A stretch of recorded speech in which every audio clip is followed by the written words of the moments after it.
Oh boy! Hello, hello, beautiful people of the internet. Still some people, I probably, should have left my starting soon on a little bit longer. We're going to wait just a tiny bit for people to show up. But I am going to do just a little bit of discussion about what we're doing here, what's going on, and how this is going to get run.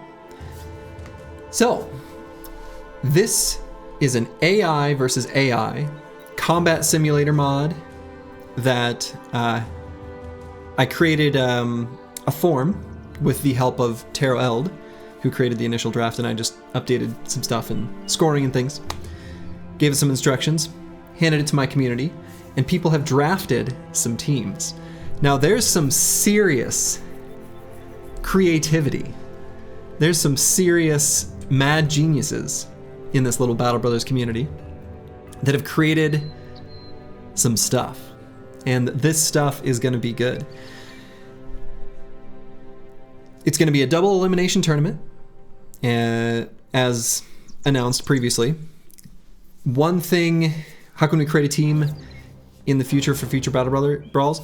So during my win streak series, I did announce it, for those who were watching at the time. If you join the Discord, I'm going to do one of these after each normal, Battle Brothers run, which takes usually like a couple weeks for me to finish. Team preview when? Right before each fight. So you'll just have to wait and see. But we will be running another one of these, probably with some updates to the score value for each unit based on the results of this one, so that things are fresh and so that people have to be creative and make the most of what they've got available. There's going to be a lot of matches here. So in total, this is going to be 30 different rounds of AI versus AI combat. What that means is some of the teams people drafted are super defensive. Can you join the Discord? You certainly can. I think there is a link for that. There's an exclamation mark command, but I can put, I'm sure someone has it. Is it Discord? What did I make it? Anyway. Well, if there isn't one, there should be one. There's a chat spam there's a chat command, a chat bot spam every like 30 minutes or so. Okay, thank you, the Chaucer.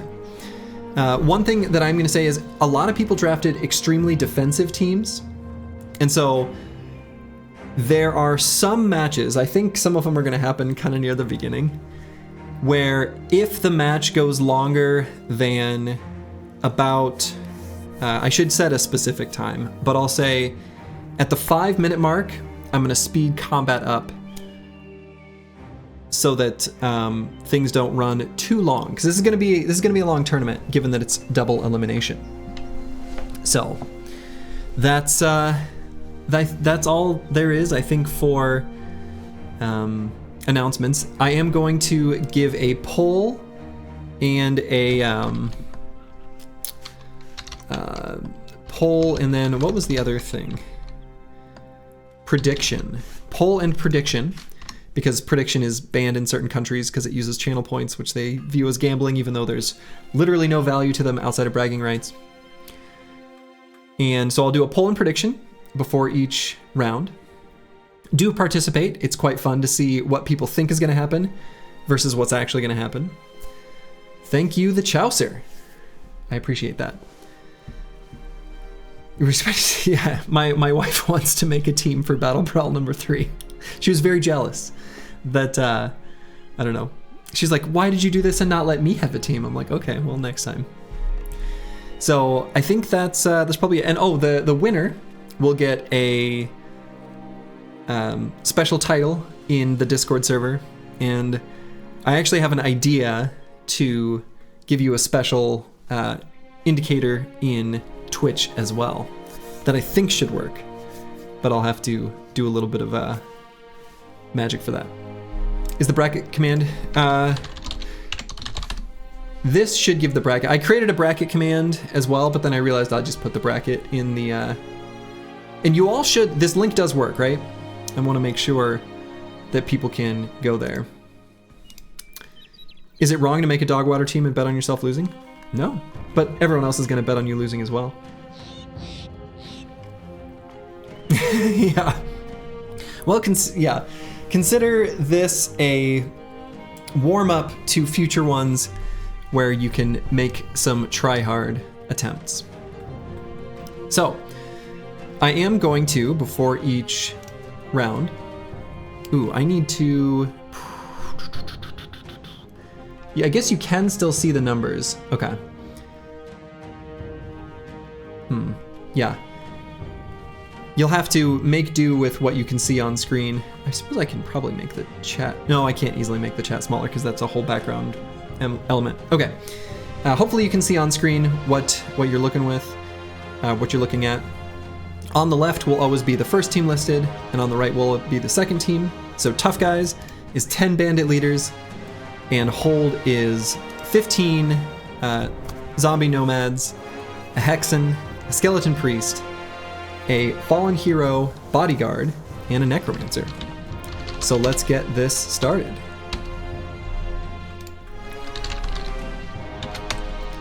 So, I'm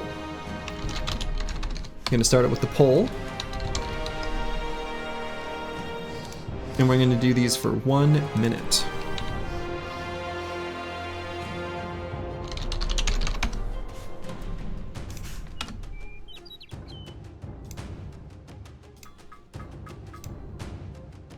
Oh, whoa, who will win? Whoa, whoa, whoa, whoa.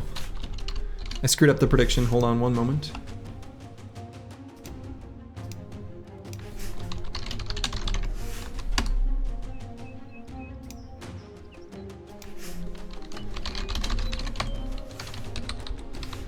Tough Guys versus Hold. Submission period 1 minute. Okay. Consider your minute started. Which is which again? So Tough Guys is on the left. Tough Guys is 10 bandit leaders, and Hold is 15 zombie nomads, 1 hexen, 1 ancient undead priest, 1 fallen hero bodyguard, and 1 necromancer. And as soon as the predictions are up, we will we'll get things started. Should be an interesting start. Zombie Nomad were on discount. Oh, and I love how in chat it says people's predictions. Oh, I forgot about that. Oh, so good. It should be 15 zombie nomad bodyguards. Yeah? Hold, please. Is that true? It is supposed to be... Okay, we can fix this. You are correct. It is supposed to be zombie nomad bodyguards. Okay. So that means I'm actually also going to update that for future. I've got the team lineups copy pasted so that in the future I can copy paste. So, okay. Thank you, Wabikishko. I suppose that is your team, huh? Okay. If there are any other errors that I've made in the future, do let me know, but I think they should all be right. Okay, predictions are up. Let's get our first one started. And actually, we're gonna make sure we're at normal speed for start. Okay. So on the left, of course, we've got our 10 bandit leaders for Tough Guys. And on the right is Hold. Ooh, we've got 1 bandit leader retreating for a high ground hex. Questionable. You feel this is going to be a wipe? I love the concept of this team, though. Just like, basically crowd control with defenders. But we'll see. Bandit leaders are really tough, and I think they were pretty high value, like for their cost. So you don't think the zombies can overcome the troop quality? You may be right. Bandit leaders are good. I think the main thing to consider with the bandit leaders is how good is their armor, because that's kind of randomly determined. Their armors are okay.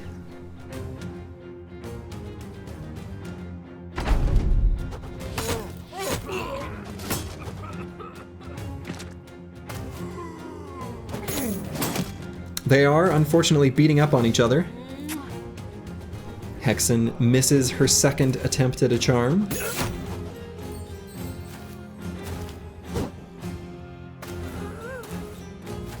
Yeah, always tier 3 weapons, right? So we've got like a fighting axe, we've got the winged mace, we've got a fighting spear. We got some good stuff.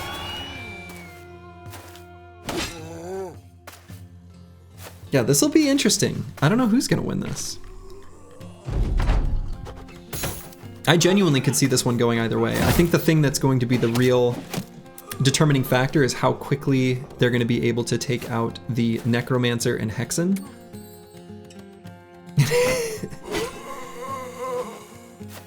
Yeah, Undead got the Hexen.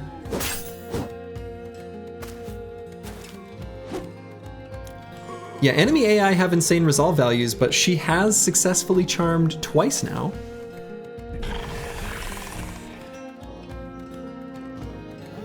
I think this is going to be one of the longer matches. These are two pretty strong defensive teams, especially Hold.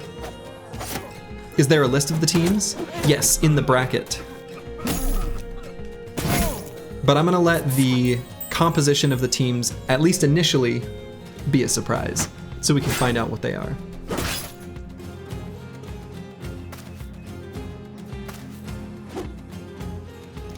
Yeah, as soon as one bandit leader dies, the Necro's gonna raise up the bandit leader that dies. So I think Roxanne It's Me is probably correct.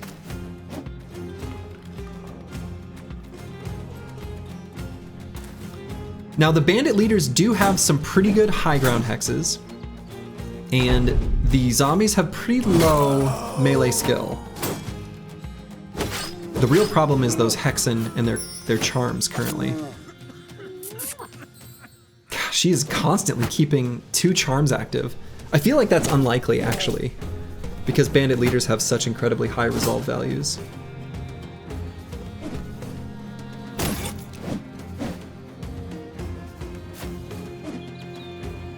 But we'll see. I think if they can take out that Hexen, she is in kind of a vulnerable spot. From there, they might be able to do it. But we'll see.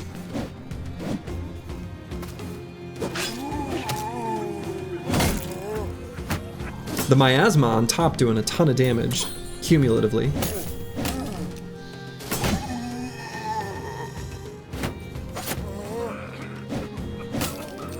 Oof, yeah, that Hexen is just... The charms are doing some serious work. Now there's not a single bandit leader that has fallen yet. The numbers at the top, even though it says 9, it's because one of them has been charmed.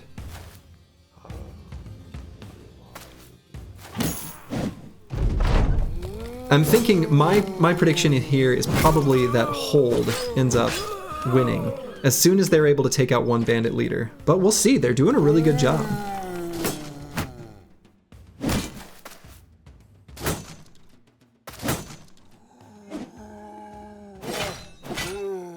Necro about to go down. Yeah, if that Great Axe can get on top of the Necro, that's probably even more important than the Hexen to take out. Of course, it won't happen this upcoming turn, because he does have to move 2 hexes to get there.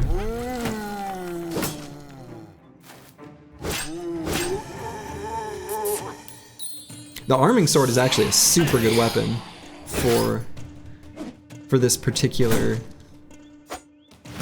enemy. Bodyguards have rotation? I don't think so.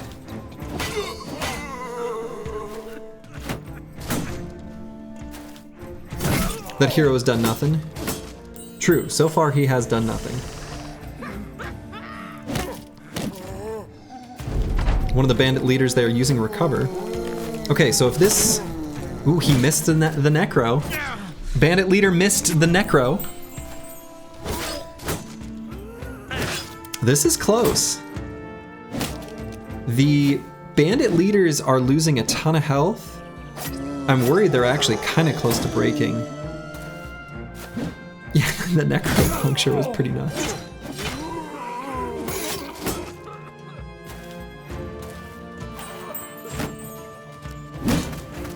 Ooh, very good push from the fallen hero there.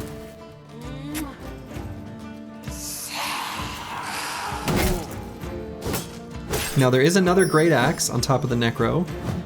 Oh, he misses. If only they could hit. If they can hit the necro and the hexen, I feel like they're in good shape.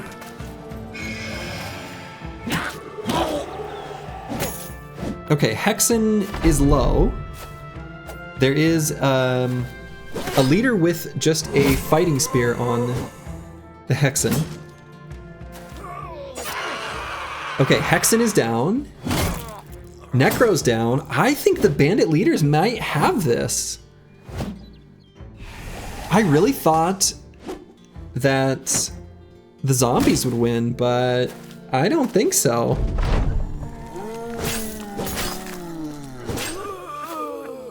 Ancient Priest is gonna go down here soon.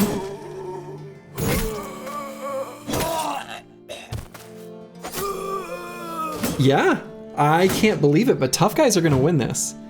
Now, as a spoiler, I actually, just to make sure of timing, I ran this particular combat when I was just like, you know, testing the tech, making sure everything was gonna work. And in my test, tough guys won. Or excuse me, hold won.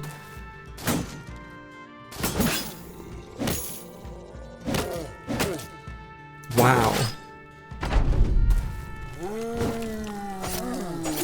Slurgy rigging this behind the scenes. Hey, I'm not voting. I was just testing to make sure stuff would work. Yeah, it looks to me like the winner is definitely going to be tough guys. Tough guys are gonna have this. Well, I don't know, the zombies aren't gonna raise up fast enough.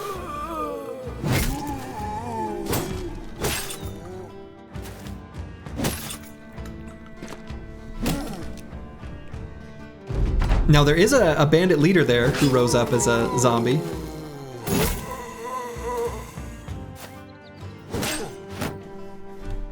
And we'll see. I mean, the fallen hero, nah, he's dead. He's doomed. He's doomed.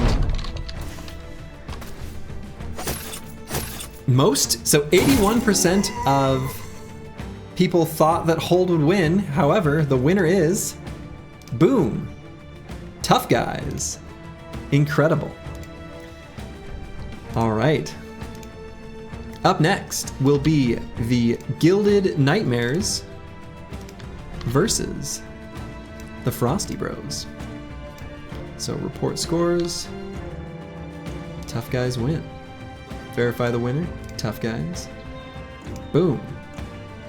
Tough guys are winning. So we should see that updated on the bracket. Oh my goodness. I had the wrong thing up. Okay. All right. Up next is Gilded Nightmares versus Frosty Bros.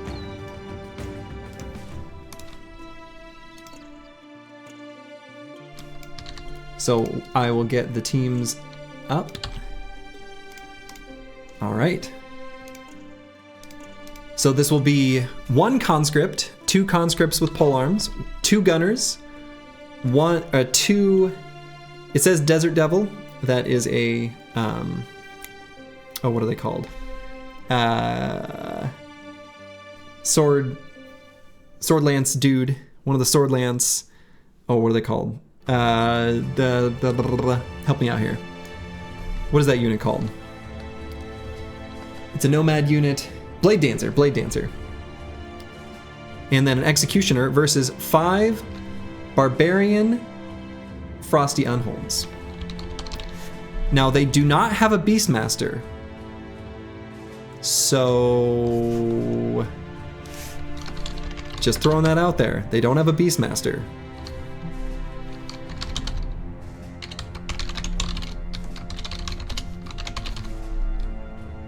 Okay, poll is up. We'll get the prediction rolling.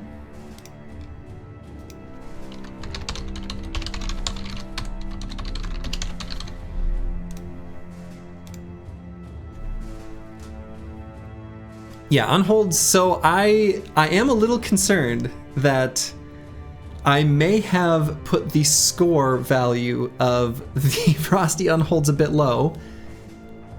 And, you know, it could be that whoever's team this is found a gap in my scores that I, you know, updated the values of. However, they are lacking a Beastmaster. So after the first turn of combat, they're going to be fighting each other. They'll be regenning. This will be awkward. I have no idea what's going to happen here. I genuinely have no idea, so I'm curious what people think. What do you mean this is totally balanced? Okay, 67% believe Gilded Nightmares will win, at least according to the poll. And in the prediction, what did people think? 60% Gilded Nightmares. All right, well, we'll have to see. Let's start the battle.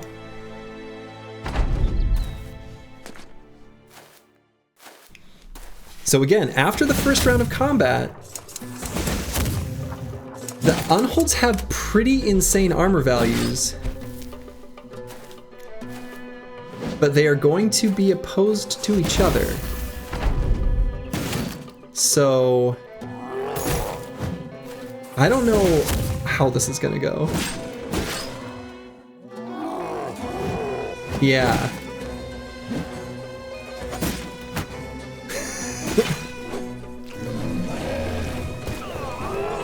Okay, now that unhold is in a really powerful spot. I think that throw was a really big deal.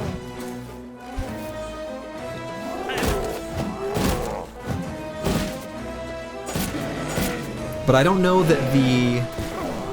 Yeah, their Gilded Nightmares are getting a little too scattered.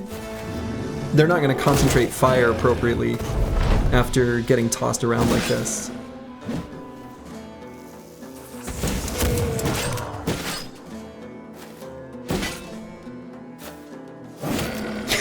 Pocket sanding a Frosty boy is an insane move. True. Yeah, unfortunately, despite their confusion, the Frosty unholds have managed to spread out so they're not attacking each other anymore.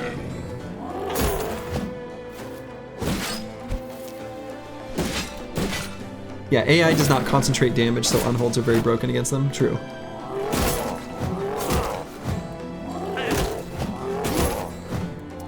How are the teams balanced? Point values or something? Yes. So, in the first BattleBrawl, where I drafted the teams, I used the strength value built into the game for determining like camp values. For this one, where players were involved, I updated the score of a bunch of units. It's possible the Armored Frost unhold slipped through the cracks. We'll see. Frosty Bros are gonna win the whole thing? I don't know. I actually think a team like Hold from the first round would probably beat the Frosty unholds because the bodyguards are all going to sit back, the Frost unholds will run forward, and then start fighting each other. So interestingly enough, had Hold won, I bet Hold would beat the Frosty Bros. But this to me looks like a smash. Gilded Nightmares are gonna lose. Wow, I made a good team. Well done, Thomas the Train.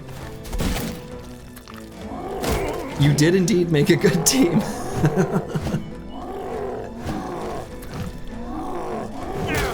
Yeah, this is over. Yeah, Train definitely helping. Terrain playing a huge part in this. So much nuance on this winning team.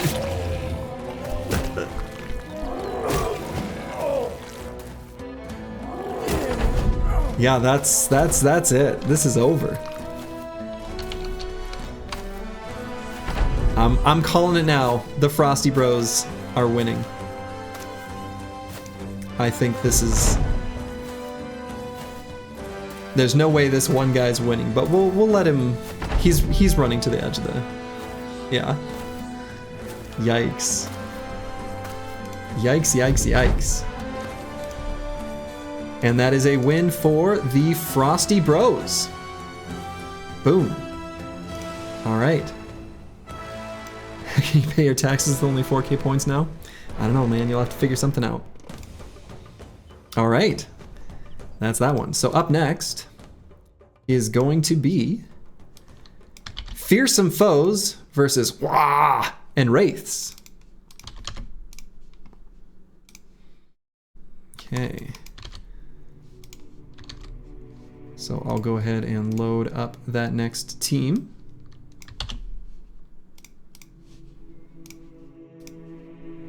Okay.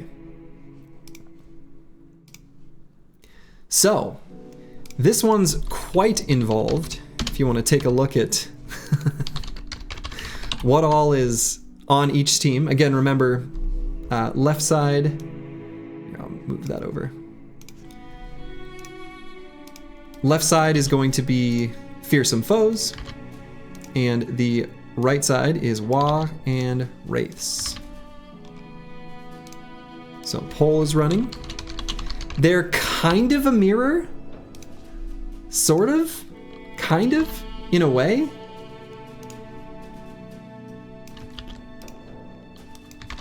All right, and prediction is up. So each of them has 2 Geists, but there's a whole set of random stuff on both sides. It's a weird one. They definitely chose like high value units from a variety of factions.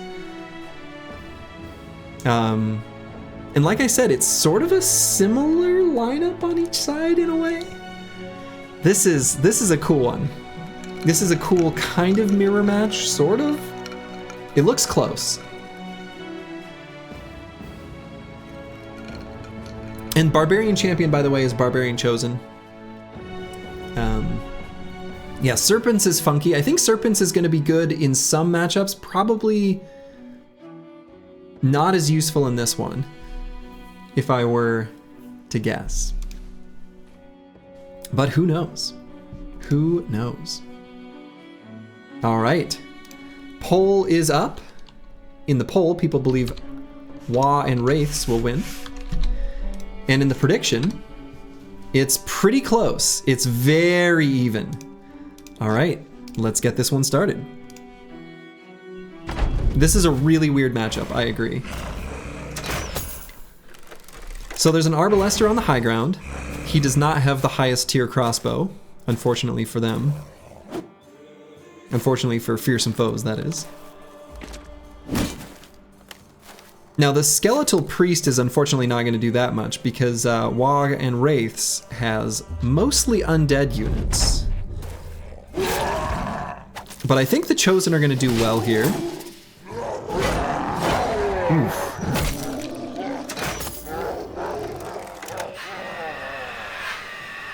Oh wow, that scream causing the Orc Warrior to go into fleeing right away. Holy buckets. One of the ancient dead taken out already. Should we know whose team is whose? Yeah, so on the left side is the left one. Oh, like who the people are? It's up to them to announce it, I suppose. I could look it up.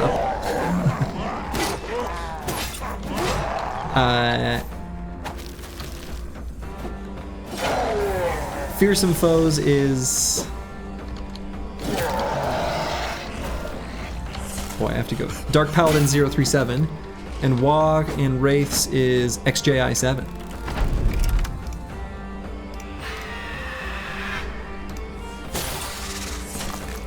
Yeah, team owners should take ownership. I didn't want to put that in the bracket just to take up more space, but yeah, these are two really strong teams. Like, I really like both of these lineups. I think they're both really nice compositions. Waagh got this. I think that's probably true. I'm amazed that all the Geists are still alive, though.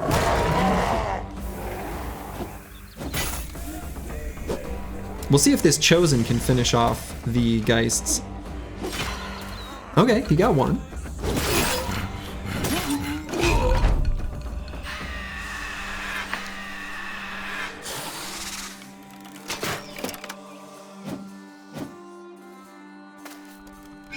It's still pretty close. But yeah, I do think Waagh and Wraiths... That Chosen simply cannot hit that Geist. He's struggling. As is the Orc.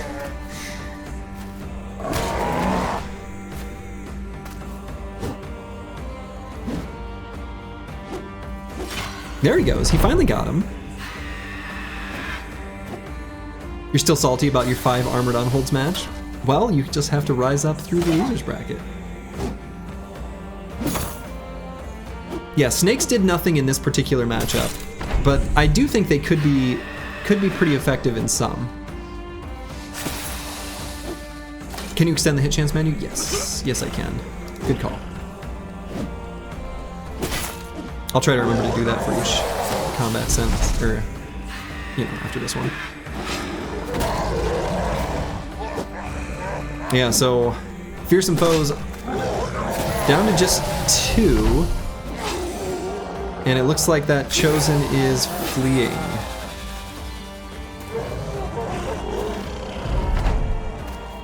So it looks to me like the Waagh and Wraiths are gonna have this.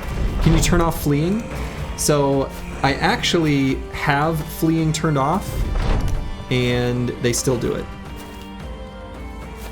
You can set an arena battlefield, however, that crashes.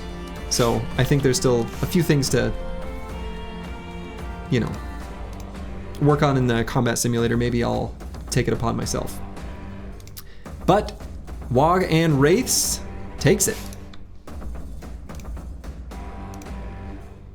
Congratulations to them.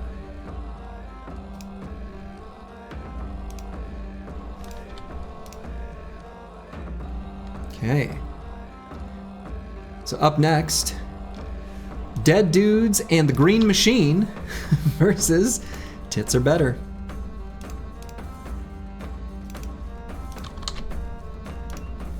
Boom. So we'll go ahead, and those are some long team names, huh?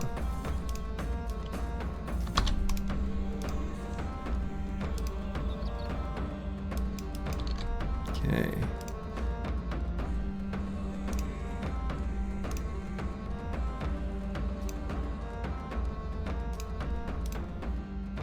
We're gonna make that text smaller. Boom. All right. Dead Dudes and the Green Machine on the left there, and then Tits Are Better on the right.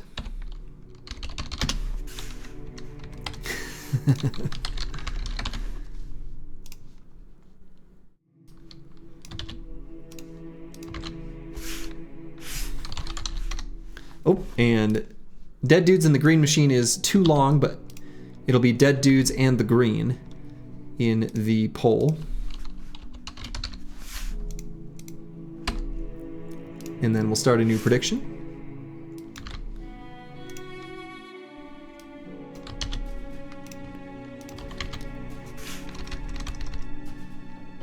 And prediction is up. Okay. So whoever made this, respect for the show. Yeah. I think that while normally the Tits Are Better would be really strong against a lot of compositions, I am concerned that the slow and steady strategy of the mortars with the hex, with the Necro Savants jumping on the back line. Oof. Some dude went all in on this. Yeah, this is a tough matchup. I think, yeah, this is a tough matchup for Tits are better. Maybe I shouldn't give my bias, but just saying. Rigged? Yeah. Yeah. This is was randomly done. All right. 71% are saying Tits are better are gonna win. Interesting. All right, we'll get this one started.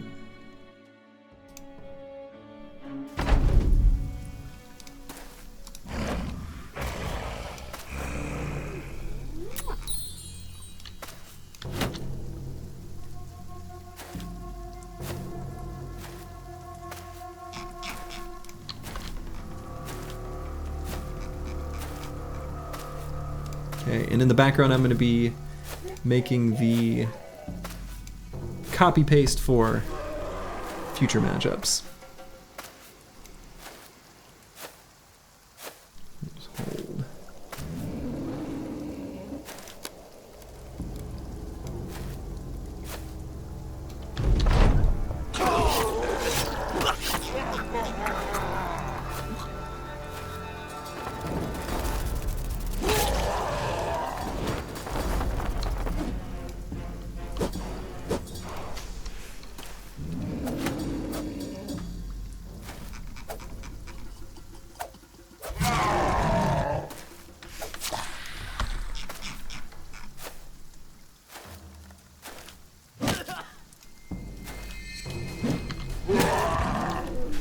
We'll see if that works.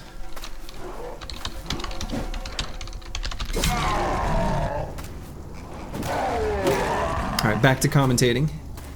I haven't been looking. How's it going?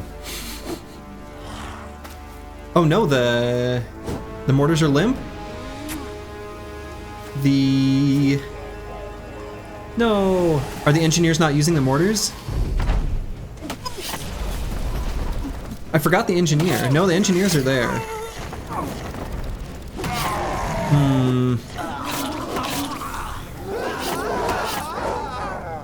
Shoot.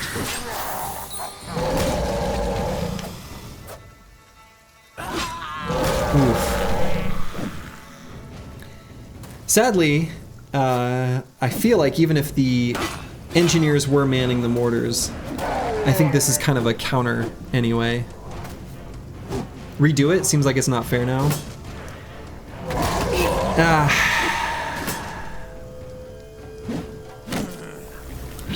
Yeah, unfortunately, yeah, I think from the perspective of keeping things running, I am not going to do any redos as long as I put the proper units out. I think in this case it probably wouldn't matter. I think this is kind of a hard counter.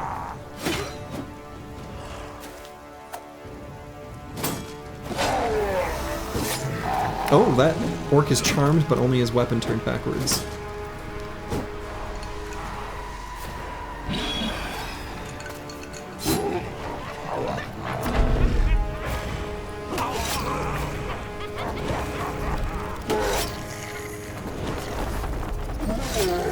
Yeah, it's closer. I mean, the converted orcs definitely took out a lot of their own. So, sorry, the Chaucer, that the engineers didn't successfully man their mortars. I didn't know what would happen.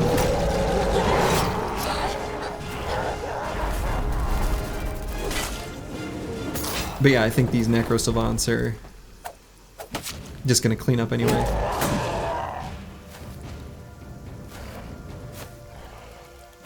Cancel the prediction?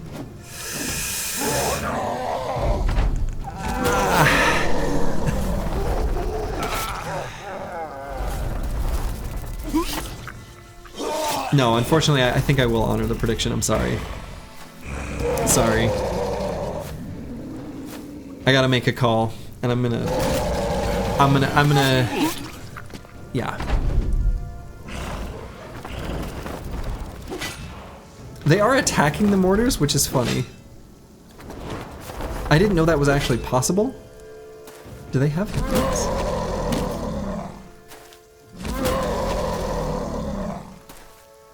Oh, okay. All right. Yes. All right. So Dead Dudes and the Green Machine were the winners.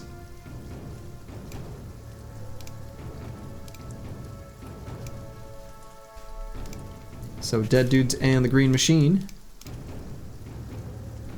are victorious. So up next will be Don't Mind the Pinkskin versus Brains and Brawn. Yeah, sorry the Chaucer. But who knows, maybe they'll man the mortars in the next one. Nobody's out of it. There is of course, remember this is double elimination. So keep that in mind. Keep that in mind. All right. Don't Mind the Pinkskin versus Brains and Brawn. So Don't Mind the Pinkskin, of course, has one Pinkskin in the form of a standard bearer and then just a whole bunch of greenskins. Whereas Brains and Brawn has a mix of, well, brains and brawn.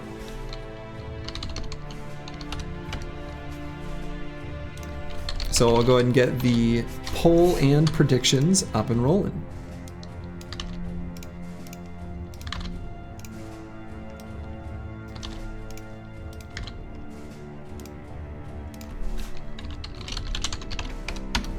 There is a Swordmaster, which we saw how effective those can be. However, they are a higher point value than they were in the BattleBrawl #1, and this is not a champion. So, we'll see.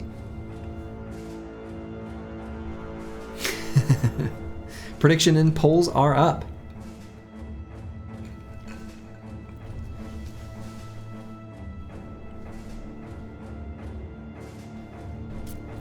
This one is kind of a similar, this is close to a mirror matchup.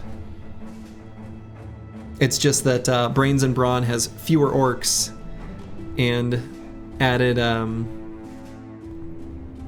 added a couple elite Pinkskins. Phrase thinks the number game wins this. That's fair. I think numbers game is definitely relevant. Remember the Orc Young and Berserkers, you know, they've got that charge. The charge with the stun? Charge with the stun is kind of a big deal.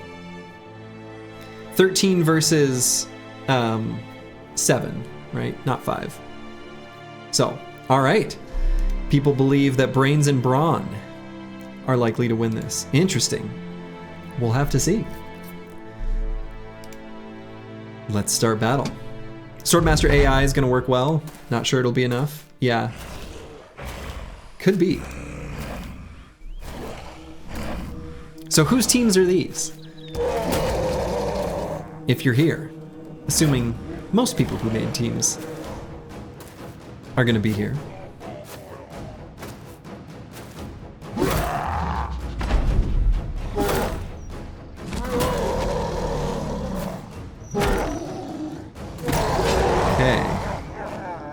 Pretty effective stuns on the side of Don't Mind the Pinkskin, though they're not reliably stunning with their charges. I do know what your team is, Roxanne. It's me. I actually think yours is really good.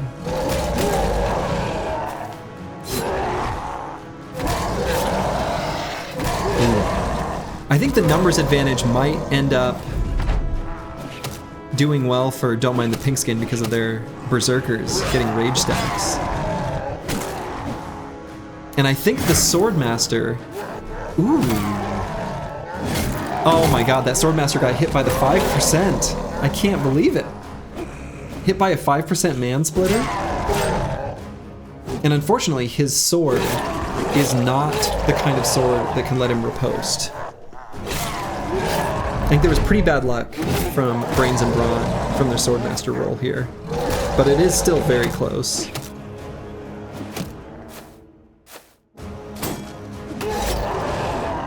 Swordmaster is nearly dead though.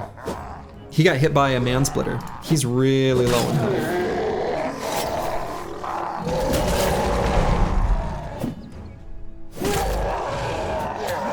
Oh, Berserker Fallen has so many kills. Ooh, this is close. The Blade Dancer's doing good work too.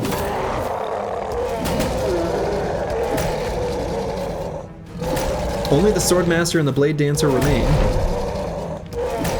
Oh, these stuns. These stuns! Swordmaster has a bad nimble build, yeah. He's one shot away from death.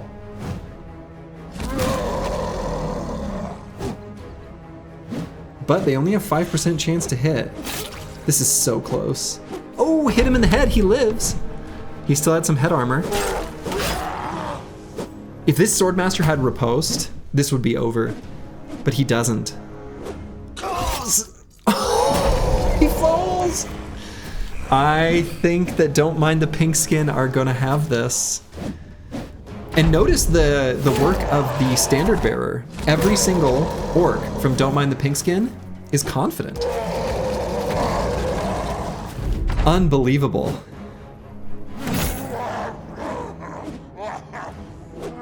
I think in an alternate universe, this likely would have gone the other way.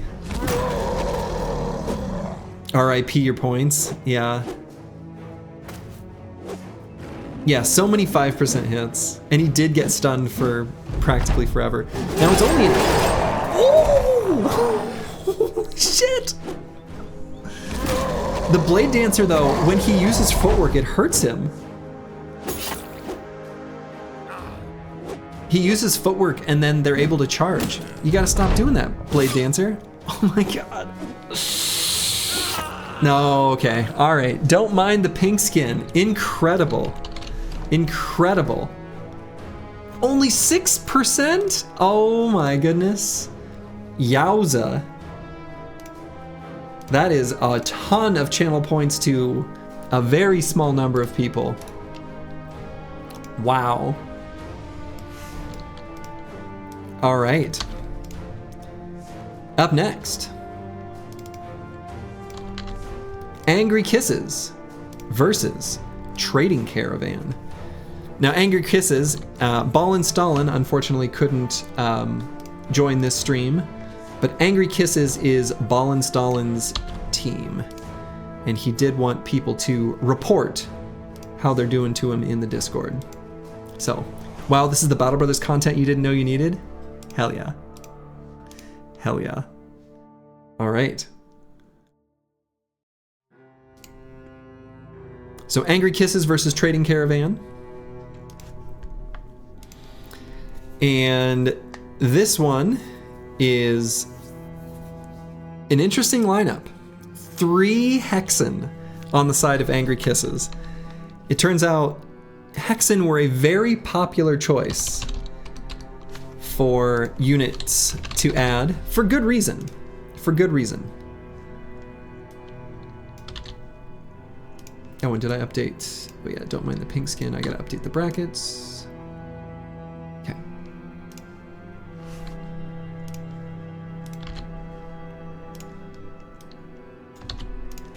So, poll is up. Can we get a champion Caravan donkey? Unfortunately, no. Because they will have more hit points, and that could end up relevant. So I don't want to mess with what's there. Now the Caravan donkeys, I put in parentheses in the bracket, does nothing, but they will sometimes be attacked by enemies, and they have a lot of hit points. So, come on, it's a donkey. I mean, hey, the hit points of the donkey matter. They could matter. I don't want to, I don't want to mess with it. I don't know what happens if you choose champion anyway, other than buffing their stats. Trading Caravan for the win. Now, the Trading Caravan do have a mercenary squad, and mercenaries are very powerful. I think a lot is going to be riding on whether those Hexen charms hit or not. How are teams built? Point buy? Yeah, point buy. Yep. Similar, apparently, to how many tabletop games are run. So. You're 5 out of 5. This is the first time you remember to actually use channel points. Watch me lose the prediction for the first time. Man, Psycho Ling, 5 out of 5. Incredible. 4 out of 5 for Zenithot 2. You want to see the Hexen charm a donkey? Actually might end up pretty effective because then, you know, the units all guarding the donkey will take it out. All right. Predictions are very close. This is a very... People believe this one to be very close. 0 out of 1, you lost all the points last round. Okay. So 1 Hexen charm hits, but only 1. Wow, and they're beating the crap out of him. Oh my goodness.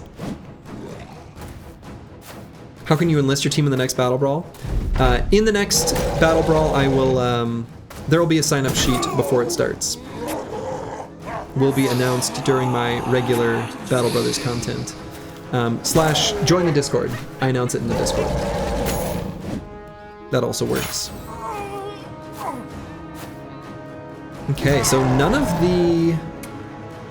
Yeah, mercenaries have high resolve. I think Angry Kisses, although they are a strong lineup for a lot of matchups, mercenaries and hedge knights, they have a really high resolve, and I think the Hexen will falter.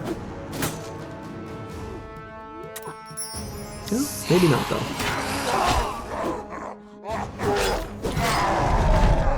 Hedge Knight doing work to that Orc Berserker.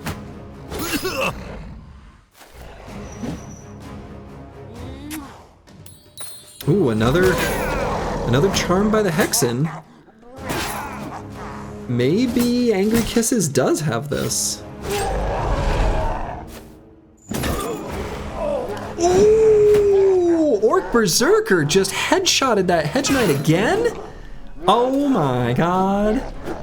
That Orc Berserker just wrecked that Hedge Knight.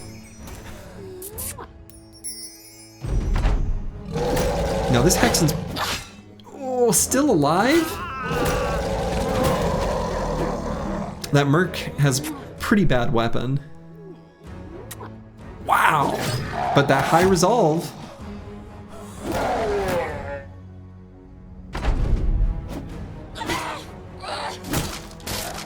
This is close. So that Hexen did charm. I don't know. I think that Trading Caravan might have this.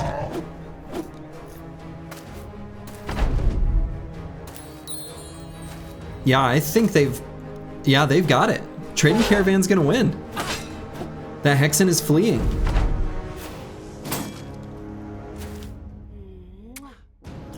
Oh, no. Yeah, the Caravan hand almost 1v1'd that Orc Young.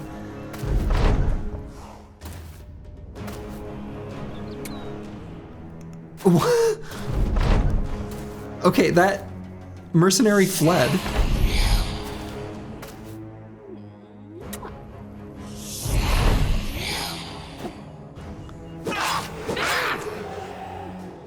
For the greater good. Okay, Trading Caravan has it. Trading Caravan was victorious. Incredible. Incredible. Go ahead and scroll down there a little bit. All right, I'm getting text messages. I should have turned that off. Okay, up next will be... Oh, I can update their name. I put Random Brawl Team, but it's actually Peaked in High School versus 100% Beasts.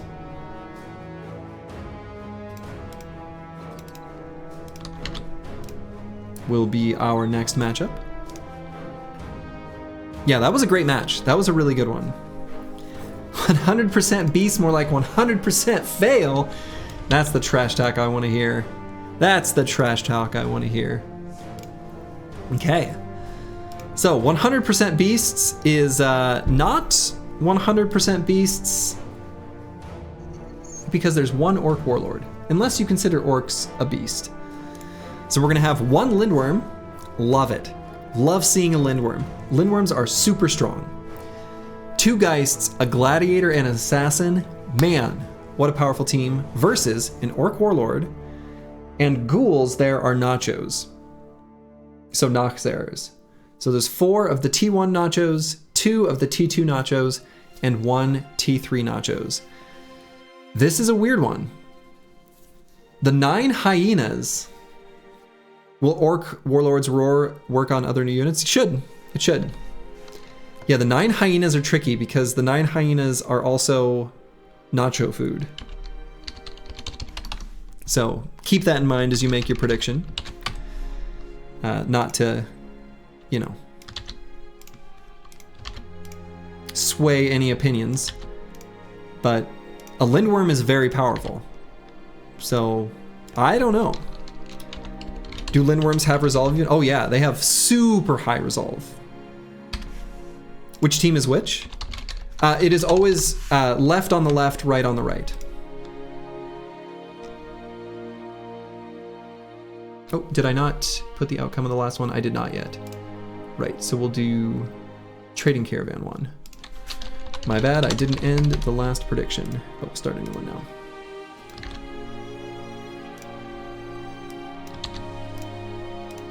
Okay, polls up, prediction is up.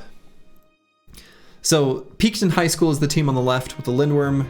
100% Beasts is the team on the right with the Orc Warlord and the Nachos. Yeah, last pool results did not go through yet, but they should be through now.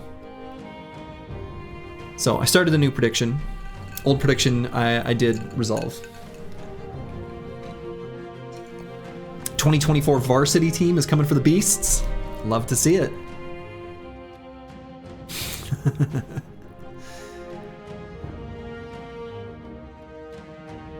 So get your predictions in. You've only got like, what, 20 seconds or so left?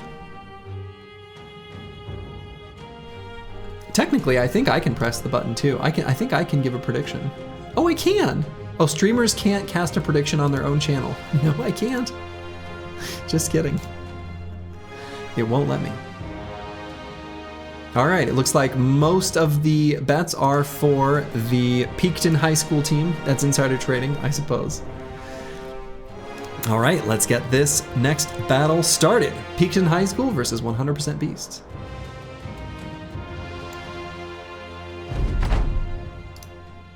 How does 100% Beasts deal with the worm? You know, I think enough T3 nachos will do the trick. But we'll see. They have very, very, very poor damage to armor. So I'm not sure. If the Geists stay in a protected position, they'll be in good shape. Which, on the high ground, that's pretty dang powerful. So Pinkskin High School doing a good job of taking high ground.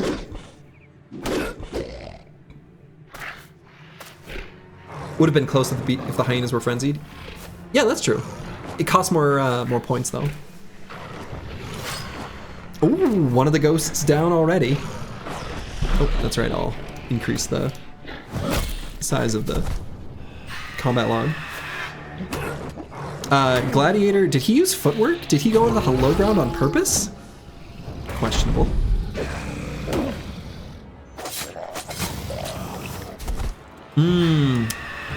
Another questionable footwork. That assassin giving up that corpse for one of the nachos to eat.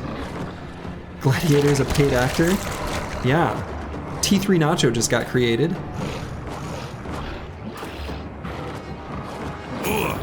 Can nachos eat a lindworm? Probably.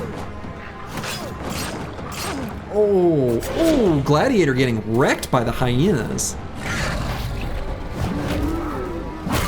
Wow, what an attack by the lindworm. The footwork users love using footwork.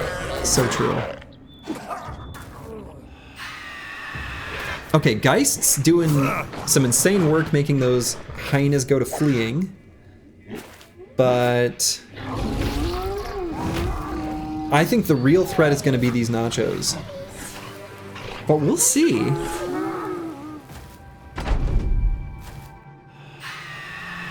Yeah, the roar is an incredible morale swing for both sides.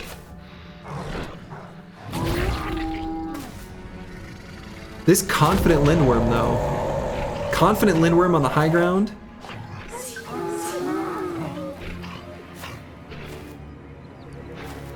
These hyenas trying to flee. Oof, if that hyena had taken out the Geist, that would have been a huge deal. But could not do it.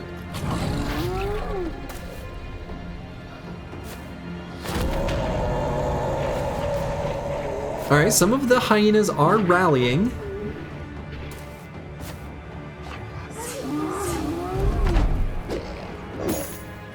Assassin's still somehow alive.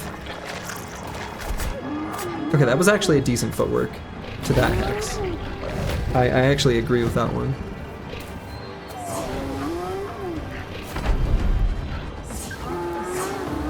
Wow, Geist just slaying. If those nachos fall, I think it's over for 100% beasts. Oh, what an attack. And of course, this Orc Warlord does have a Man Splitter, which will be effective against the Lindworm. So the only remaining unit on the side of Peakton High School is the Lindworm. Ooh, the resolve check. All right, back to confident.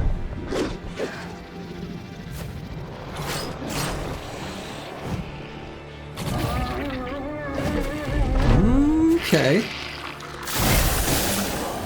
Nacho having a snack.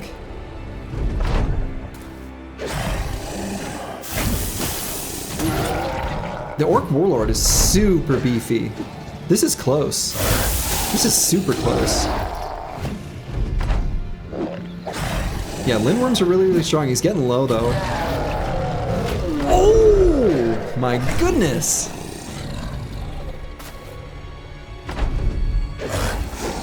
This is so close.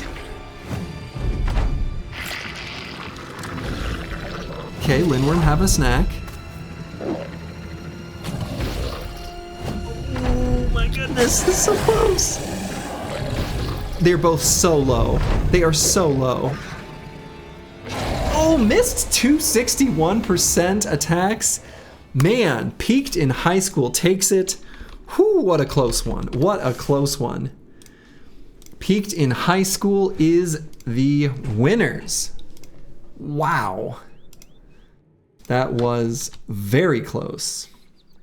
Very, very, very, very, very close.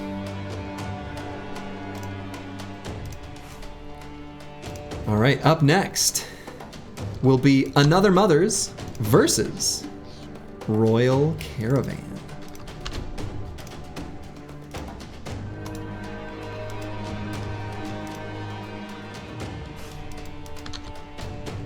That's right, it's Rox and it's me's team as one of these two.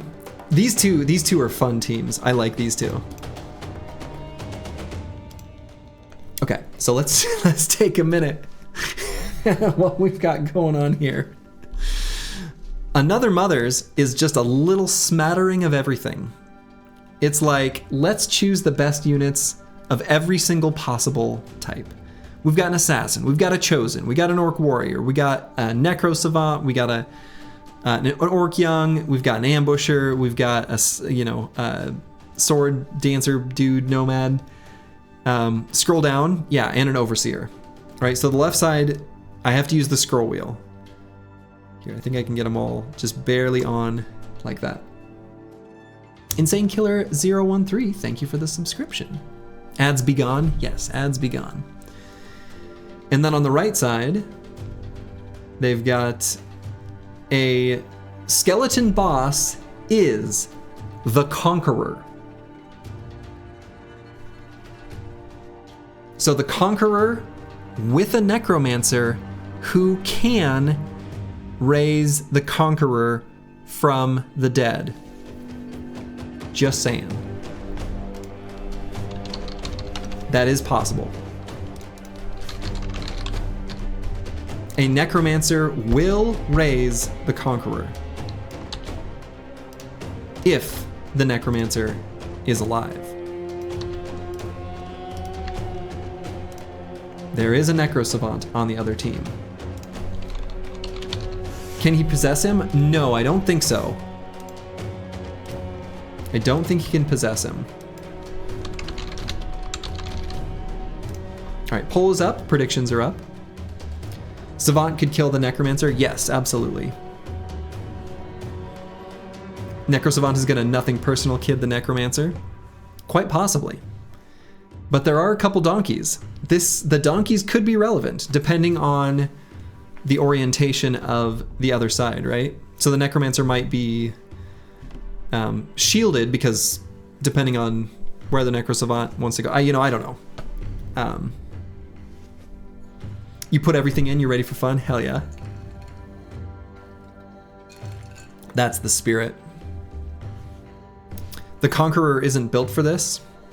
Yeah, so the Orcs do have their charges, which will stun the Conqueror. The Conqueror is not immune to stun. So the charge abilities of Orc Warriors and Orc Young will work against them.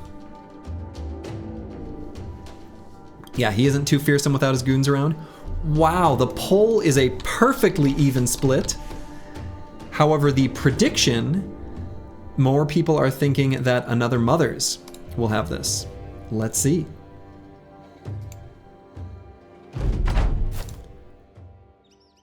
Now let's see what happens.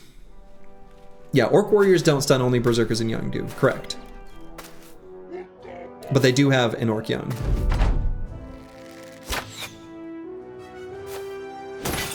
Who chose not to charge. Necro Savant jumping on the donkey.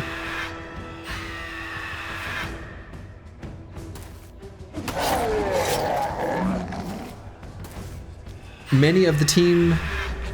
So one unit falls from another Mother's, however they are smartly bypassing the Conqueror and going straight for the Geists. Geist Scream's not doing the work that you might want them to. Most enemy units have super high resolve. Conqueror doing work to this Chosen.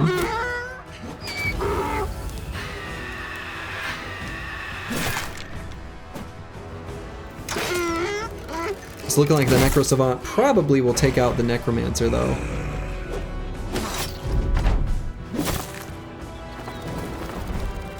No, he goes for the donkey. That's a choice. Ooh, what a snipe from the Goblin.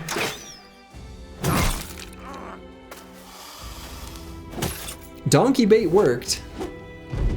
Oh my god, the Conqueror misses 275% chance attacks against that Chosen.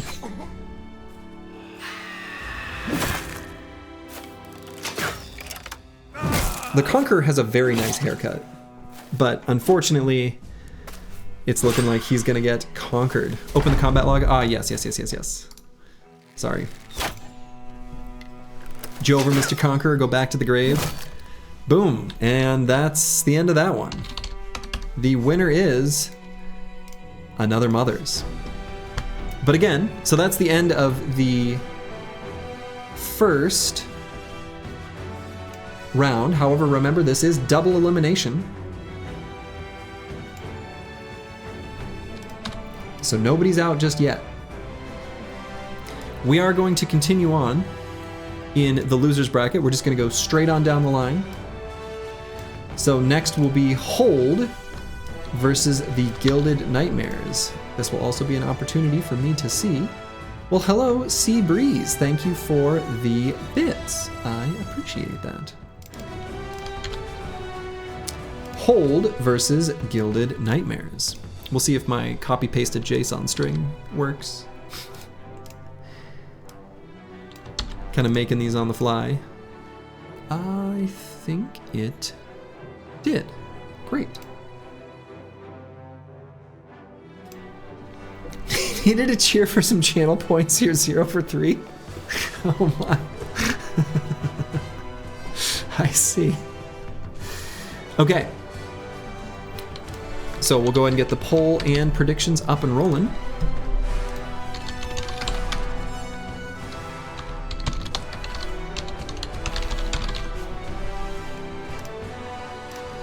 Psycho Ling, thank you for the subscription.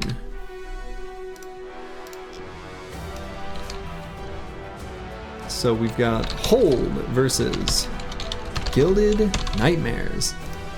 This will be an interesting one. You're also straight countered in this fight? You think so?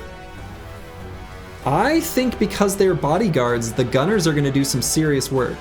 I guess I'm not sure, but I don't know. I wouldn't be so convinced.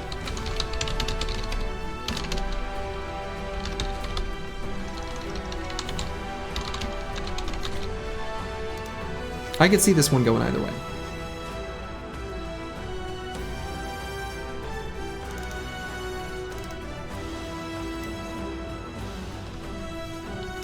Okay, so I'm just setting up the copy paste for the next round so that I don't have to manually enter anything. Okay. And it looks like the poll and predictions are over. And most people think that Hold have this. Where's the spreadsheet? This is the bracket. Spreadsheet doesn't have the teams. I guess I could have made like a multi-spreadsheet thing compiling everyone's submissions. That maybe would have been smart, but I didn't. I think I can do that for next time though. Hold versus Working Mortar would be fun. I agree, that would be fun. Any rosters? Yeah, not on that link. So you'll just have to look at it each time, yeah. Okay, so let's see what happens. Well, it's 10 brigand leaders. I think, yeah, if the 10 brigand leaders can do, this is a close one. We'll have to see. I think the gunners are gonna do some serious work here, but we'll see. Very high resolve units, so they should be pretty resilient to the Hex and Charm. And gunners are very good versus zombies. Anyone who watches my normal streams sees that on display pretty often. Sword Lance as well is very effective against zombies. So even though I think Hold is a beautifully crafted team, somehow they might end up being the first to be eliminated. I wouldn't be surprised.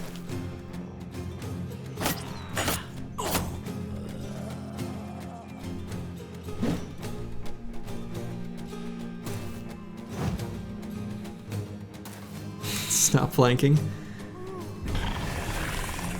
Just Nom's team is, of course, the Gilded Nightmares. Gunner doing his best to shoot the Hexen. Misses. Had a 50% chance to hit, though. The key is going to be taking out the Necromancer, the Hexen, and... Oh, my goodness! Wow! Okay. Blade Dancer moves through zone of control just to take off the Necromancer's head. Oh my god! Incredible. What a play. What a play. That Blade Dancer, taking out that Necro was huge. There's another Blade Dancer on the Priest. Wow. Wow! Okay, that Blade Dancer.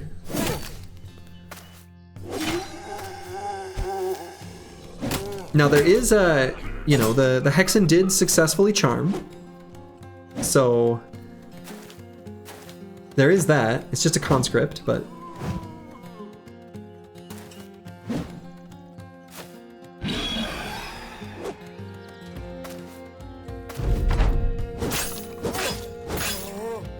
do you feel like the zombies don't act like zombies but act like briggies?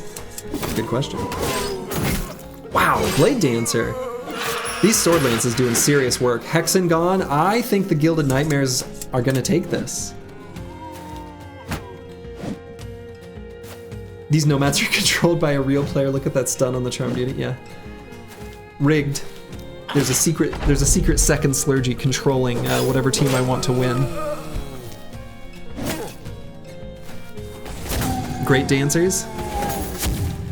Yeah. This is a good lineup for the Gilded Nightmares, I think. Hex, not Hexen. It's the German word for witch. Fair enough. You know I don't know any German. I'm here to screw up and offend every single German person. It's my job. I can't help it. Have you seen me try to pronounce how this unit is normally pronounced? Wow, you were so wrong. Yeah, the Gilded Nightmares. Especially every time we hold one of these fights, a bunch of people join the Discord. LOL, like a big ad. Well, people want to participate. I mean, it's fun, right? I would join for this reason. You love the normal human squad so much. It's just something glorious to see normal human warriors withstanding enemies of beasts and evil forces. If you love that, you'll love Battle Brothers. But yeah, absolutely, I agree. Also, the fact they went straight for the high value targets, yeah, it was like they were AI controlled, or like smart AI, not stupid AI. Incredible. Wow, the Gilded Nightmares absolutely blasted through hold. That's it, that's all she wrote. Oh. Okay, one of the Gilded Nightmares that fell. Oh, okay, that was fast. Wow. Okay. Yeah, Gilded Nightmares have done it. Gilded Nightmares have done it. So that is our first team eliminated. Sorry, hold, but you are Dunsky. Okay. So up next will be Fearsome Foes versus Tits Are Better. We'll go ahead and get all of that set up here.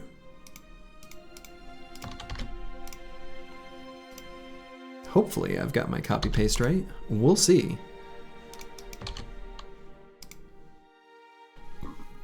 It looks like I do.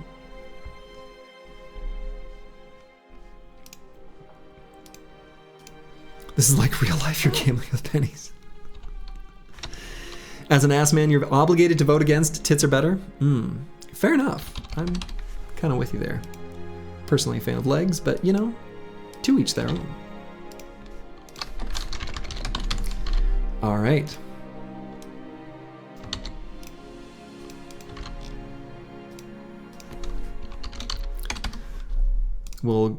We've got the poll up.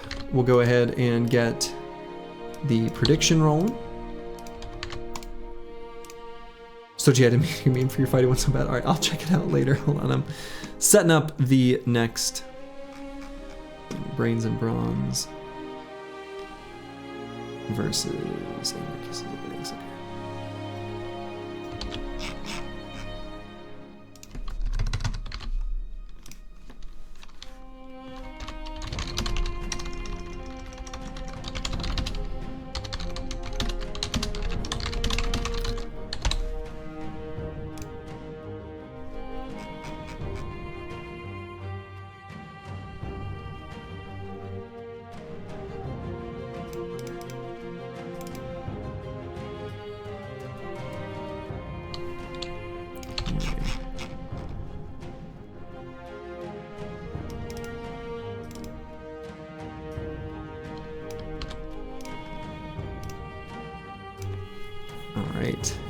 oh shoot, I don't have the... I'm showing the wrong window. Shoot! Alright, well, the poll and prediction ended. Hopefully, I don't know, I'm just gonna run it. Sorry, I did have the wrong window. Did not vote, no team scene. Unfortunately, since I put the prediction up, I can't conclude it without putting a winner. So sorry about that. I can't go back in time. Screwed up. Hopefully you could just remember and maybe make a prediction based on that. You remember Tits is the peasant wants you all in on the other team. Yeah, sorry about that. I'll try to... You can cancel it? Can you really? Oh, you can. All right, I will delete and return points and set up a new prediction. My bad. So we've got... all right, fresh prediction up. Man, whoever's running this tournament clearly doesn't do it often. True, this is just the second time. There are certainly things I could do that would make it smoother. This is already a learning process. I'm at least using the copy-paste setup of the teams to get those populated more quickly. Oh, come on, you didn't cancel when your mortars didn't work? Fair enough, but at least in that one, the fight had already concluded. In this one, we hadn't started it yet. Sorry, the Chowser, I'm sorry.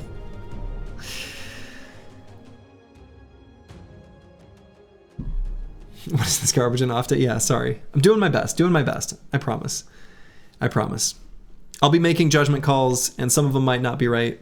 No, I'm doing my best. All right, we've only got a few more seconds on the prediction.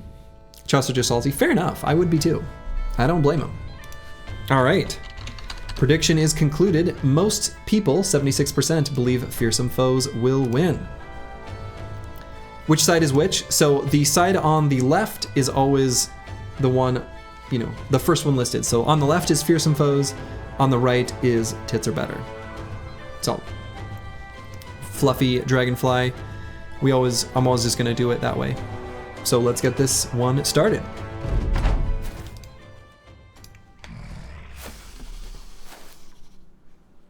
Would have been a fun comp if the mortars actually worked. Yes. Now, unfortunately, I think the Orc Berserkers are gonna be doing work here too.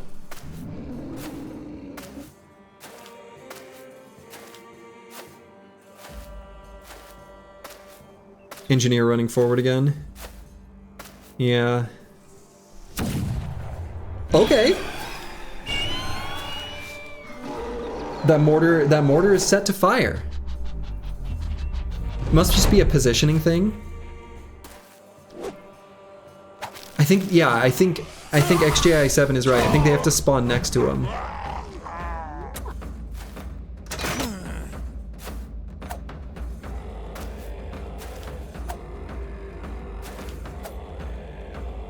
Wow, that Chosen getting intimidated by the armed peasant moving up to him.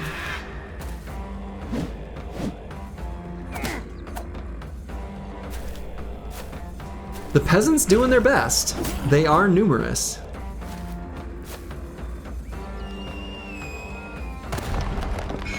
Unfortunately, that mortar shot whiffing, the unit moving out of the way.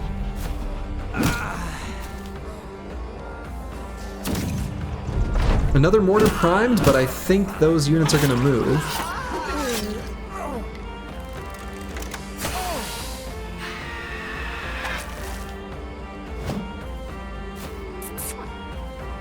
Hexen, unfortunately, missing their charms. That charm was against an Arbalester that has kind of low resolve, but still didn't work, which is too bad.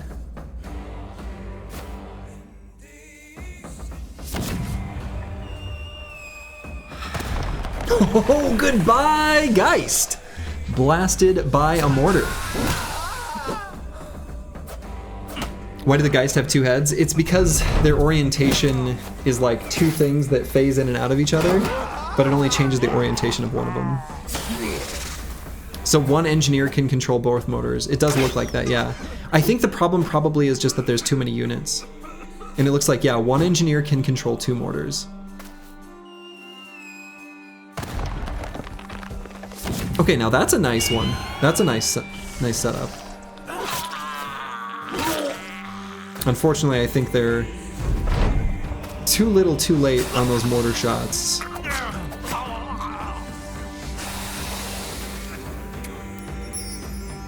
Okay, charm there on the Chosen. That's huge.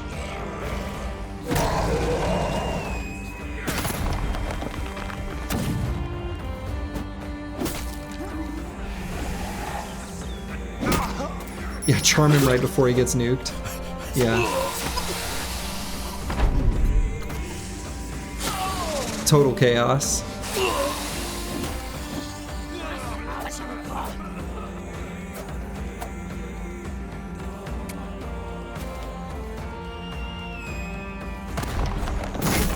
Oof. Yeah, I need to charm that Zerker right now. Unfortunately, the Hex is stunned. And surrounded. It's not looking good for Tits Are Better. Fearsome foes look like they've probably got this. This is beautiful chaos, though. But I think it is over. And the winner is Fearsome Foes. Okay. Up next will be Brains and Bronze versus Angry Kisses. Or it's actually going to be the other way around because it was easier for me to copy paste. So it will be Angry Kisses versus Brains and Brawn. Yeah.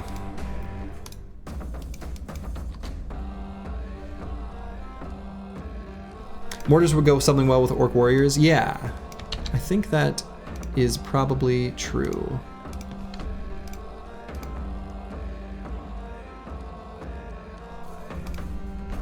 Okay.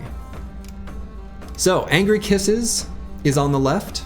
Brains and Bronze is on the right. So, Angry Kisses is the 3 Hexen with a few green skins. And Brains and Brawn is some green skins with a few elite humans. Show the teams this time? Yes, I will. Sorry, Lizard. That was my bad last time.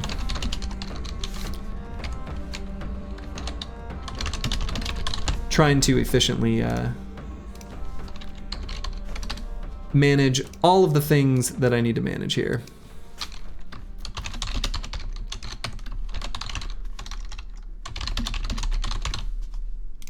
All right, poll is up, predictions are up. If the kisses land and not blow, the kisses take this home. I agree with that. I think if the kisses land, that Angry Kisses will have this. But there are some pretty high resolve units on the other side. Very unpredictable fight. Yeah, this one's a big gamble, double gamble. The resolve of units have been making Hex a lot worse than people thought. I agree with this. Enemy units have really high resolve. So that is something to keep in mind. Yeah, regular units have like 70 resolve and high tier ones have 90 to 95. Yep. Yep. Enemy units have really high resolve, just in general. You've only got a few more seconds to make your prediction. Angry Kisses for a more creative name. Take it home, Kisses. It's a good name. It's a very good name. Hello, Manifest Destiny's Child. All right. So, Angry Kisses versus Brains and Bronze. Who do people think is going to win? Mostly Brains and Bronze. I think I agree with that, but let's see what happens. Yeah, Choppy Cat, I believe that is correct. They have to make consecutive successful checks. I think with a, like, minus penalty to it, but, like, all 3 of them tried to charm a Swordmaster. That ain't gonna work.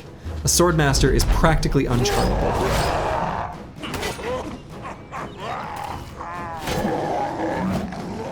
Okay, that Berserker did manage to just Flavor Blast one right away. With that Mansplitter. Ooh, got the charm on the Swordmaster. That's huge. That's huge. Smart for that Hexen. Okay. I mean, Angry Kisses is doing it here. Maybe.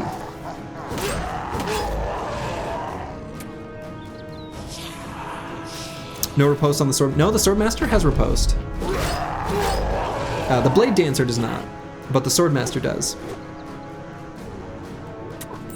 Yeah, so this one is a Blade Dancer. Blade Dancers can spawn with... they don't always spawn with a Sword Lance. Sometimes they'll spawn with one of the like Southern swords. But unfortunately, the whole front line of Angry Kisses is dead.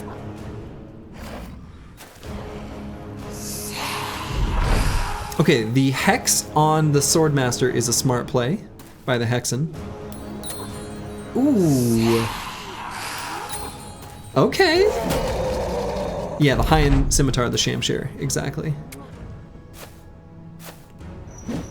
No team had spiders, which they maybe should have, because the spiders are cheap and the web is a huge debuff. Just a note for the future.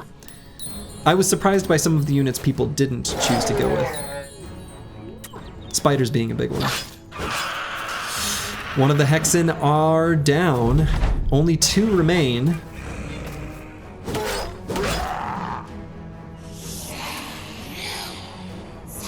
Okay, using Hex on the Swordmaster is a big deal.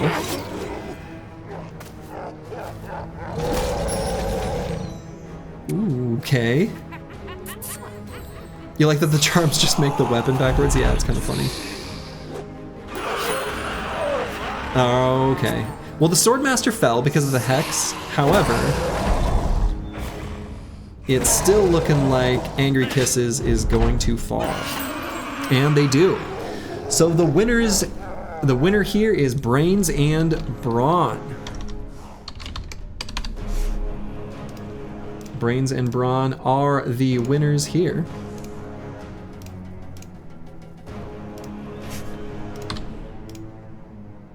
Okay. Up next is 100% Beasts versus the Royal Caravan.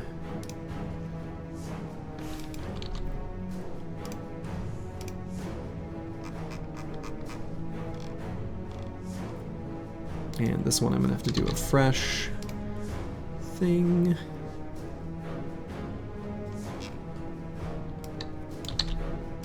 So one moment.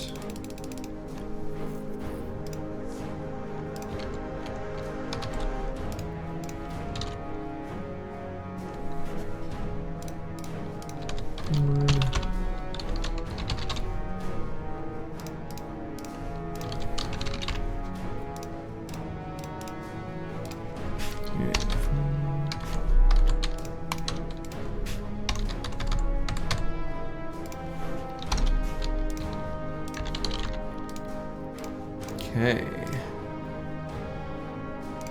Oh, I need to get the text updated.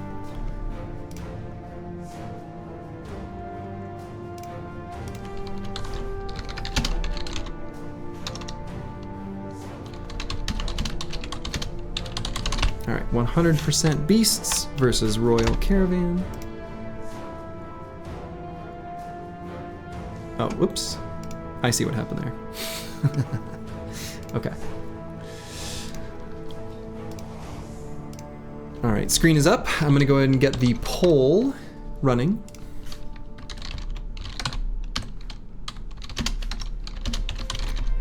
So 100% Beasts is on the left. Royal Caravan is on the right.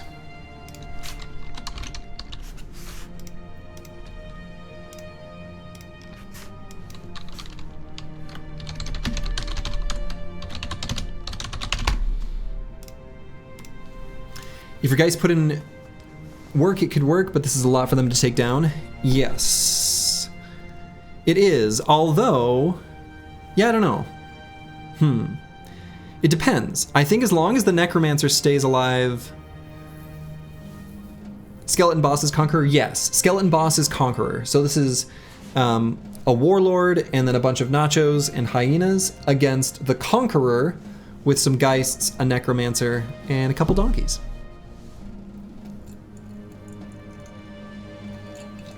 Yeah, the problem with the solo front line is with numbers, they just go around. Yes, that does seem to be the way these tend to go. Any team with the Kraken? The Kraken was I made the Kraken cost more than was possible to have on a team because the Kraken is too strong. Like, one Kraken is going to win against everything.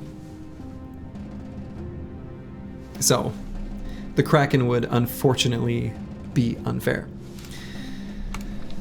Okay, poll and predictions are closed. Wow, 96% believe this will go to 100% beasts. We'll just have to see. Idurok could wipe a lot of teams. Idurok could wipe a lot of teams, though I think that the Kraken is even stronger than the Idurok. Kraken versus 12 Swordmasters.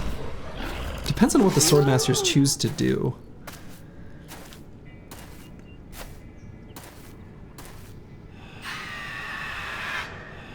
One Kraken might lose against 6 champion Blade Dancers. Yeah, maybe. That seems the most likely way for it to win. How many donkeys for a Kraken? Yeah, I think there's too much here for this single conqueror to deal with. But we'll see.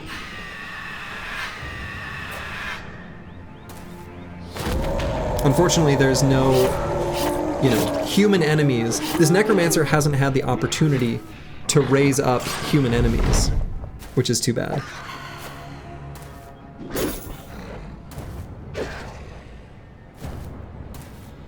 Yeah, the Donkey Fort is legit. The Donkey Fort's actually kind of useful.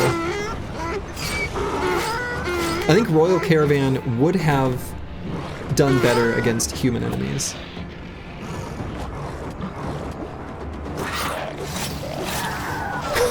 The Conqueror, he's, I mean, look, the Conqueror is pretty serious.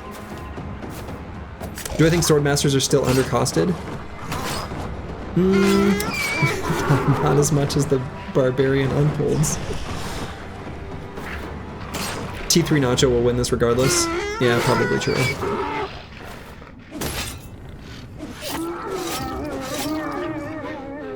Probably true.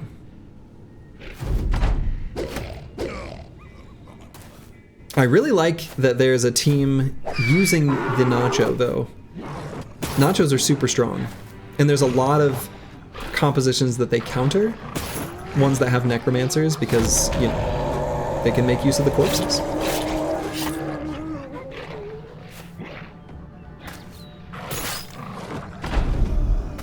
It looks like that option to prevent fleeing, all that it really does is prevent units from being able to flee the edge of the fight, but not from lowered numbers. Low-level nachos, I mean? Any nachos, right? But yeah.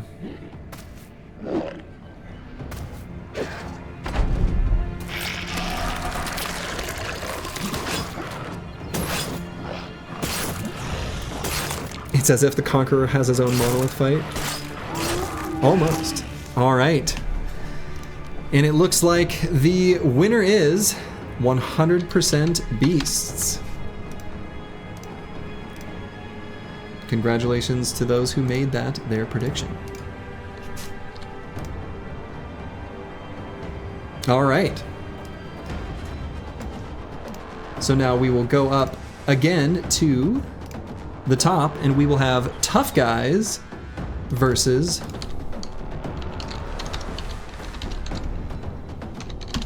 Frosty Bros.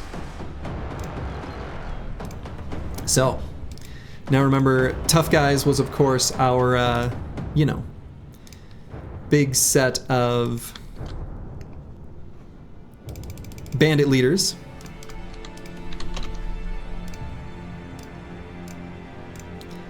And the Frosty Bros is 5 of the Barbarian Unhold Frost Boys.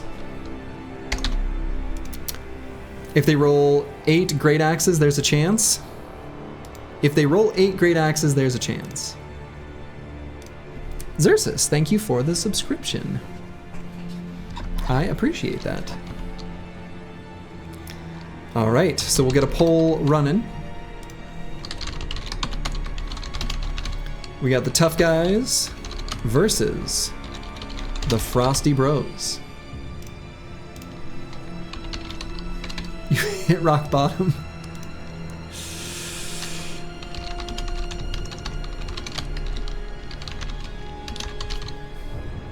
All right, get your predictions in.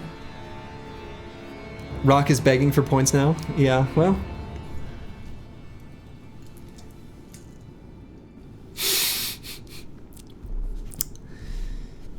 I guess you'll just have to watch the stream or whatever. Captain has to go down with his team. Fair enough. Much respect. Much respect. You can win it all back by betting against the Frosty Bros. Look, I think there are teams that will beat the Frosty Bros. Again, there's no whip master. So a team like Hold, I think beats Barbarian Unhold Frost because they would move forward and just fight each other. They would literally never move and slowly die from fighting each other. But Hold is gone. Hold was eliminated. There is a team composition that beats the Frosty Boys for sure, and they're already out. So, I don't think this is the team to beat the Frosty Bros either. 77% of people believe Frosty Bros will win. Let's see what happens. We'll start this fight. What was Hold? It was a bunch of nomad zombies.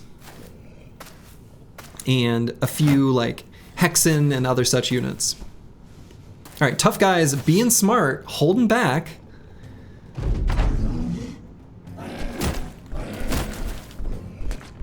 This might work for tough guys. Oh no, don't charge. Don't charge on top. Don't charge on top. Don't charge on top. Let them take care of themselves.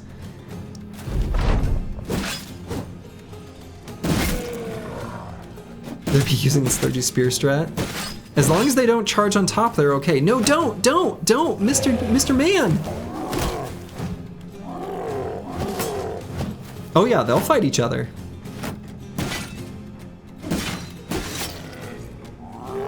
Look at that. Look at them beating the crap out of each other.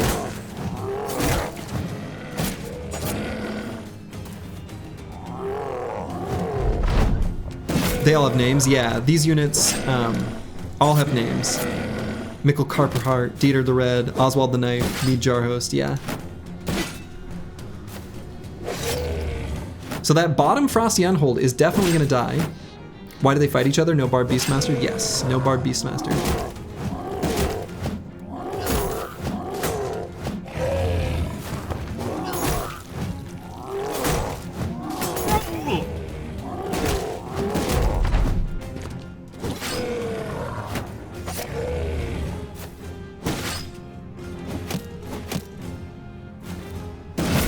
Okay, so that Barbarian Beast on the bottom is gonna die. Boom, there he goes.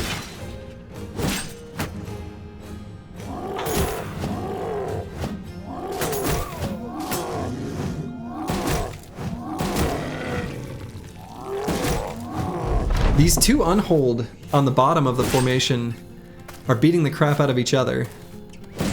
A human could win this so easily.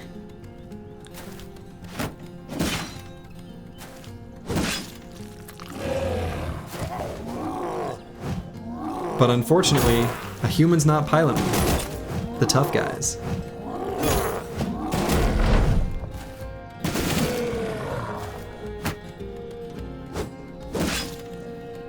Not even a single 9 lives proc yet, though. Unfortunately, they're spreading out their damage, which is a huge problem.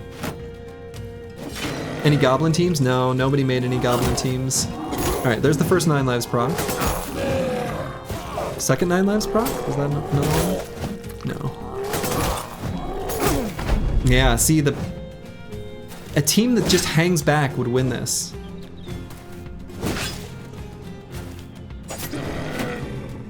Hey, at least we killed one of the Unholds, yeah. Did better than your team? True.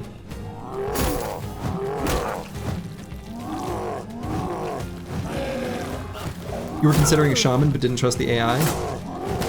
I think the shaman's super good. Shaman AI can be a little sketch, but hang back, they're tough guys, true. The Warp Rans are actually pretty okay for this fight, though. All things considered. Once their armor's gone, anyway. The first tough guy falls, the second tough guy falls.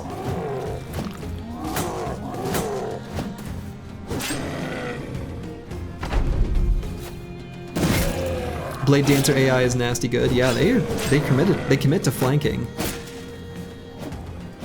They're getting somewhat good damage on these unholds, but it's too spread. It's just too spread.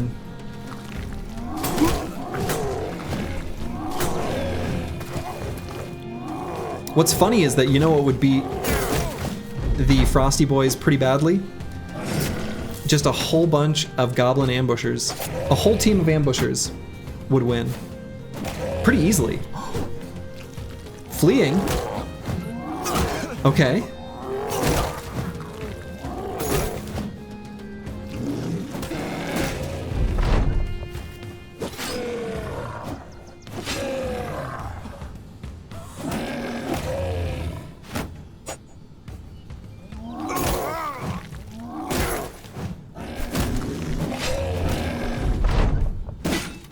Unfortunately, I think it's a little too late.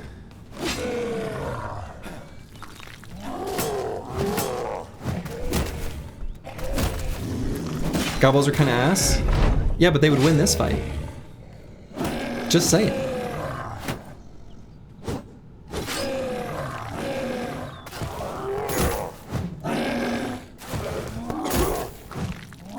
Now, what happens if that one tries to flee? Oh, no, it just rallies. They might have a hard time with the armor. Yeah, but these unholds would never make it forward. They would just beat the crap out of each other. And the goblins would just like footwork back. So I think a team of just like goblin ambushers would beat the Frosty boys pretty easily.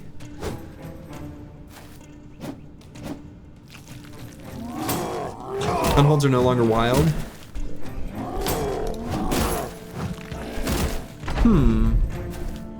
Yeah, they're not.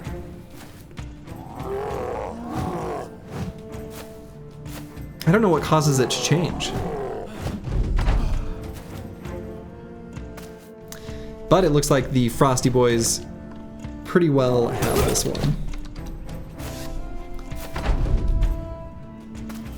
Yeah, the last of the tough guys are fleeing, and that's it. The Frosty Bros are the winners.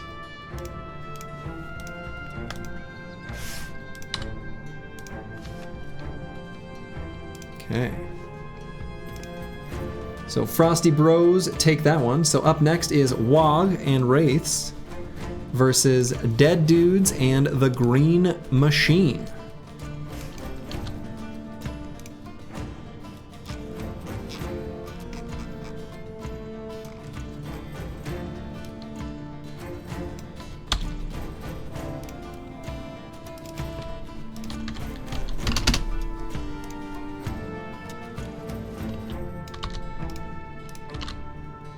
Okay.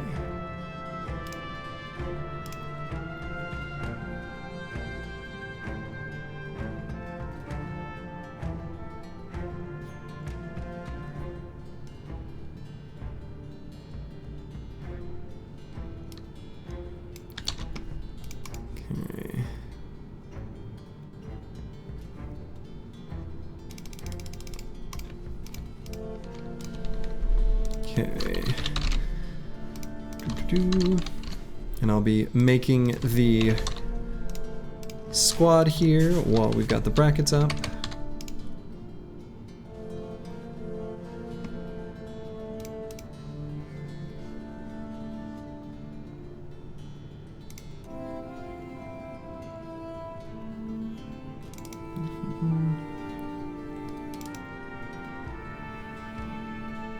Okay.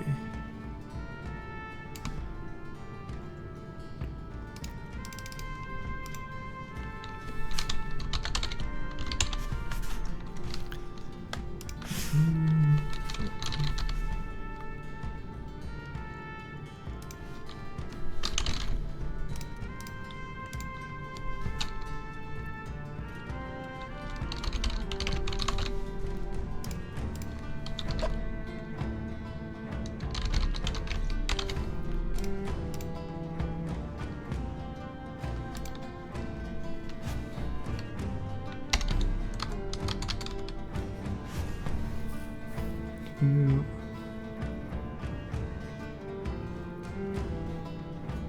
Shoot, I missed a unit. Okay. Just pull this up here. One moment. I didn't have my copy paste ready for this one. So give me just a second.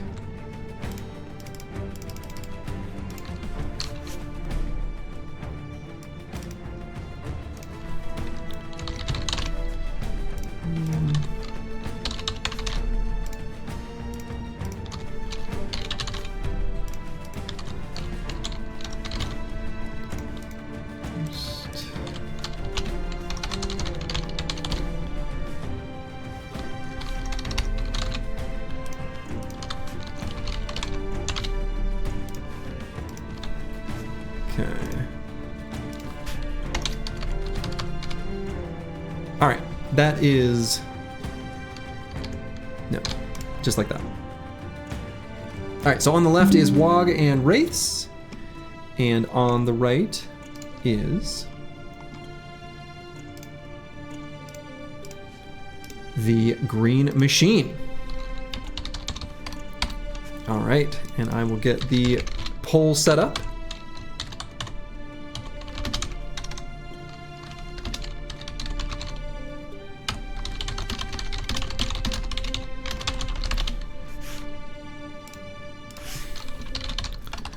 And the prediction will be getting started momentarily as well.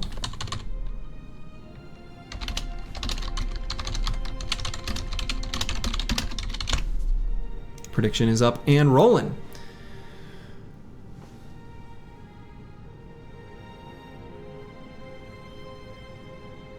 Okay, Slurgy, when should we make the new BattleBrawl, like 3 streams before mono or what? I don't want it to be too far ahead of it, so probably, you know, people sign up relatively quickly, like things will fill up. So I'll probably announce the next BattleBrawl pretty much right before I do Monolith on that particular run, is probably what I'll do. So, get your predictions in. We've only got like 20-ish more seconds.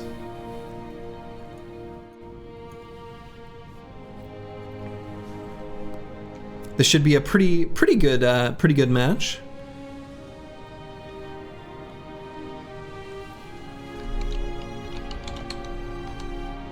Okay, 62% believe Waagh and Wraiths should take it. There's a 1/3 chance that the animals flipping from barbarians to beasts per turn. Ah, so they just swap to beasts so they all end up... I see, that's what's happening. Why am I not playing the barbarian music every time? Well, I had it set so that it was doing whatever team was themed for each. But, you know, we'll play the barbarian music this time. We'll mix it up. Okay, let's get this one started. It was part of my original copy-pastes, though I had to, of course, eventually abandon that as I was quickly reforming teams.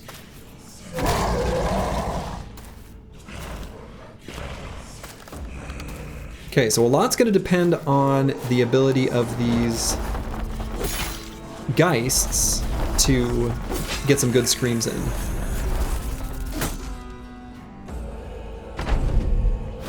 The Geists seem confused. Well, they do that normally, where they'll kind of hang back. Of course, if a Necro Savant just takes them out.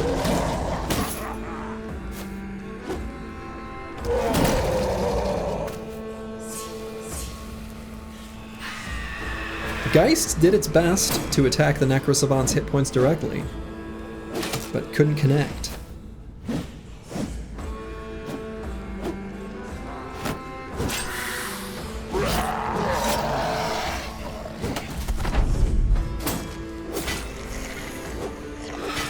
I don't know, things are looking pretty good for the dead dudes in the Green Machine.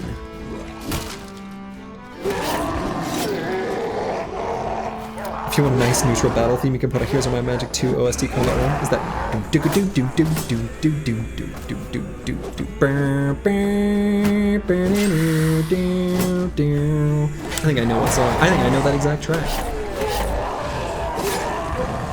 That's Combat 3? Oh, okay. Alright. Why, you've got the Heroes of Might and Magic 2 OST memorized? Incredible. I don't know which one Combat 1 is then.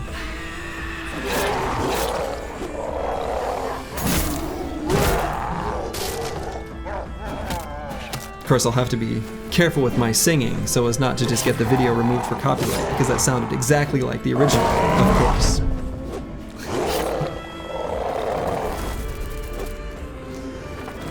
Your cat wants to say for real from her stepping on the keyboard. Do the Necrosavants heal from attacking skeletons? Apparently so. I thought that they wouldn't because it should only be enemies that bleed, but they seem to not care.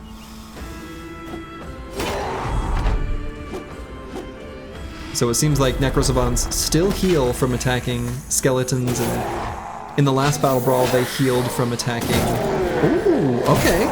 One of those Necrosavants nearly gonna fall. This is closer than I thought, but it still looks like the Green Machine has got it.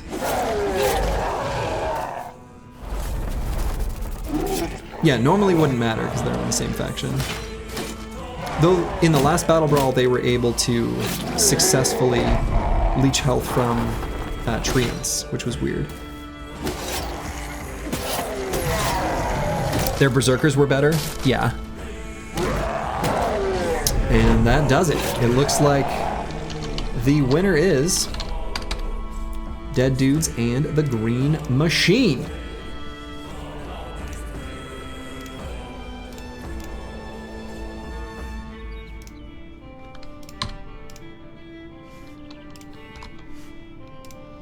Okay.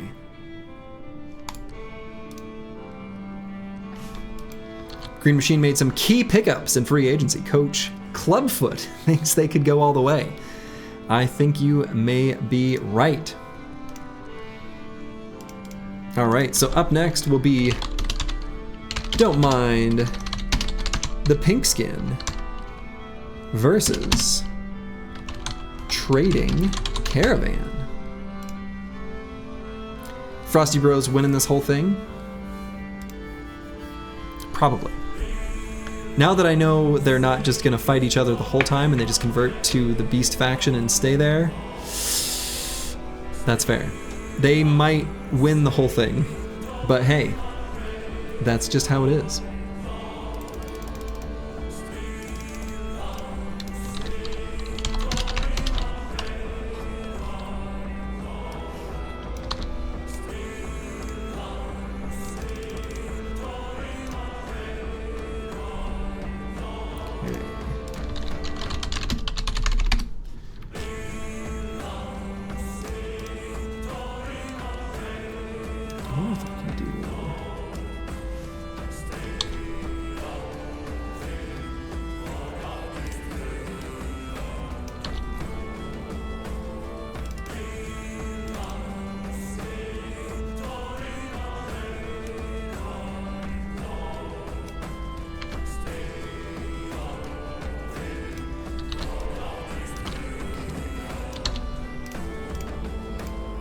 Go.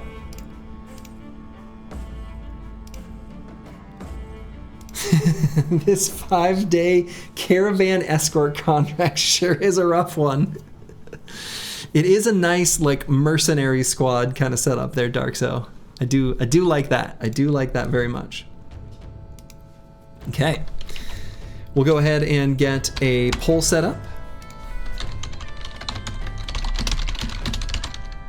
Don't Mind the Pinkskin versus the Trading Caravan. I really like the theming of Trading Caravan. Using some of their valuable points to put the proper donkey, you know, caravan on their team. Poll is up and prediction is up. That feeling when you sign the caravan contract to have to partake in the arena tournament. Exactly.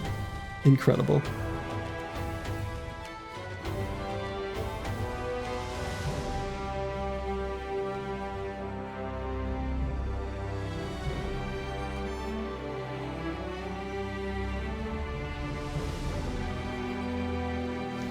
Okay. This one is tough. Yeah, this'll be a nice, like, orcs versus mercs, you know? Who's DMing Slurgy at this hour? That was me actually asking my wife if she wanted to make me another cocktail. She's the best. All I wanted was to travel without eating food. That is one of the nice things about escorting a caravan.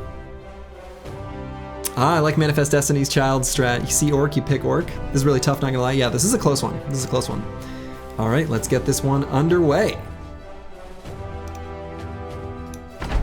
Do the units get their maximum scaling or day one scaling? Day one scaling. So it's day one in the game world at this moment. You see knight, you pick knight. Both wise choices. This hedge knight's got a big ol' hammer. Yeah, 3 mansplitters. Mansplitters are huge.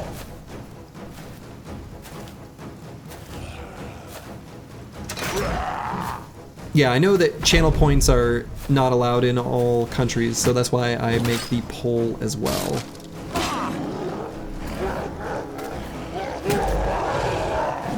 Ah, this is the Pongles team. Very nice.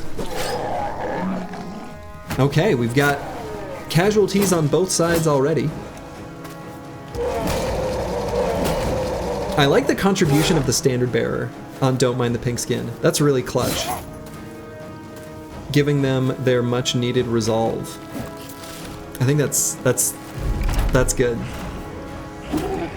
Yeah, that one traitor human. And he's like the palest. He's like a pale boy. He's got cute little rosy cheeks. Yeah, are you kidding me with those stuns? Pretty nuts. Those orcs in the backline are gonna cause some serious problems as well. Oh my god, Hedge Knight stunned again! This Hedge Knight getting stunned constantly. He's also not got the best armor setup that he could have. Hey! Toma Oak, thanks for the kind words. Good night to you in France. Glad you're enjoying.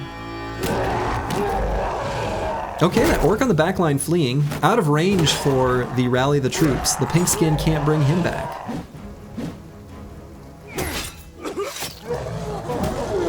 This is close. There's a lot of casualties on both sides already.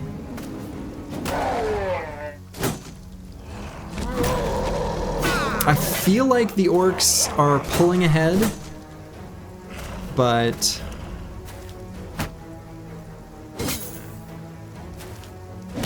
Slurgy uniting all of Europe.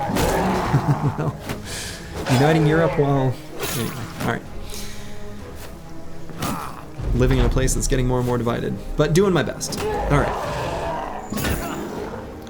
Yeah, that standard bearer has been putting in work on the hedge. He's been poking him, giving him some good ka-chonks. He's got the high ground. Boy, this is close. I thought the... Don't Mind the Pinkskin was pulling ahead, but now I'm not, I don't know. Hedge Knight has his armor almost completely gone though. So it's over? For who? For Don't Mind the Pinkskin? Mercs win? Probably. Yeah. Yeah, I think that's probably right. But this Berserker on the backline, don't underestimate him. He's got a bunch of rage stacks. Like a lot of rage stacks. And all of these humans have really low armor now.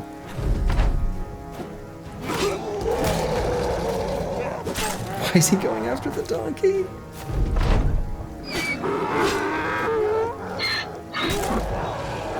Yeah, Berserker building mega rage stacks. If he hadn't gone to the low ground...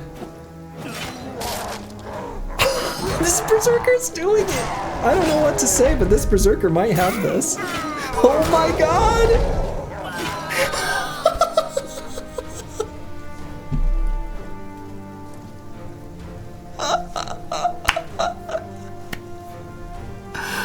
I can't believe it. The winner is Don't Mind the Pinkskin. I can't believe it. Wow. What a match. Don't Mind the Pinkskin coming out of nowhere. That one Berserker, I can't believe it. That was incredible. Incredible. Wow. Wow. Wow. Nuts. All right, so up next will be Peaked in High School versus Another Mother's. Yeah, he got like 8 kills with the donkeys included. Yeah, something like that. But all of those mercs had really low armor, so that Berserker was able to, well, berserk.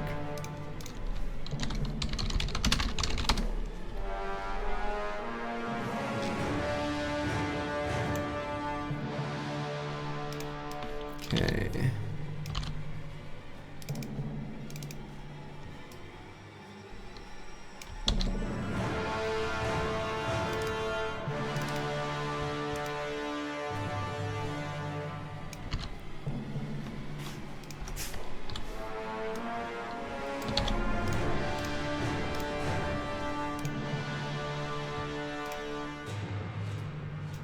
All right.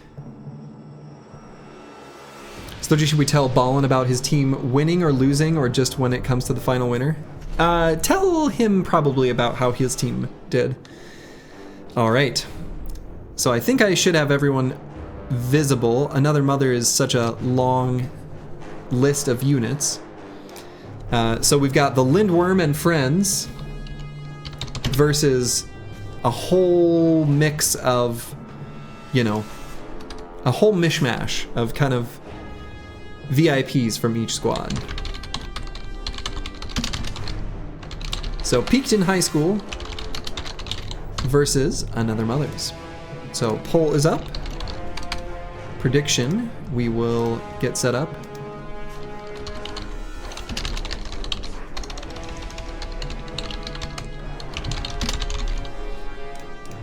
All right, and prediction is rolling. Another Mother's is strong. It is, it is. Hello, Jimmy Fantastic. Welcome, welcome. Strategically voting for the opposite team in the poll to get better betting odds. Easy, very, very smart. Thomas the Train says, I think Lindworm team is the most dangerous for Frosty Bros. Ah, it could be. Certainly could be. This is very cool. Can someone link you the mod, please? Yeah, if you search for Combat Simulator, it is on Nexus. Should be able to find it. That's the mod by TaroEld. Yeah, you're welcome.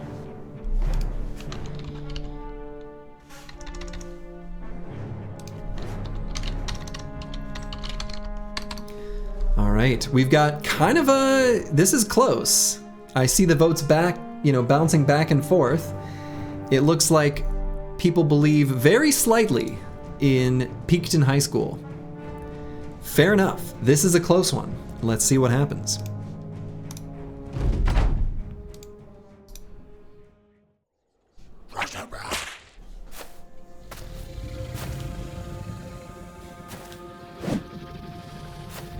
Another Mother is about to be a stepchild. All right, that orc doing a push that probably helps out Peaked in High School.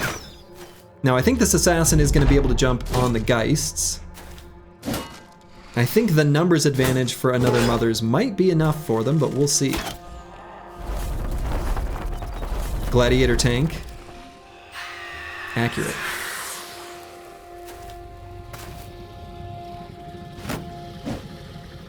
Necro Savant probably going to clean up the Geists in the back.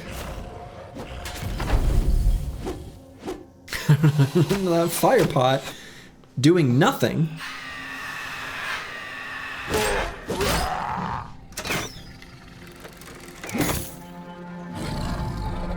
You don't see how they'll kill the worm, but you have hope? I mean, they're not invulnerable. They will eventually fall. Ballin's team is Angry Kisses, right? Yeah, I think so. Man, they're having the... They cannot hit those Geists in the back. It's kind of insane. There we go. Alright, they finally got him. Yeah, the fire pot was very funny. Alright, we got a little bit of fleeing on both sides. The Lindworms are now confident. All that remains on the side of Pinkskin High School is the single gladiator and their Lindworm.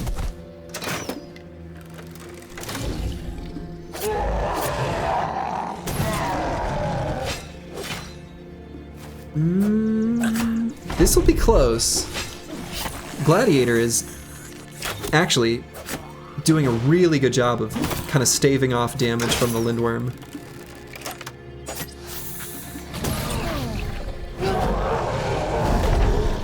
Orc Warrior falls. Necro Savant doing huge amounts of damage. Gladiator will tank forever? Not forever. I don't know. I suspect that this Necro Savant is going to be doing too much damage to the Lindworm.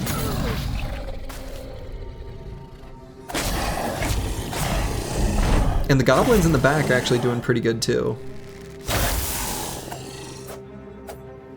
Of course, both of these teams are still in the winner's bracket, so no matter who falls, they are still in the tournament. Are there any limits on the compositions or command for rule set? Yeah, so there was score values assigned attached to each unit. Okay. The trick to beating Lindworms is to have a Savant on your team. Noted. Yeah, indeed. All right, so that's it. The winner is Another Mothers. The underdog in that particular prediction. But again, remember, both of those teams are still in it. So Another Mothers is the winner. But Pinkskin High School, I don't know, maybe they're off to college now, I'm not sure.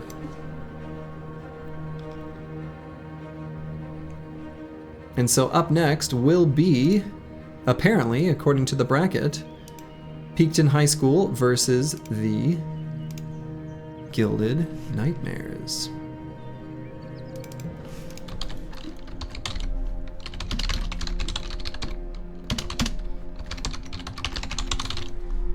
That should be a good matchup. That should be a fun match.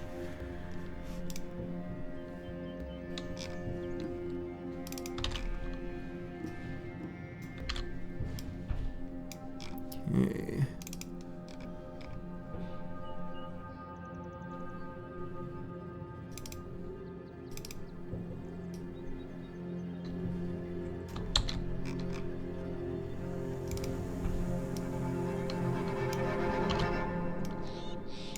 I'm still just getting things set up.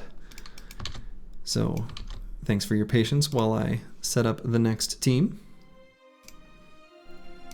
Okay. Nightmare's about to wake up. Oh, I love it. Cold water coming to the face. Love the trash talk. Love it, love it, love it. All right, so Pinkskin High School, of course, is the team you just saw with the Lindworm and etc. Whereas the Gilded Nightmares are, well, Gilded Nightmares, a whole bunch of the elite squad from the southern city-states. So we'll get the poll set up.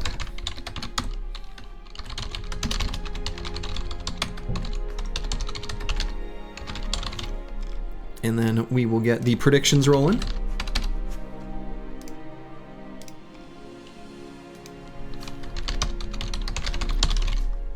Prediction is up.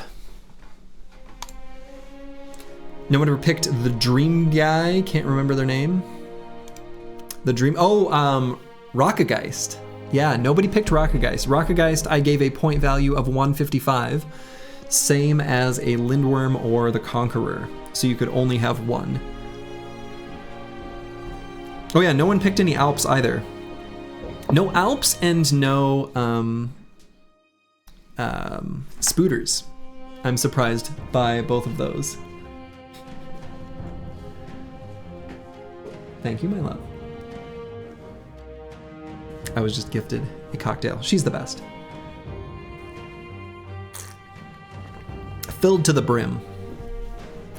Oh, she made it strong. Okay. All right.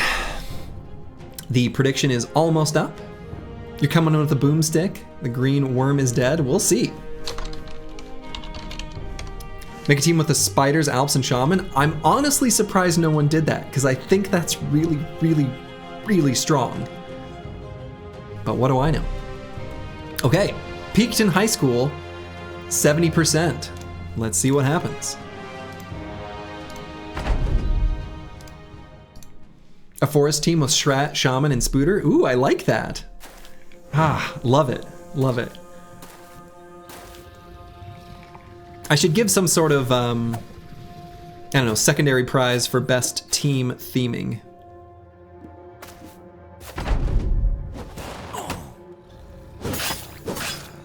All right, pretty nice opening. Ooh, one of the conscripts going to fleeing already from one scream.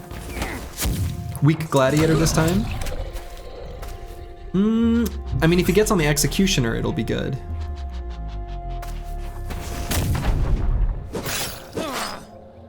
Ooh, assassin getting wrecked. Wow, what a fire pot. All right, executioner directly in contact with that hammer.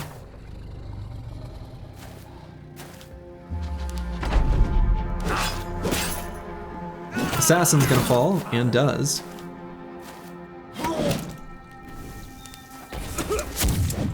Gladiator getting wrecked, but still confident.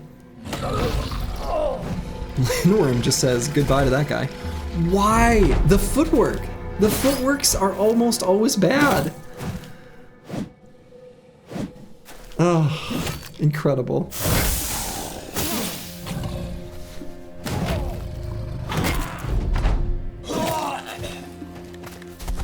All right, let's see if this team of Gilded Nightmares can do it. If that Hammer Gladiator had just stayed on Executioner, he'd have been able to get a lot done. But as is, I think the Gilded Nightmares are going to be able to take this Lindworm down.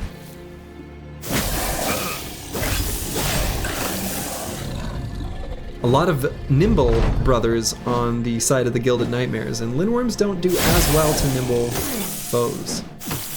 Lindworm has missed every shot. Yeah, he is. And it's not like he had low hit chance. I mean, he does now that he lost some confidence, but... Wow. Gilded Nightmares. Yeah, Gunner is stuck, apparently. But that's it for Peaked in High School, which is almost perfectly themed, because Peaked in High School, well, won early on. They peaked in high school. Congrats to the Gilded Nightmares.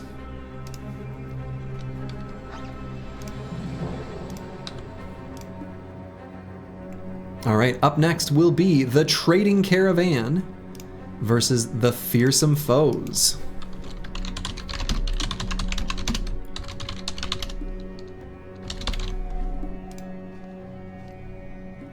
Yeah, high school was round one, and then it was college, and then it was working career, maybe. Never doubt the power of Pocket Sand. Love it. All right, Trading Caravan and Fearsome Foes.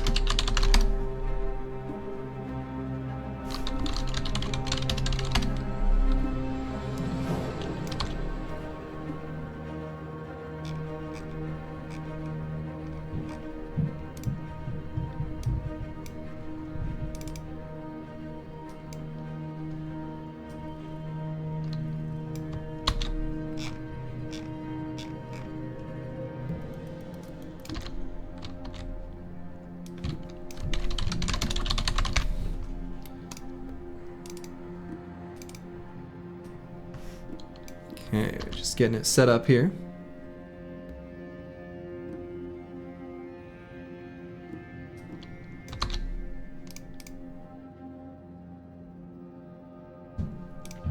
All right, Fearsome Foes versus Trading Caravan.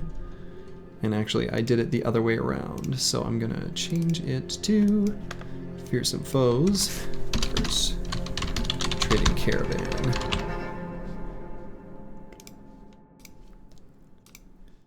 Okay.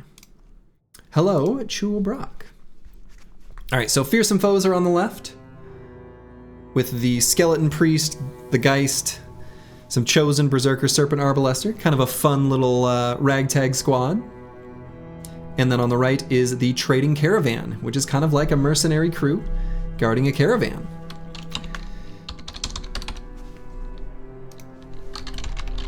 So, Fearsome Foes versus Trading Caravan. And of course we are in the losers bracket, so whoever falls in this is going to be, unfortunately, eliminated.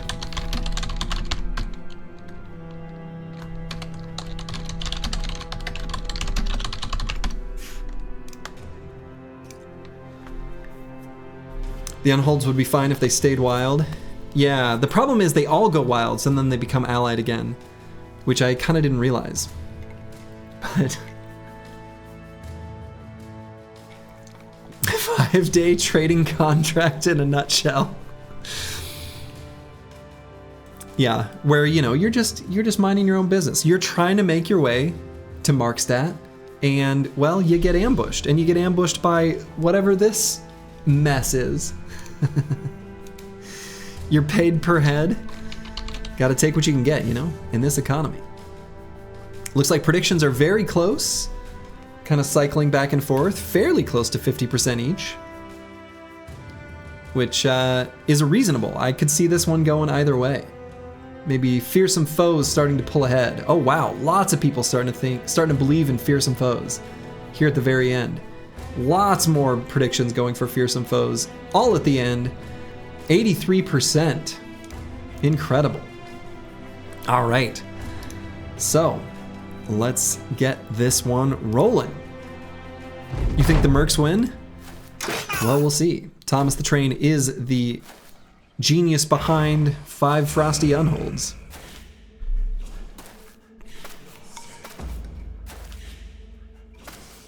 You were expecting more Fearsome? True. Maybe some Ancient Honor Guard or something like that. But the Geists are, of course, quite fearsome. I like the... Yeah, I was about to say, I like the little pocket that the Serpents just made. Wow! Beautifully done by the Serpents from the Fearsome Foes. Yeah, no one did any Ifrits, which was surprising. The Danger Zone. Unfortunately, that Serpent, well, I don't know what that Serpent was doing. Very brave Chosen. Not a Hex I'd occupy. Ifrit's just costed so much. Fair enough.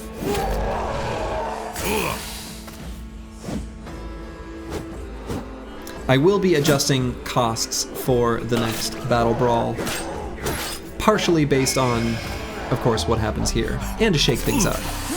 You know, shake up the meta. Ooh, big attacks by that Chosen. Fearsome Foes looking pretty good. The Hedge Knight from Trading Caravan getting pretty low on hit points there, hanging out in the miasma. Do I have my own combo in this, or will fight the winner? Nah. This is all purely community driven. Fearsome Foes are being true to their name. Nearly everyone from the Trading Caravan is fleeing. The end of many a mercenary company. Yeah. Huge morale issues. Fearsome Foes doing as they do best, I suppose. Wow.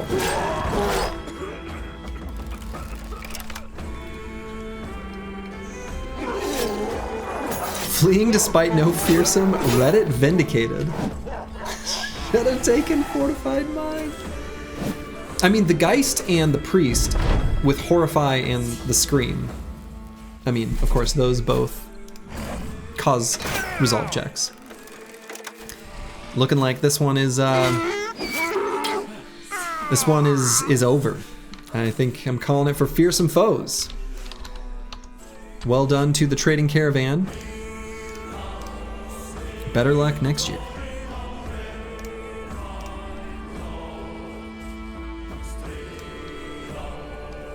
Fearsome foes, take it. Alright, up next is Waagh and Wraiths versus Brains and Bronze.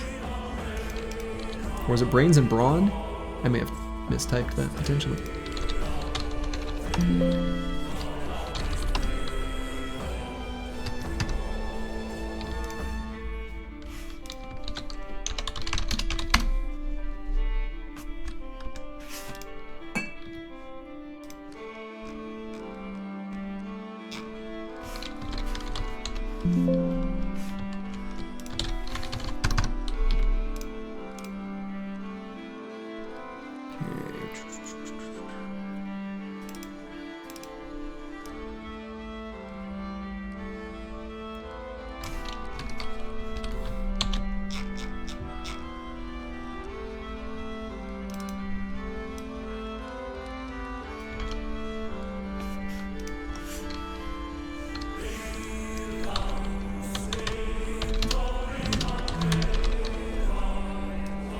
Put that in there yet?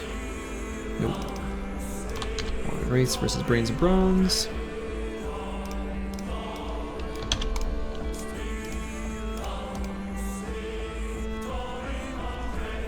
Okay. So kind of a similar, you know, Waagh and Wraiths is kind of similar to Fearsome Foes. So do you think you're going to do a Sun stream or just do a next week? What does Sun stream mean? All right, we'll get the poll set up.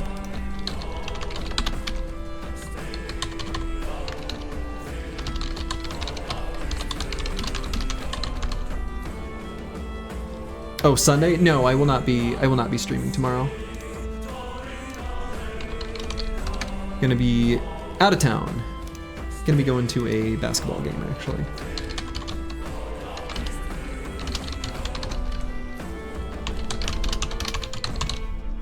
All right, prediction is up.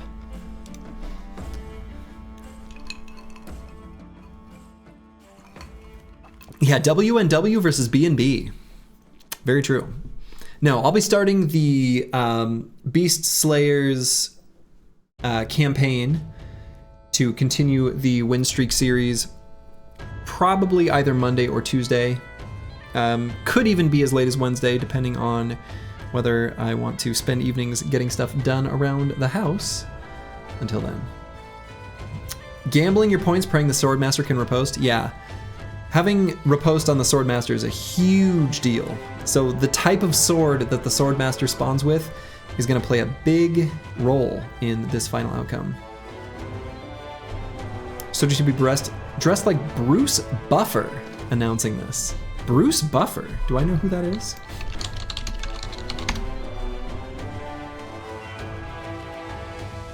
Who's UFC official Octagon announcer? Huh, I've never watched any UFC. Gotcha. No, I don't know. Watching UFC makes me like deeply uncomfortable. Is Slurgy's wife gonna watch this VOD? I have no idea. She might. Okay. What do people believe? What are predictions here? Looks like Brains and Bronze. People believe in Brains and Bronze. Let's see what happens. He's amazing. You think I could pull off the ridiculous suits? I don't know. Probably closer would be Sean Evans. It's the show with hot ones and even hotter questions. Probably closer to my actual appearances.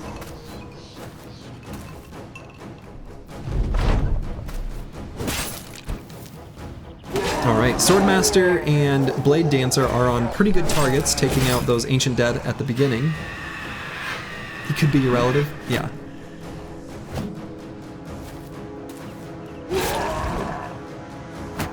Pretty close actually. Yeah, we've got the same haircut.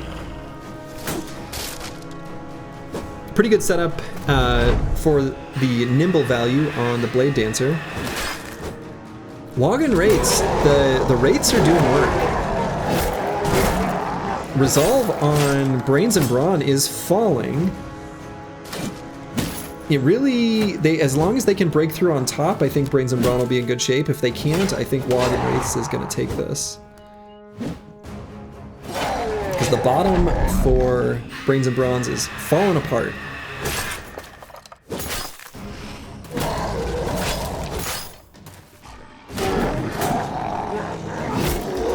Well, I don't know. Man, those man-splitters, holy buckets. Man-splitters, good weapon. One of the wraiths falling.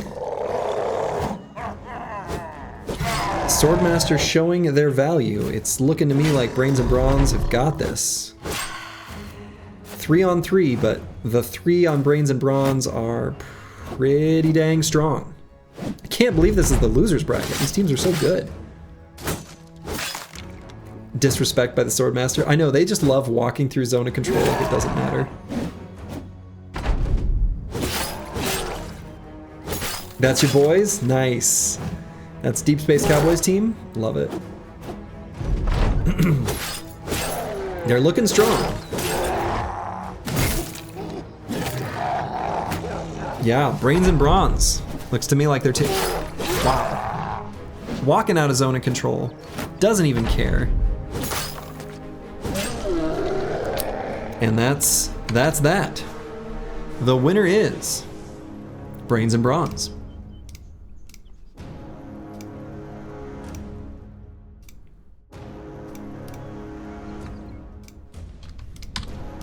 Nicely done to them. Better luck next year, Waagh and Wraiths. Okay, up next, gonna be a pretty interesting lineup of tough guys versus 100% beasts.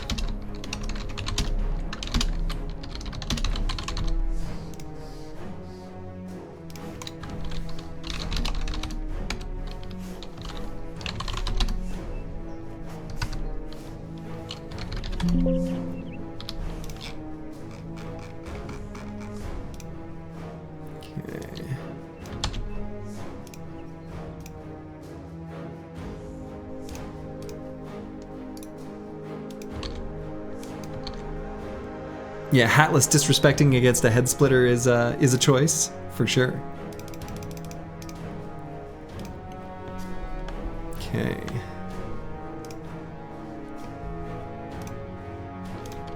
Gotta pull up 100% beasts here.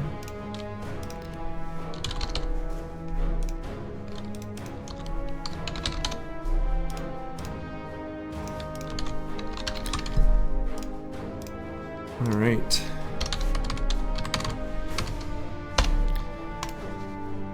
So that's the setup. We've got 10 bandit leaders or brigand leaders against a warlord and a bunch of nachos and 9 hyenas. I'll go ahead and get the poll set up.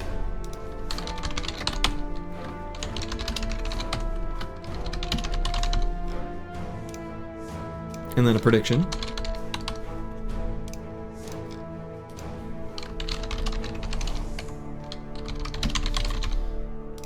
And they are up and running.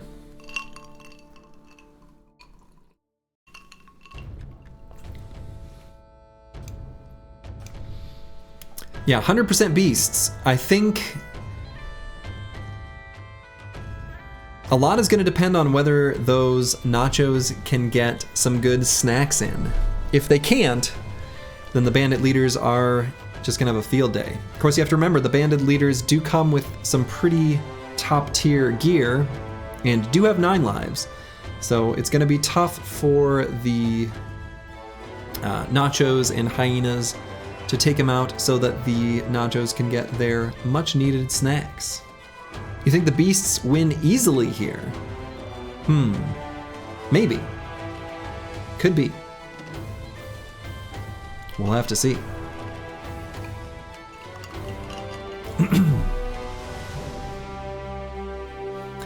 We shall see. All right, the poll is up. In the poll, people believe the winner will be tough guys. And in the prediction, also 60% tough guys. This one will be close. My prediction is also for tough guys, but just Barely. We'll see. Oh, let me pull the combat log down. Looks like Tough Guys recognize that they have ranged advantage. They must have some javelins. So they're going to hang back and let the 100% beasts come to them. All in on the beasts? Nice.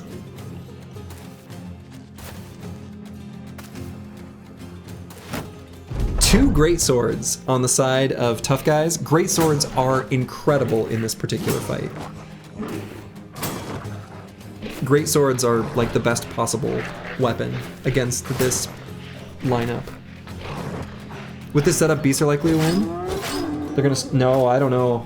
I think that Tough Guys have this. Great swords are way too good against this lineup.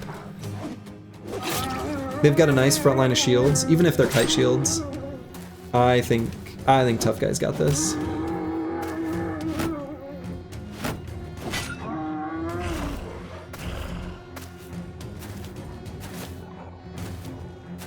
I don't think the nachos are going to be able to do enough.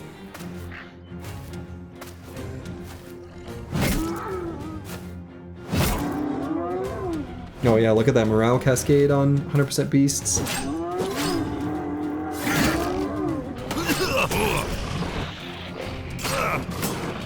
Orc Warlord starts splitting and heads start flying. Maybe. But the entire team of 100% beasts, with the exception of that Great Axe Bro, are confident. I think Tough Guys are, you know, it's a straightforward setup, but I'm feeling pretty good for Tough Guys.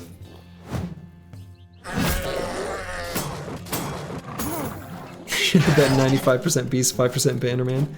The Pongo loving his Bannerman strats. For good reason. No, Tough Guys are absolutely cleaning up here.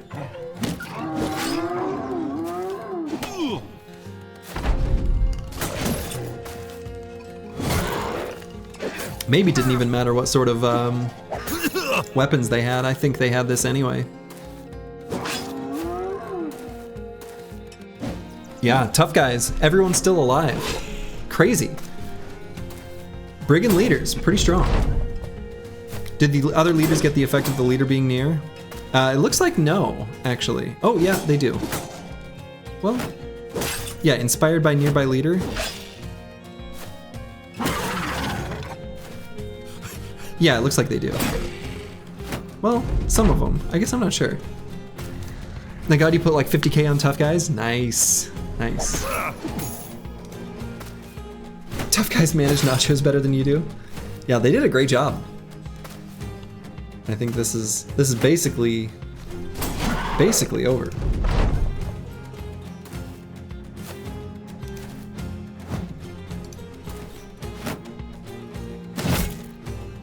Looks like the game just picks one of them to be the leader. Yeah, that is kind of what it looks like.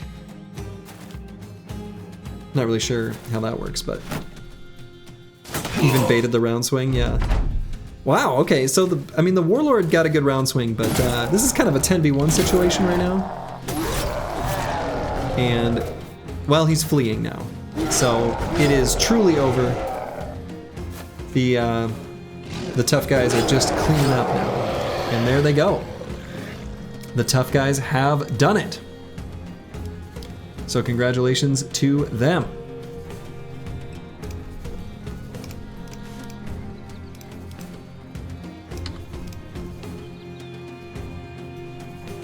All right, so up next will be the Frosty Bros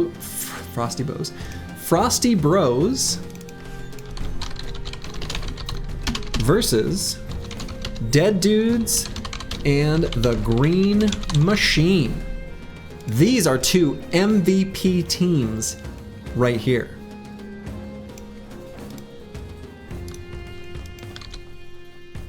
These are two MVP teams for sure.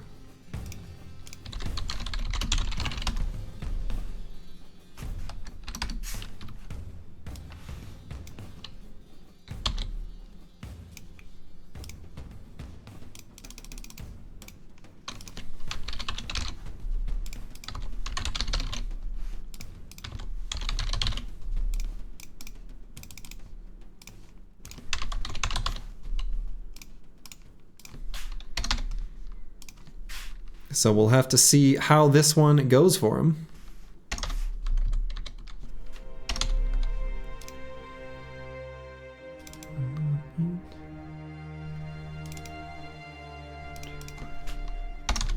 Okay. The 2 stacked rosters, definitely. 2 very straightforward lineups, but 2 very strong ones. On the left, we've got 5 Frosty Unholds, and on the right, we've got 8 Orc Young, 3 lower Necro Savants, and 2 Berserkers.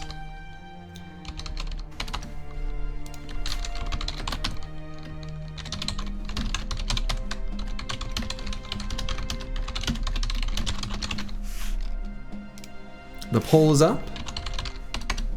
No rage stacks? True. Well, no, not necessarily no rage stacks. They're, you know, it can still happen.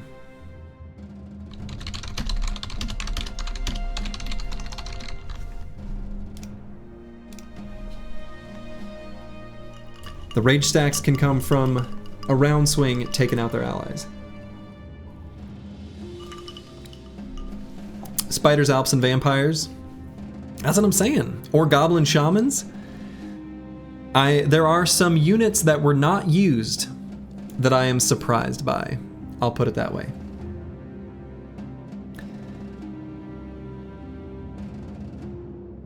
I think based on, well, I'll save what I won't give my prediction. I don't want to muddy the water. I can't help it. I want to. I want to participate. I want to bet channel points. I don't even have any. Or do I? I don't know. Do you get channel points in your own channel? Does that even make sense?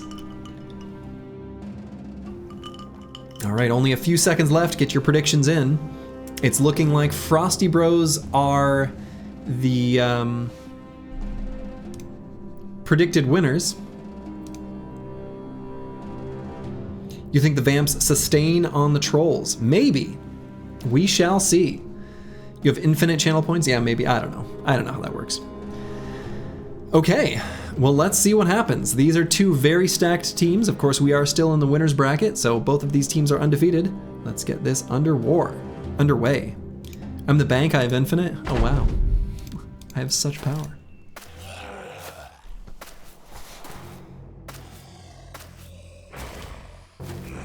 All right, first round is just posturing. Well, a couple brave orcs. Now the Necrosavants won't get any healing in at the beginning.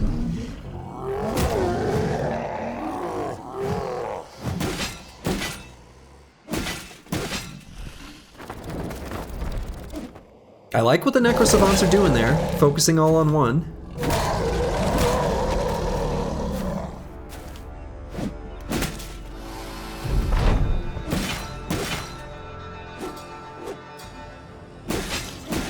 They're doing their best. As long as the orcs can take out the armor of the unholds, maybe that will be enough. Oh my god, that's so much damage to the Necrosavants.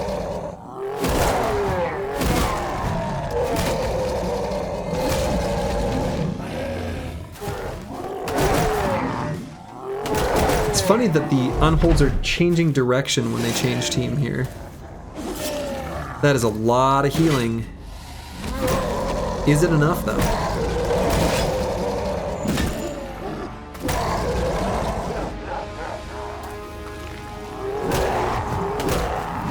Yeah, no stuns. You can't stun unholds, so. Ooh, that Necrosavant in a very spooky position. But still manages to live.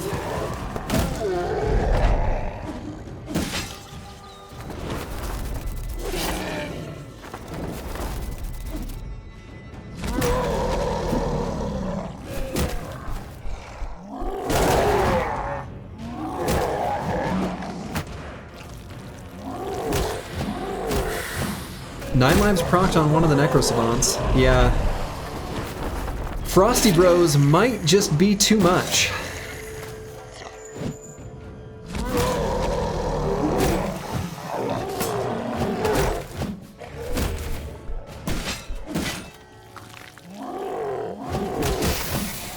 Ooh, yeah. What does it say, 1 versus 14? I think it chose beasts as the faction of the other side. Because you'll notice that they're facing the same direction, but they're still fighting each other.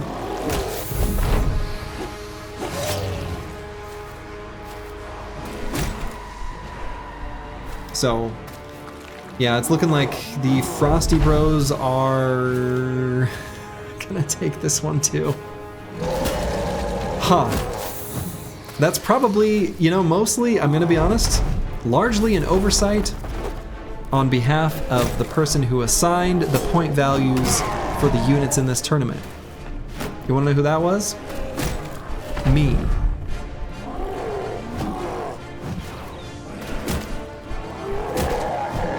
Champion Swordmaster all over again. True, though that was, you know, anyway, all right. Well, who was that? Who could even ever know? All right, and the winner is the Frosty Bros. Absolutely smashing Dead Dudes and the Green Machine. So up next will be, your team is indeed very good. Don't Mind the Pinkskin versus Another Mother's.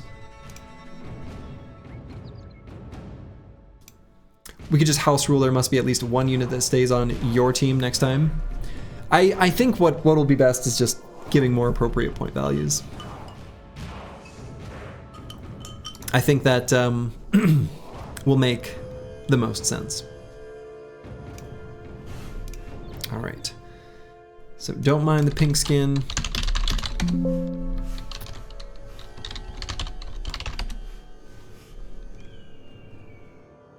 Versus Another Mother's.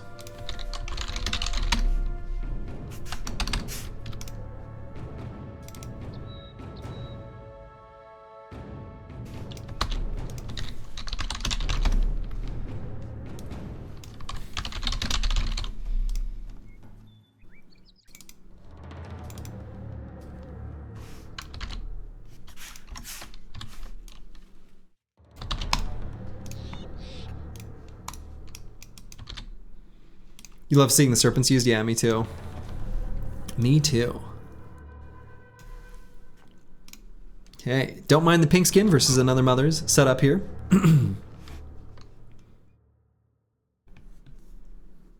But won't this appropriate point value also be inappropriate if someone tried to combo unholds with barbarians? I don't know. I don't think so. I think I'll increase it, but not increase it to the point of being completely unfeasible. And you know, honestly, even if one unit is so high valued in point number that it's basically unusable, there's like 50 other choices, you know what I mean? So I think that's okay.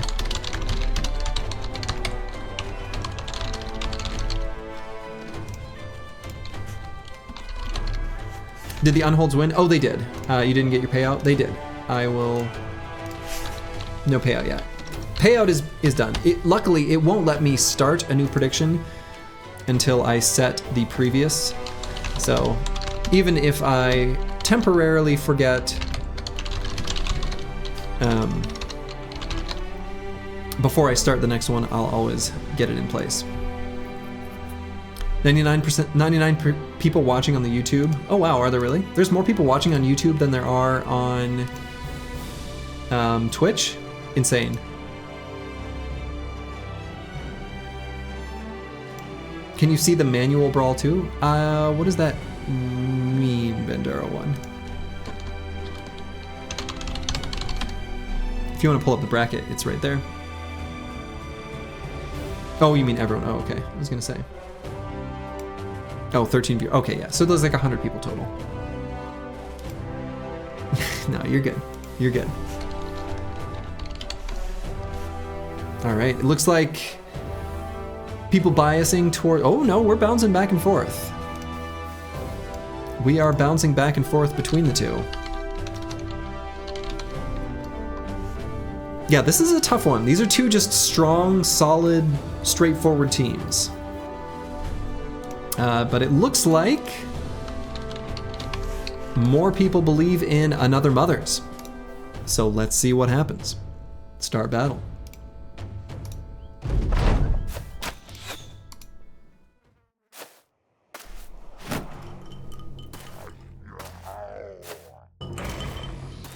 You think the sword dancer will be too much? Maybe. He does have a high ground hex, which is pretty nice. You can't watch this. Yeah, the blade dancer on the high ground is a big deal.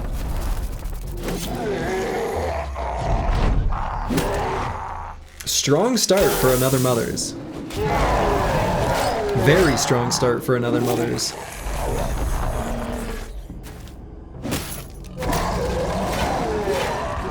Yeah, blade dancers have been brutal.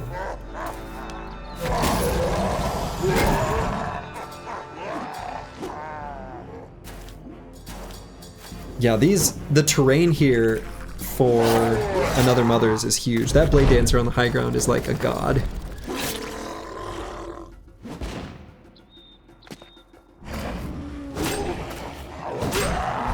Doesn't even need it anymore though. There is a Orc Young who's making his way towards the Goblin Overseer. They got a fun little game of cat and mouse going there on the top.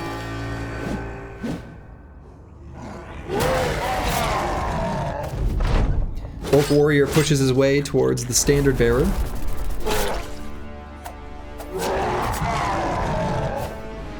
The Assassin having a Catal is pretty big. Tons of damage against these naked Berserkers. That Berserker does manage to smash him in the head though. But yeah, I think Another Mother's kind of a nice, I don't know, all-star squad. A little bit of everything. Doing well.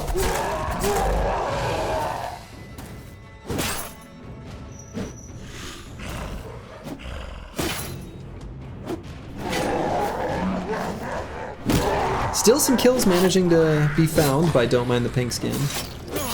Probably not enough, but it's at least something.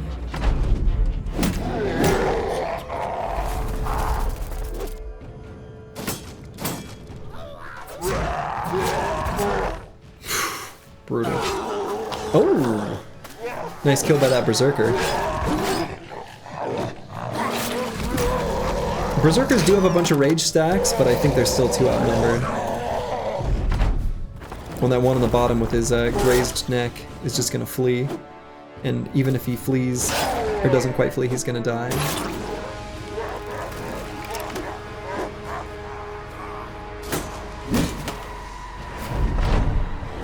He is bleeding out.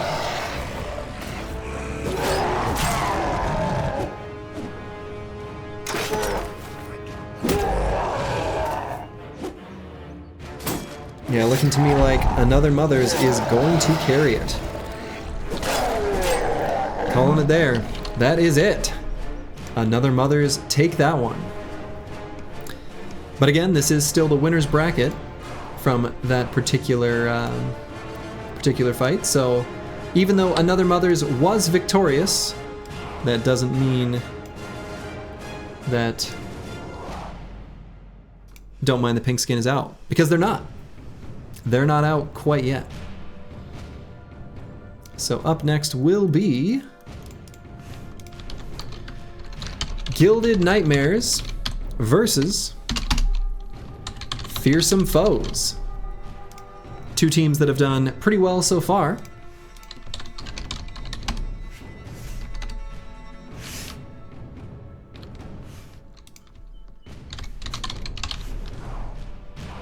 But we'll have to see how they do in this particular matchup.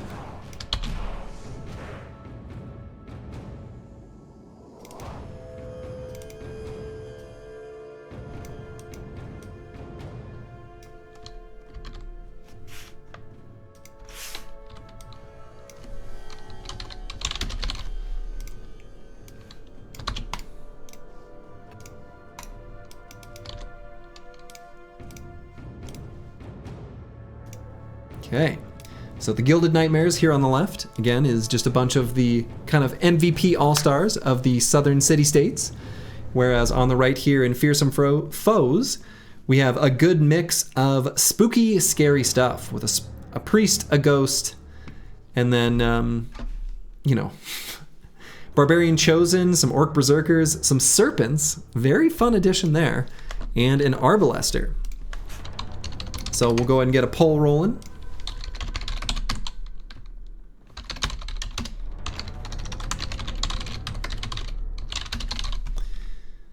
And then I will get the prediction started.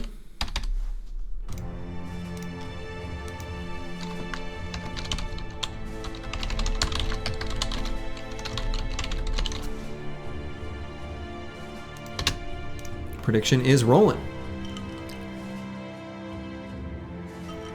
Of course, both of these teams got knocked out in the first round, but have managed to make it all the way to losers bracket round 3. So even though these teams were knocked out early on, they have had quite the run so far through the losers bracket. Two very strong looking teams for sure. I can see the predictions bouncing back and forth just a little bit. Kind of an equal number of votes, but more channel points being put on the Gilded Nightmares.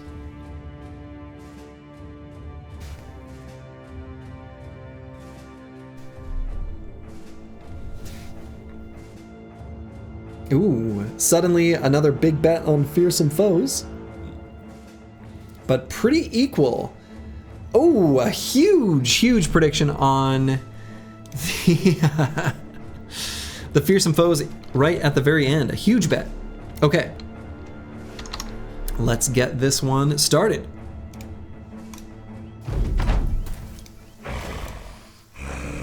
Eight versus 10. Wow, both of the Chosen starting with the Heavy Rusty Axe. That is very good for the Fearsome Foes. Questionable miasma hitting your allies.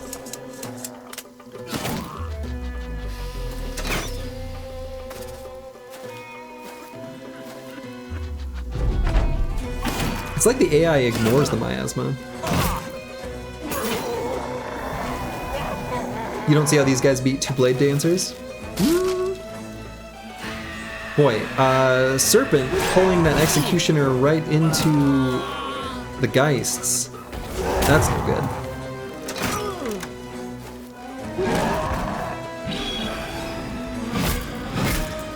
Oof, yeah. Yeah, that Serpent, that was the anti-pull. That's not what you wanted.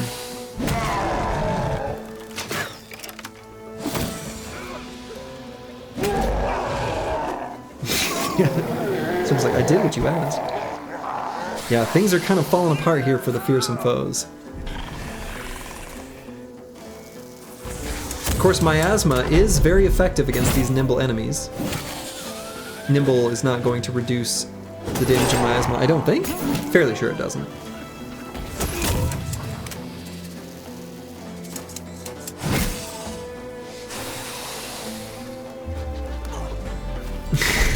Just Nam's A-team right here, doing work.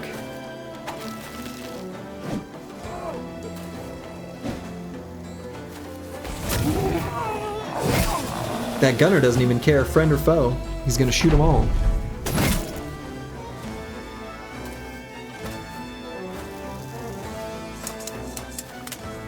Arbalester running away, question mark? You just gave away so many points to those who voted against you, oh no.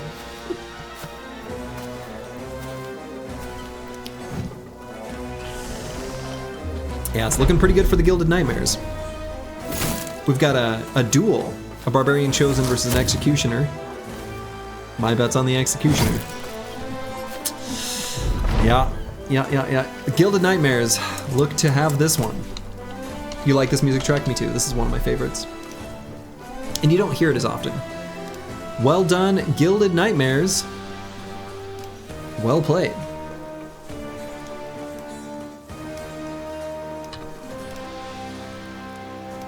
Up next will be Brains and Bronze versus Tough Guys.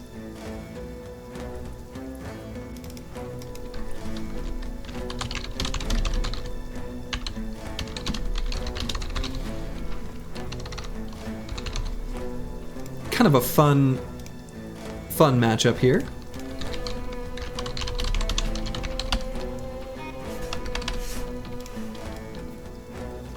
I think, anyway. Blade Dancers are literally Southern Swordmasters? Kind of, yeah. Kind of agree with that.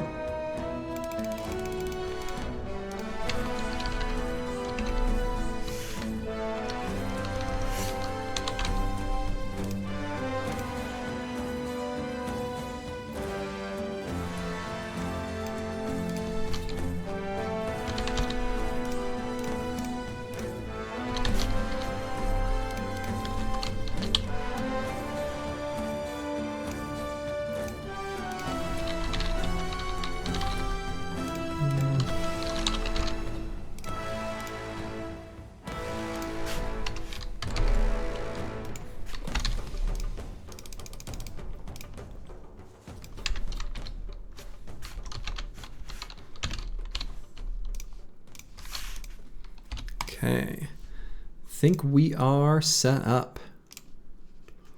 So Brains and Bronze versus Tough Guys.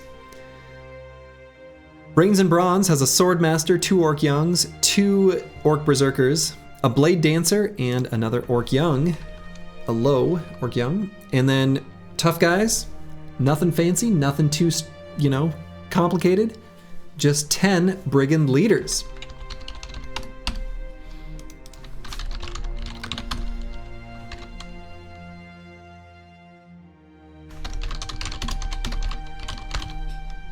So Brains and Bronze versus Tough Guys. Poll is up. Prediction is getting started.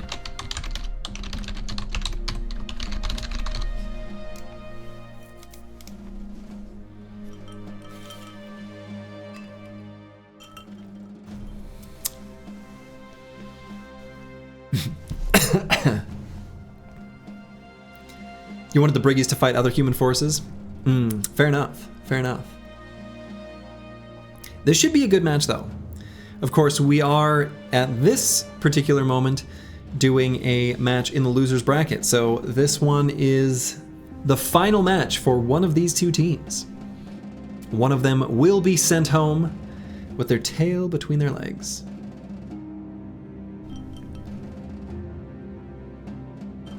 Two very strong teams. I think a lot is going to be riding on whether this Swordmaster has a northern sword that they can do riposte with. That'll be much better than one of the southern Shamshears, because riposte is very good. All right, and who do people think is going to win? It looks to me like in the poll, people think it'll be Brains and Bronze, but in the prediction, people believe it will be Tough Guys. Interesting. If Brains and Bronze win this one, it'll be a round 1 rematch. Oh, interesting. Very nice. Let's see what happens. All right, pretty good nimble setup for the Blade Dancer. He's got a -5 helmet and a -12 body armor. So he should be at, I think, 44% nimble. And he's got an arming sword. Could be better, could be the noble sword, but we'll take what we can get. Oh, and we ended up with a champion. The very low random champion chance managed to happen for the Tough Guys.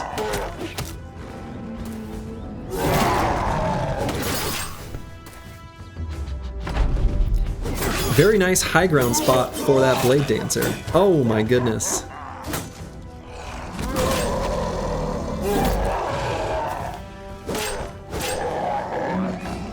The Tough Guys pull it together.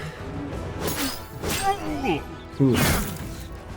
Oh, okay, Split Man, 5% chance, just nailed that Blade Dancer.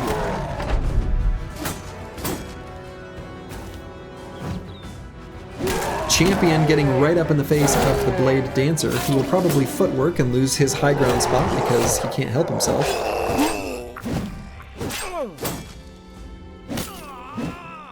Another 8% hit on the Swordmaster. guy's doping. Oh my god, Blade Dancer, insane. Oh, Berserker is doing work. Another 5% hit on the Swordmaster. Crazy. Swordmaster about to fall to these javelins, I think. Tough guys, can they do it? I think the javs are gonna hit. Why would you swing? Why would you throw the javelins there? Throw the javelins at the... No, you fool.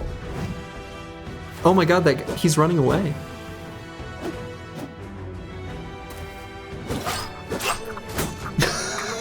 Is the Blade Dancer gonna do it all on his own? 5%. Oh my god. I can't believe it. But, they did it. The tough guys did it. Insane. The Swordmaster has fallen. Brigand leaders, pretty strong. They all wore hats. Yeah, they all wore hats. The tough guys win. Wow. I don't know that, you know, I didn't give my thoughts ahead of time, but I don't think that's what I would have thought was going to happen, if we're being honest. Swordmaster unlucky against Splitman twice in his career. Yeah, for sure.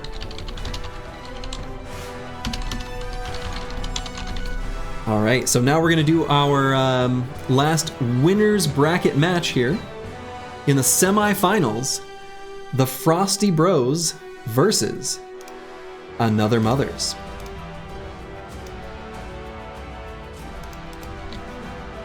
I think the leaders always wear a hat. They're much smarter. Much smarter.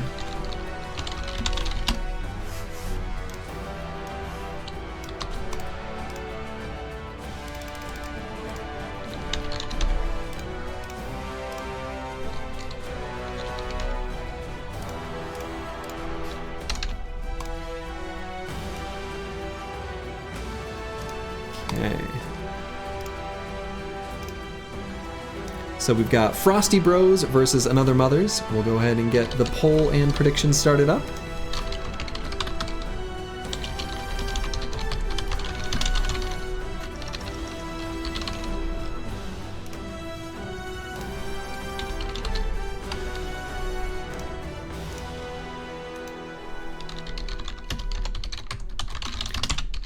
And the prediction is up.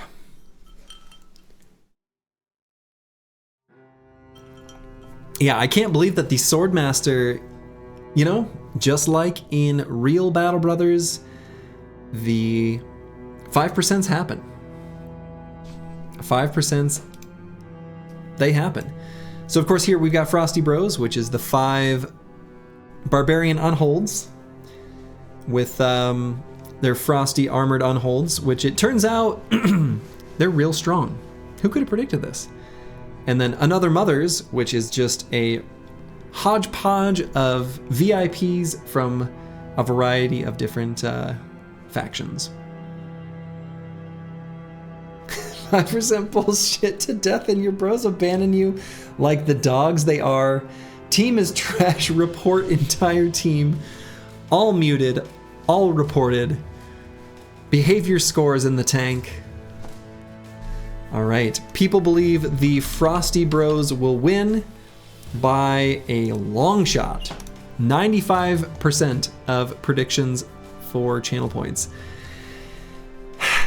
And I think I agree. But let's see what happens.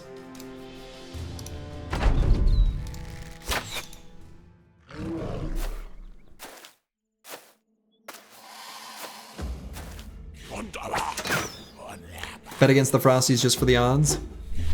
Probably still not worth it. But we'll see.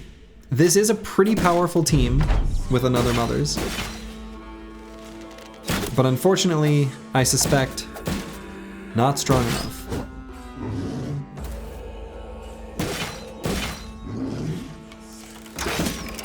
All right, a whole bunch of them converting now all at once. which is kind of bad, actually. I guess you want them to do it, like, piecewise. Necrosavant did manage to heal up a little bit.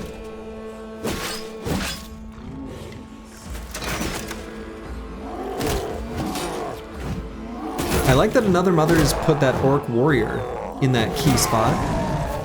That's pretty strong. Orc Warrior being very tanky. Yeah, big flash pot too, for sure. Oops, accidentally poisoning your allies.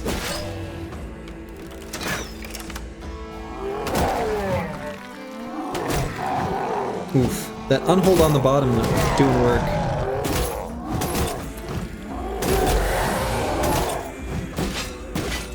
Yeah, unfortunately, I think the Frosty Bros are just too strong. Consider that an oversight on behalf of the person who organized this whole thing, giving them an inappropriate point value. Or rather, not updating the game's score for this unit appropriately. I did change some of them, but this one I don't think I touched. So let it be known that when you're out in the wilderness in a regular Battle Brothers, you know, situation, the score value they assign to this unit is bullshit. Which I feel like we kind of already knew.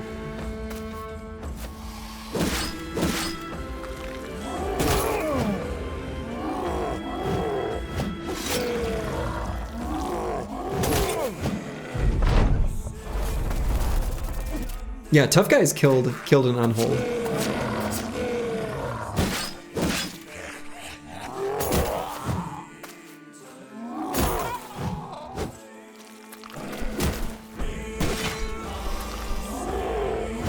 Yeah, unholds are just super strong. Alright, 9 lives procced on the Necrosavant. Luckily, there's Overwhelm stacks on that bottom unhold. So hopefully he'll miss, yeah.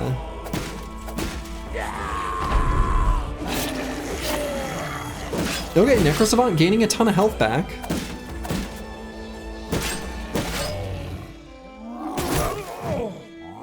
Like the devs thought you'd go bullseye and snipe their masters.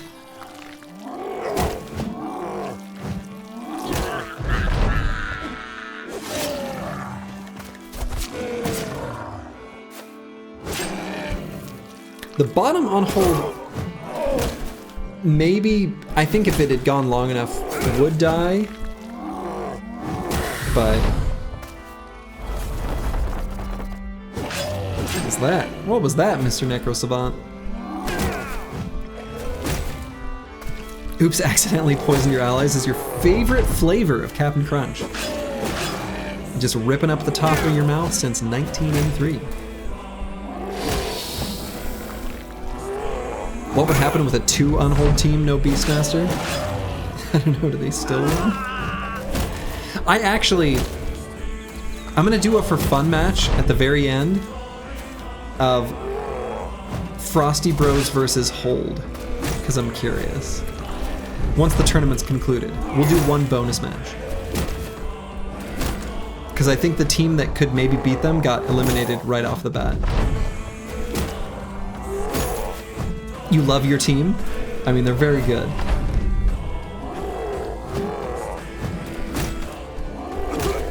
Okay, well, that's it.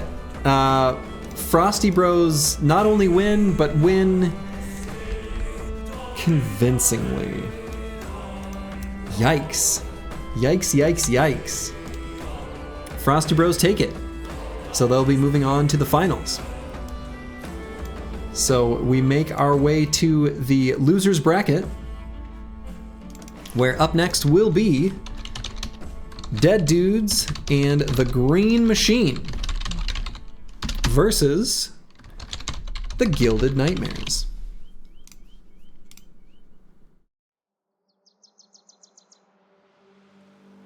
Do you have a change log of the score changes, Slurgy?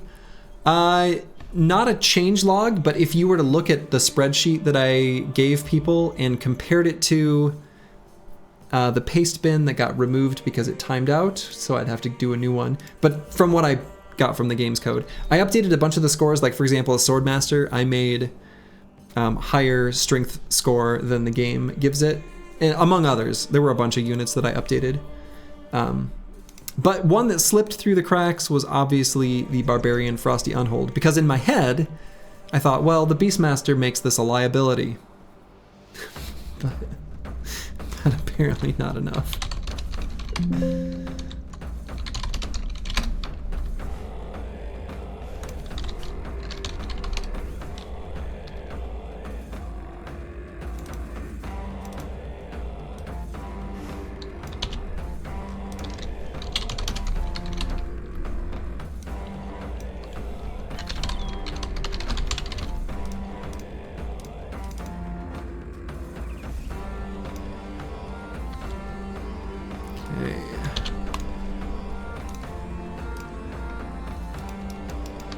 Was the team creation on Discord? Yes, it was.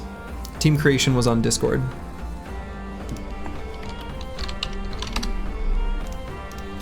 Okay. So dead dudes in the Green Machine is a couple Necro Savants and some Orcs. And the Gilded Nightmares is kind of a Southern Army MVP suite of units. This should be a pretty close match. I could see this one going either way.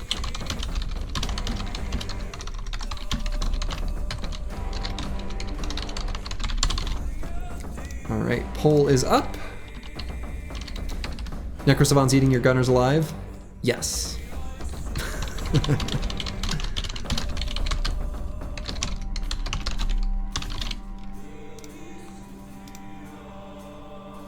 Can the final be played in the mountains? I'm not going to change any of the terrain, just to not, you know, invalidate the sanctity of the tournament. I've been keeping it on the plains. I think I will. Raise the score to 310 next time. You want your team of 2 Lindworms and 2 Conquerors. I will be changing both the total and the point values per unit for next time.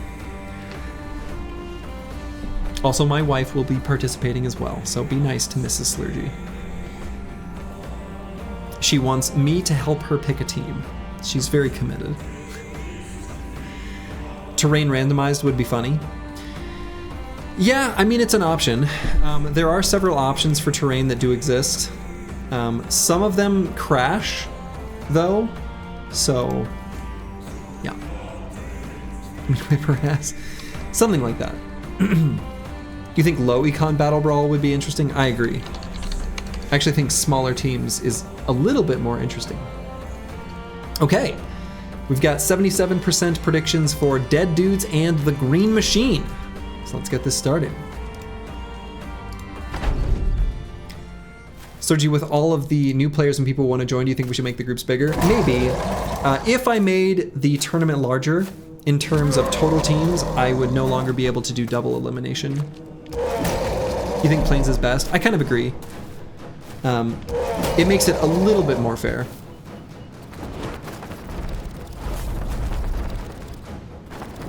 Yeah, I don't know. I could make it so that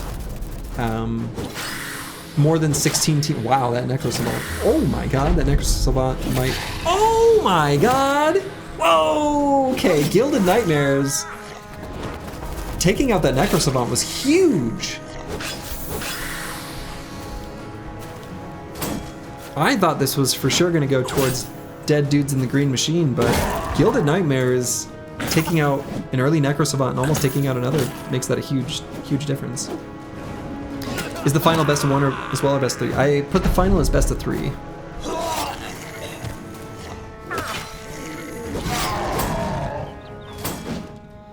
But yeah, if I wanted to do more teams, I would have to change the tournament format to no longer do double elimination.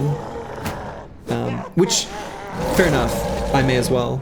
given how quickly all 16 teams were filled this time, obviously it's fun and exciting and popular enough that I could increase it to 32, and I'm sure that would still be fine.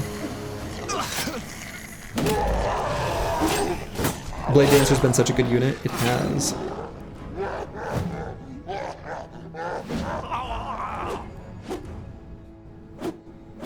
So yeah, next time, TBD. Details will come once I've had time to mull it over and decide what I want to do. Alright, another 9 lives proc on a Necro Savant. You think double elimination is nice? What about in 2 streams? That'd be another way of doing it. I do like double elimination. If I did do 32 teams, I'd have to do it in 2 streams. To be honest, you like the double elimination format? I kind of do too. It feels bad if your team just gets unlucky. I like double elimination. I'm giving Slurgy Wife the first draft. Oh, yeah. Okay, the 3 remaining MVP units from Gilded Nightmares are tearing it up. Do a rolling list of team submissions? Yeah. I mean, I could be... Yeah, I don't know. I'm not sure. I also want to make sure it's, you know, sort of egalitarian. I want everyone to be able to participate. As long as they're watching the stream, kind of thing. Or on Discord, it doesn't matter. A little bit of first come, first serve, though.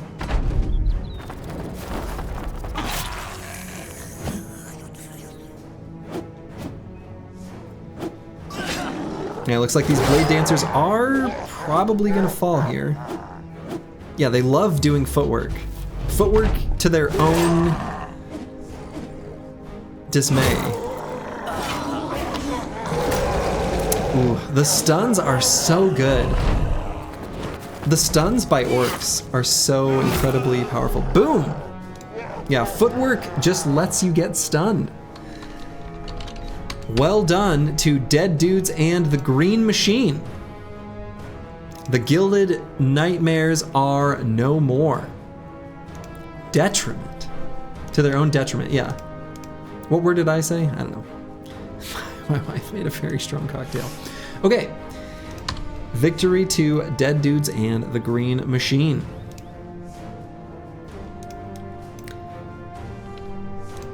Up next will be Don't Mind the Pinkskin versus Tough Guys. Did I say dismay? Okay, well that's kind of fun too. It kind of works. Though it's not the expected phrase. Don't Mind the Pinkskin versus Tough Guys. Which origin is in your opinion the most fun to play, and which would you recommend to a semi-noob playing expert, and then I would say, honestly, to a semi-noob, the starting origins, like the classic first 3, are really fun, nothing fancy about them, and they're a great choice. But ultimately, choose whatever speaks to your heart.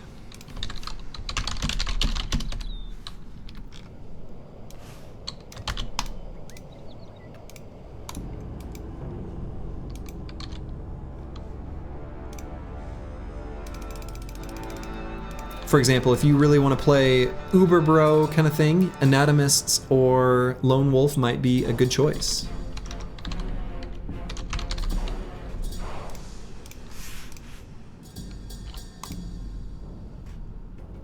Yeah, Hoggart is a great.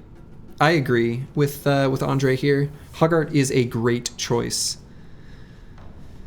Okay, so Don't Mind the Pinkskin versus Tough Guys. Poachers for seeing the, yeah, Poachers is fun as well. Poachers is really strong.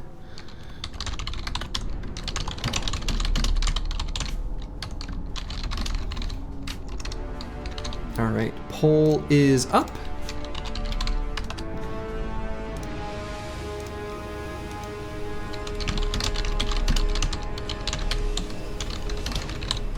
And prediction is now up as well. Orc Youngs nerf when? I might nerf their point value a little bit for make it slightly more expensive in the next Battle Brawl. You'll have to wait and see. I'll do my best to really nail down point values that I think give each unit type a chance. So, Poachers or Hog Out it is then, thanks. Have fun. Battle Brothers is just such a great game. It just is. It just is. There's a reason why I've been able to play through every single Origin in my win streak series and not get sick of the game. It gives me new challenges and new things to think about every single run, which is fun. You think unholds should be cheaper? Boy, Thomas the Train. Wanting to see some unholds versus unholds action. You made it back in time to see the ending? Pretty close, pretty close. All right, people believe in the tough guys here. I think I agree. I think tough guys probably will have this. Go Orcs. Manifest Destiny's Child is a simple predictor. He just wants the Orcs to win everything. Fair enough. Waagh.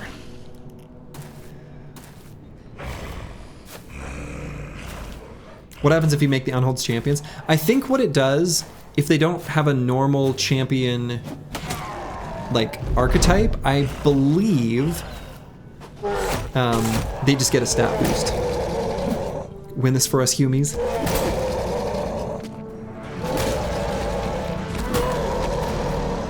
I don't know, Greenskin's getting some serious charges in.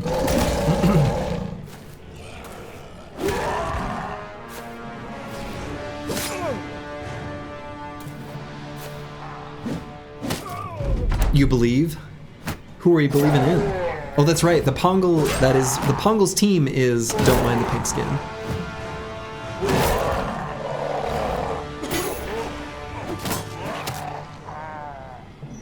Making the donkeys champs. I think it gives them a stat boost. I think all champions just get a default stat boost.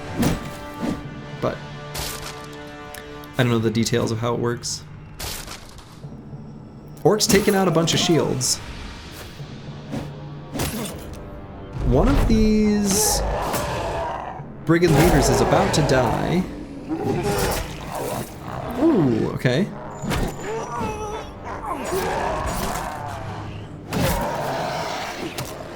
We've got some units falling on both sides here. Oh, the man-splitters. Oh my god, the man-splitters. What a good weapon. Oh, shit. This is close. How do you feel about the Spear Briggy? I think he's doomed down there. Man-splitter's gonna wreck him. He's got that split hand. He's already doomed. Human team looks a little OP. Maybe.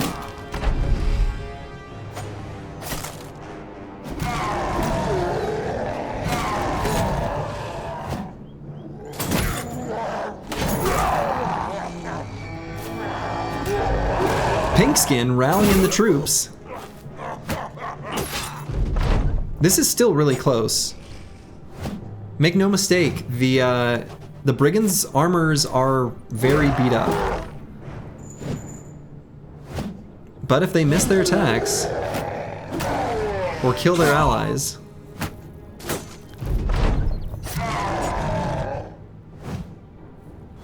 man, this orc on the bottom has been missing like 40% attacks this entire combat.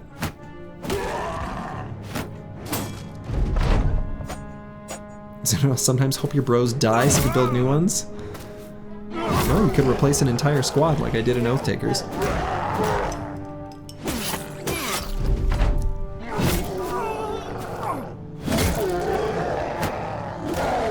I think the tough guys are going to take this. Yeah, and they do. Wow. Just a simple lineup. A simple lineup of brigand leaders manages to do it. 74% of people believed and 74% of people were right that the winner here was Tough Guys. So up next is Dead Dudes and the Green Machine versus Tough Guys.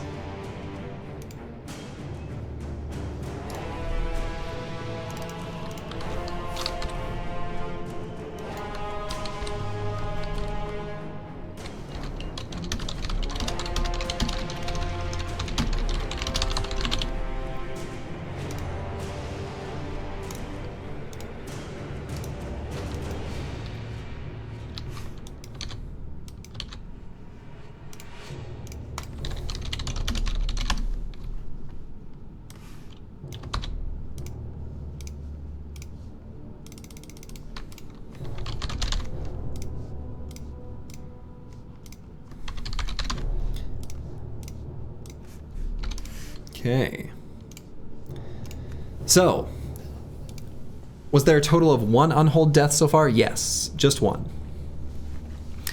All right, so Dead Dudes and the Green Machine was the team that Manifest Destiny's Child created with 8 Orc Young low, 3 Necro Savants that come pre-damaged, and 2 Orc Berserkers versus a simple, straightforward 10 Bandit Leaders. All right, so we'll go ahead and get a poll rolling.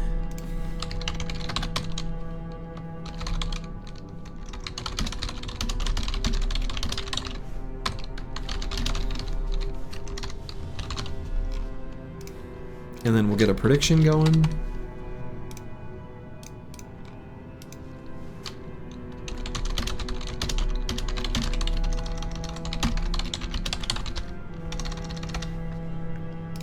All right, they are up. The dead unholds should stay dead for the next combat.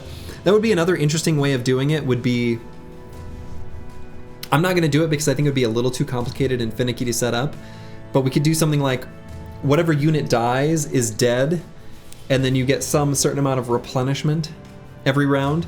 Again, I think there's too much to manage there, and I'm not going to do it, but perfect world, there'd be some sort of like API or interface or something where the people who are watching on their team can like spawn in units for the next round. It could be cute and fun, but a little too much. Battlefront style, is that how that game works? It's talking about like Star Wars Battlefront? I have never actually played that one. I've heard it's good. All right, this is pretty split. There's a lot of channel points being bet on both teams here. A lot of, oh my God, but some huge, huge, huge predictions for Tough Guys at the very last minute. All right, let's do it. Begin combat.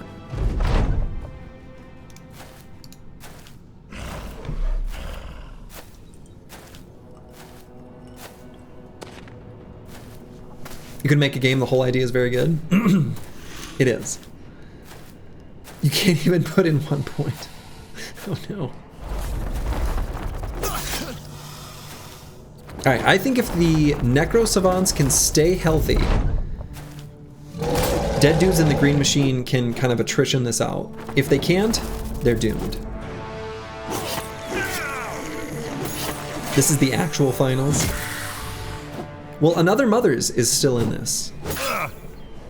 So there's still one more losers bracket match here before we move on to the winner of the losers bracket against Frosty Bros.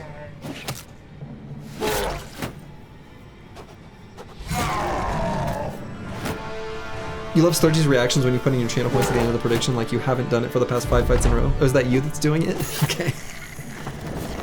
That's funny.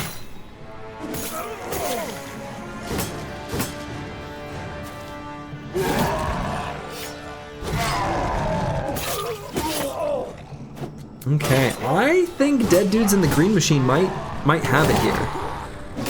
I think the orcs have done enough damage to these brigand leaders that the Necro Savants have kind of fully healed up, taken out the flanks.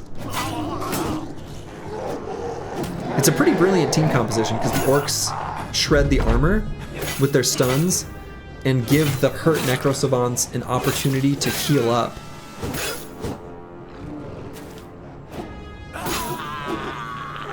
And of course the Berserkers gaining rage stacks. But that Noble Sword. Noble Swords are an incredible weapon against Necro Savants. So one of the Necro Savants down. I suppose tough guys could still do this.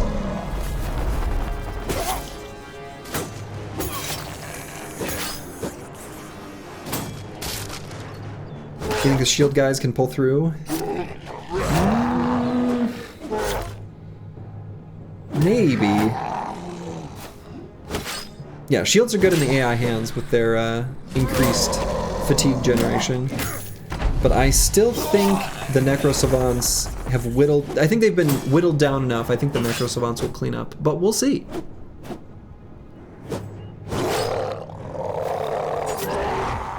Spears and shields. Spears, swords, and shields are going to be really good against the remaining Necro Savants.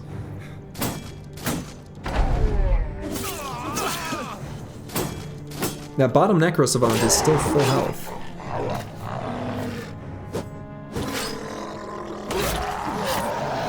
The only units remaining on the side of dead dudes in the green machine are the two Necro Savants.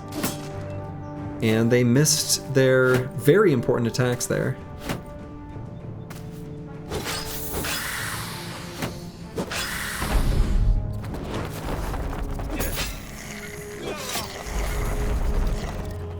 Okay, that Necro Savant finally finished off the Brigand Leader on top.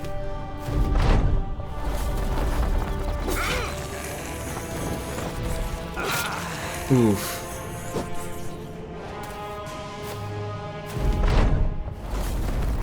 Yeah, I think the Necro Savants are just being too efficient with their AP, teleporting around the battlefield. God, look at that damage of that double-gripped arming sword. Yeah, teleport kiting. That head hit was a really big problem for that Necro Savant. He didn't get any healing, and he's dead. Huge hits by that military cleaver. I think... Oh my god. Incredible. The tough guys win. A good run from Dead Dudes and the Green Machine. Well played, tough guys. So then up next we do have Another Mothers versus Tough Guys. Once I hit the refresh button.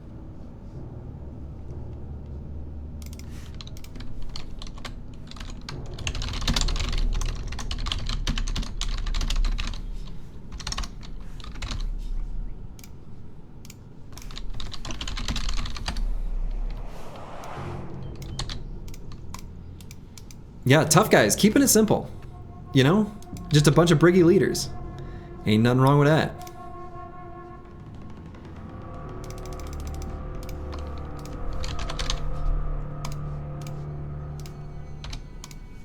The true finals here.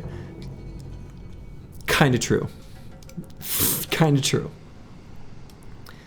Alright, so remember, Another Mothers is this sort of hodgepodge, mishmash, menagerie of different units, a smattering, whatever sort of fun word you want to use. Just one each of a bunch of different fun stuff.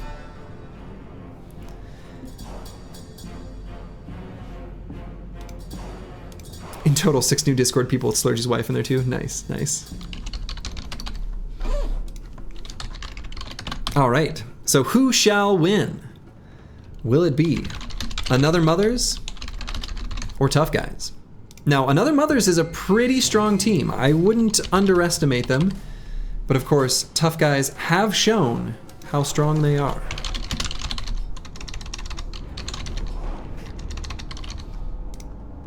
I'm actually curious, who is Another Mothers? Who submitted that team? It's a fun team. It was Apples and Fruits. Nice, love it. That was Apples and Fruits' team.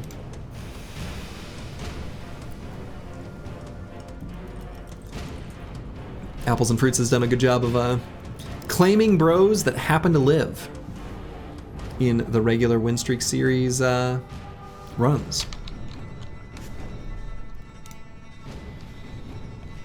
Seeing a bunch of channel points going towards Another Mothers so far. A lot of people betting on Another Mothers here. A bit of a mix though.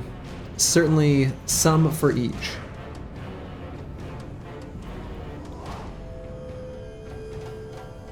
Getting a nice mix of both. And of course, one very large prediction at the very end for Tough Guys. Have no idea who that could be. What am I drinking? I have no idea. My wife made this cocktail and it was very strong. It has Malort and my homemade, I make like a simple syrup with rhubarb every summer that I still have hanging around. Expect that every round? Okay. And yes, you heard that right, Malort. I secretly kind of love it. And not secretly. It's not for everyone. All right, so will this team of Mishmash MVPs be able to do it? Or will Tough Guys simply bully them till they're dead? Love you some Malort. Hey, another man of taste. You'll love to see it. He's a drinks pervert? True.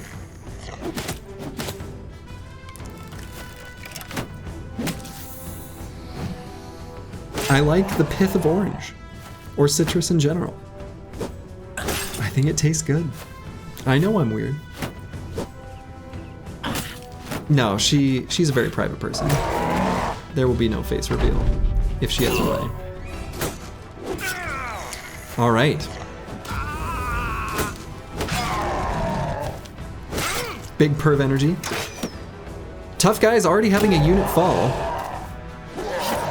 And there goes one for Another Mothers.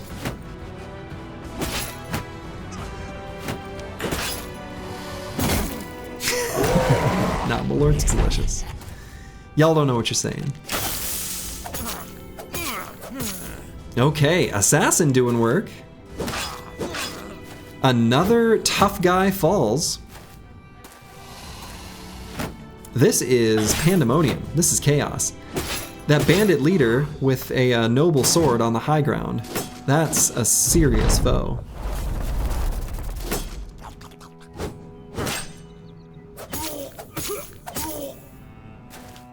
The Catal doing work. Malort is wormwood in English. That is fun. Were Another Mothers also eliminated by Frosty's? I don't remember.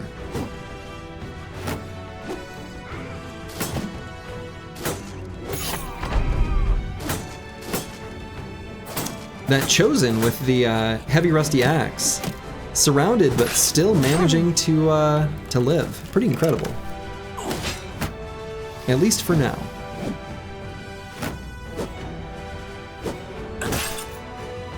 There have been a ton of really high hit chance attacks against that Chosen that have all missed.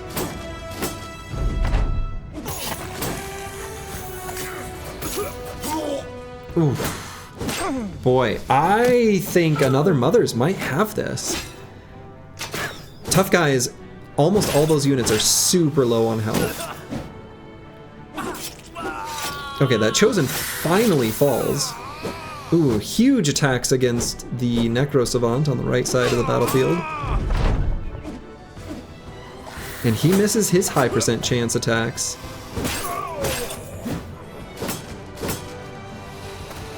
But again, the Tough Guys, they're almost all completely depleted. Necro Savant, 9 lives proc. And dead. That's huge. I think if the Necro Savant hadn't fallen... Ooh, okay. Well... yeah, this could go either way still.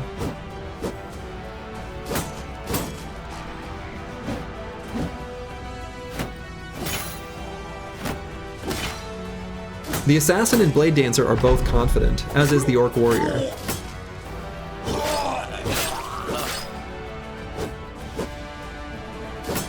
Yeah, I think this is looking pretty good for Another Mother's. The Goblin Overseer on the back finally falls.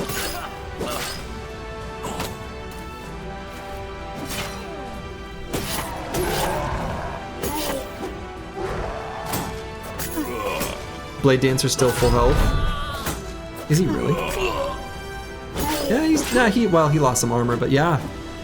I think Another Mother's is gonna take this. Oh yeah, look at that Assassin go. Oh my goodness. Big swing. And that's it for Tough Guys. They have fallen. The victor is Another Mother's.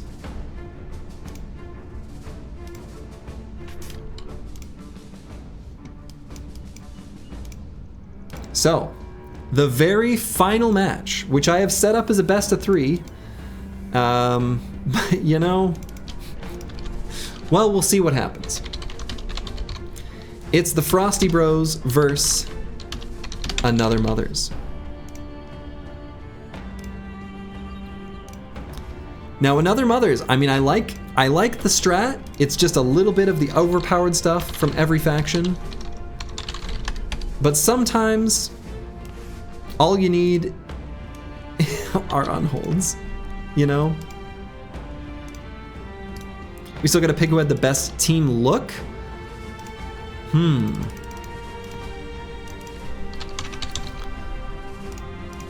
True. You can decide amongst yourselves, I guess, I don't know. Alright, so again, Another Mother's was the one who just won that last round, where they've got a little bit of everything.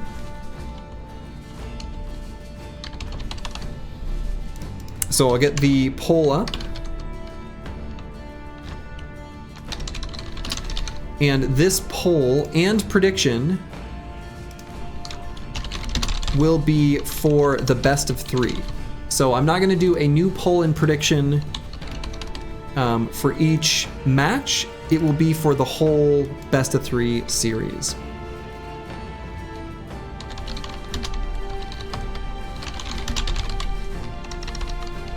So make your prediction for the whole best of 3. And this is the final match.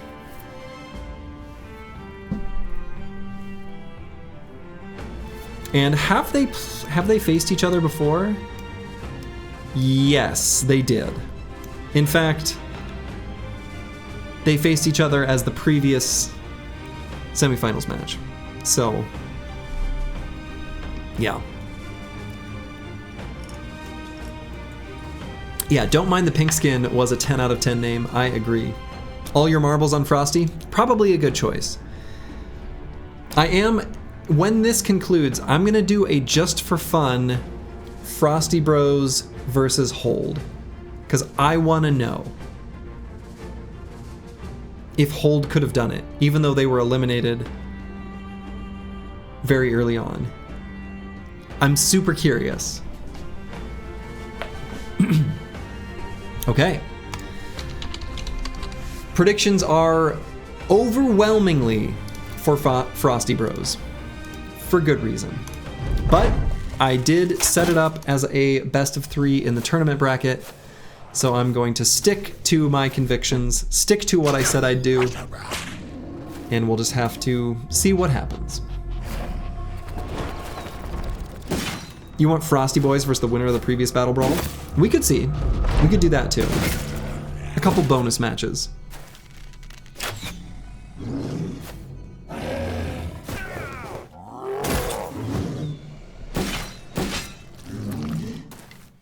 Just let Frosty Bros have permanent casualties. They'd only be down to 4. Only Tough Guys was able to take down one of the unholds.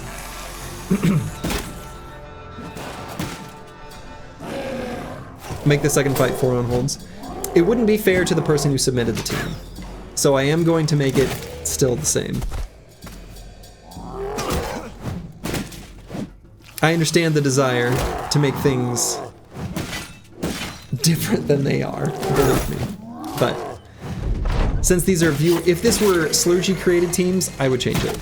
But since they're viewer submitted teams, I want the viewers who submitted their teams to have their choices respected.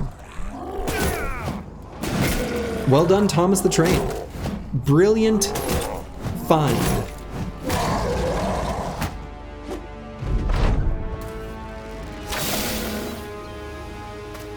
I will say the Goblin Poison on the unholds is kind of cute.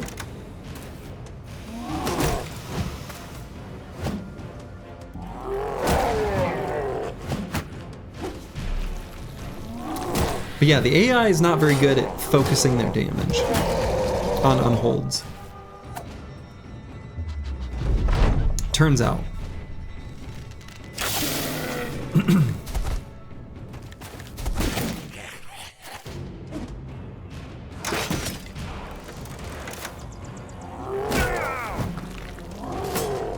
That's the right thing to do and move on to guest star fights? Yeah, I think so.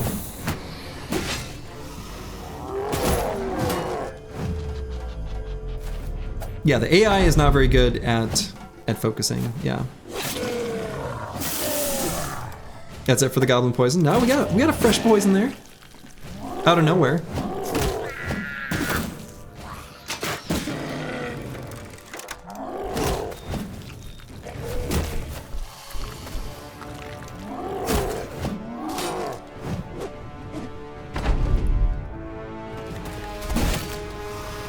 Why is the team count 0 versus 11? Because when the unholds swap teams to beasts, it just considers it changes them to the other side on the top, even though they're fighting against each other. It's a little goofy. You're pretty sure even the special forces would die to unholds? Probably. We're gonna do 2 special fights at the end of this best of 3.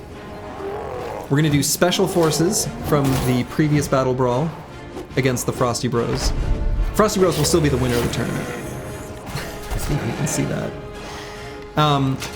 And then we'll do, well, first I'm gonna do hold versus the Frosty Bros, and then I'm gonna do special forces from the previous BattleBrawl winning team against Frosty Bros. It's defending the title of Grand Champion. Yeah, that's fair. Grand Champion, winner of each tournament, even though they had different point values. In different scoring metric.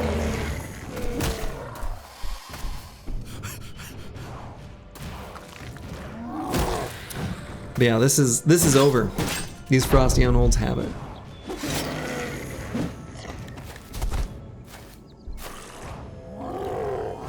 You can't remember who won last time, it was so long ago.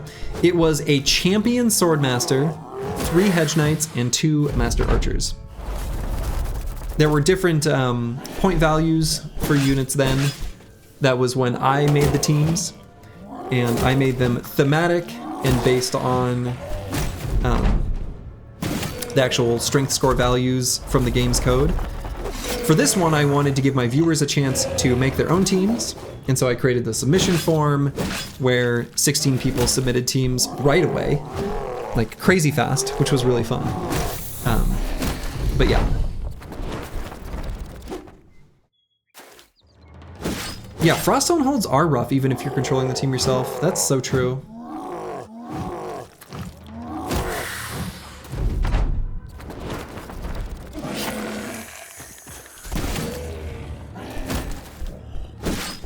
But yeah, this damage is just too unfocused.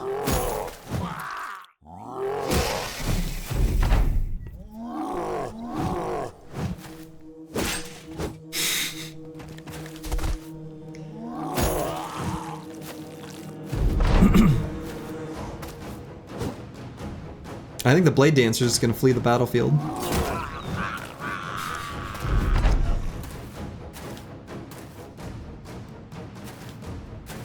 And there he goes. So we are still going to do best 2 out of 3. I think we all know what's going to happen, but we'll do it anyway because Well, it's the right thing to do. We'll change the music to the barbarian music. Your team is so good. They are. Ooh, look at this terrain. Now, if another mothers stay on this high ground, can they do it? I mean, probably not.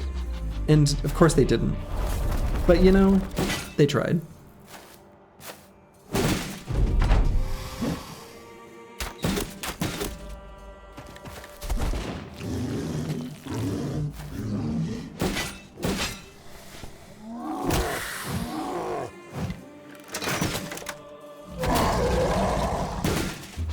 How long will hold versus the unholds fight last? I'm betting the fight will be slow. Absolutely. It will be slow as molasses.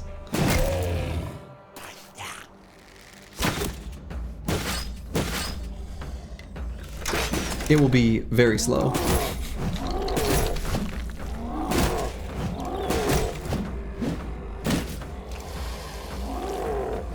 I want to be fair to the guy that submitted this team to proceeds to turn on his generation cheats. Yeah. Was it the Anatomist's run when I had the most unethical terrain in Goblin City? I had my own private hill. I think it might have been Anatomist's. It was the easiest Goblin City fight of my life. It was just a cakewalk.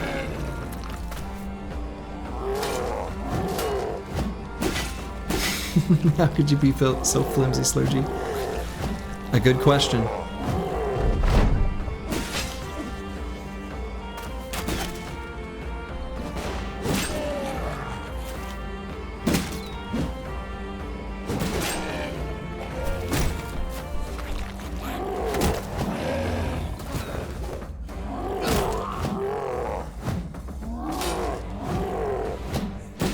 A lot of the units from Another Mothers do have some, tasty high ground hexes here. Probably still not gonna matter, but they're doing their best.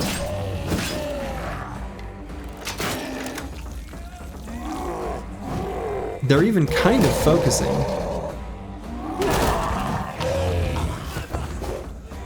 Honorable mention to Tough Guys for managing to actually take out one of these unholds.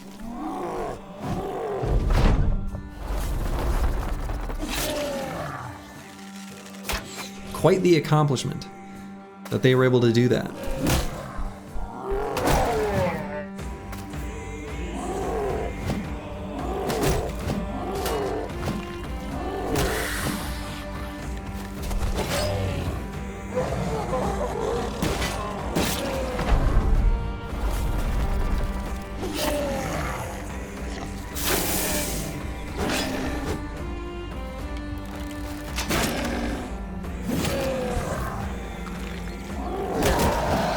Yeah, another Mothers really does have different bros to deal with everything, but Frosty just destroys in pure force. Yeah, you can rest assured that this particular unit will have its point value increased dramatically for the next Battle Brothers Battle Brawl.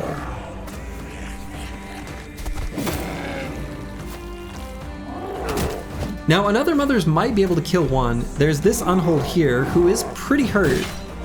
They might be able to take one down. Maybe.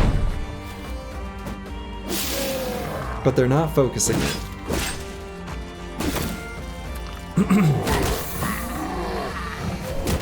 When is the next brawl? So the next one will take place after the next victory in my win streak series.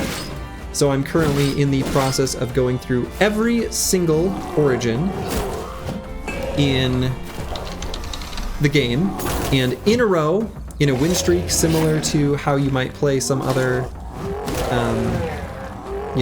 roguelike game. I'm win streaking every single origin with the run rules from that chat command. So anyway, the next Battle Brawl will be after the next one, which is Beast Slayers. So my prediction is like a couple weeks. Or Slurgy hinting it's pre-recorded. Sure, that's a win streak meaning what, Crisis? No, it means taking out Black Monolith before day 150. The previous run we did it by day 100.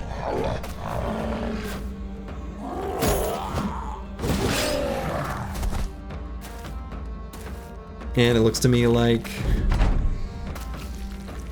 we've got some folks running away.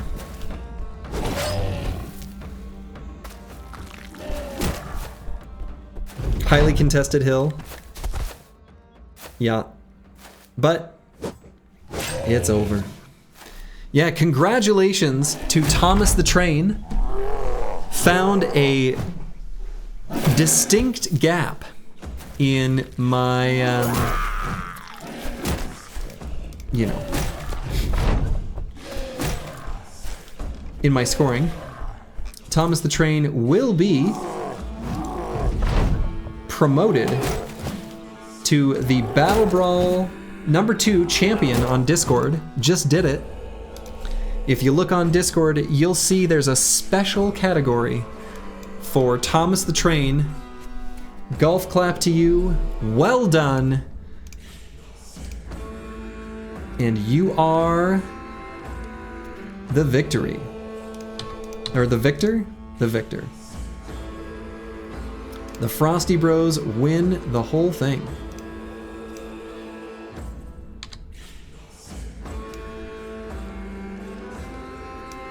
Well done to you. Oh, actually, should. I see.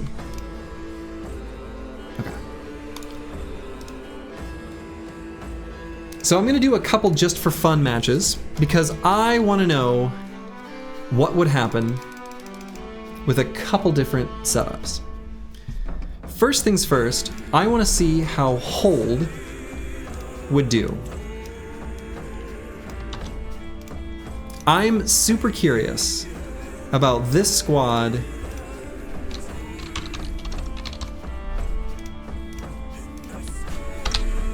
where we've got the Hex, etc. against the Frosty on Holds. Let's just see how this goes. I'm curious.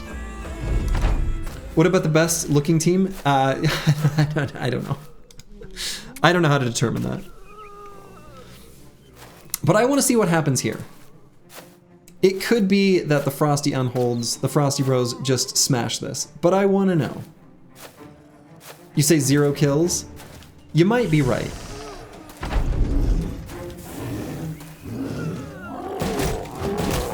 But that's what I was thinking would happen, would be maybe we'd have a little unholds fighting each other while they hung back.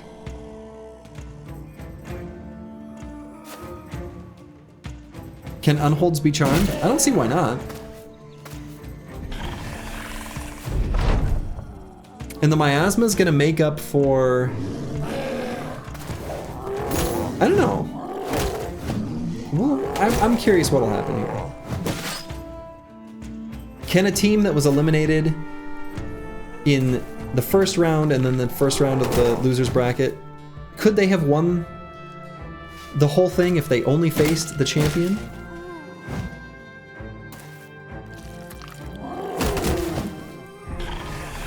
We'll see.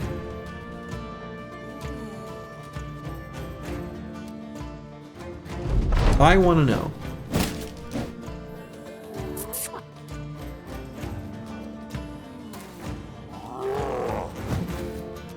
They have not managed to take out a single zombie yet. We want our monies? Oh yeah, sure. Prediction for Frosty Boys. Frosty Bros is done. Sorry, Anti-Wan. Anti-Weon. You think the damage output is too low? Yeah, I think you're right.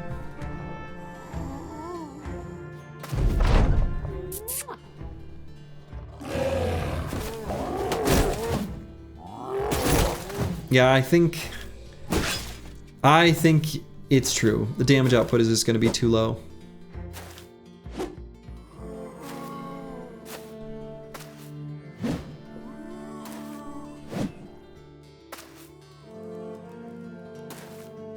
And yeah, it could be true. Maybe the unholds just have too much resolve for the Hexen to do anything.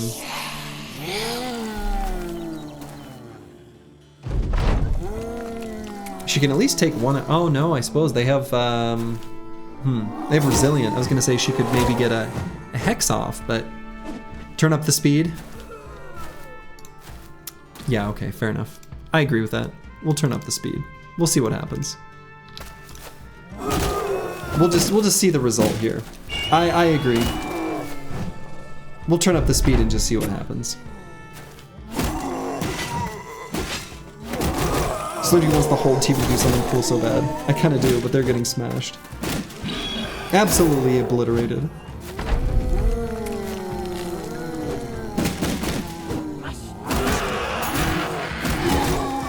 Okay, yeah, they're absolutely smashing. It's not even close. Not even close.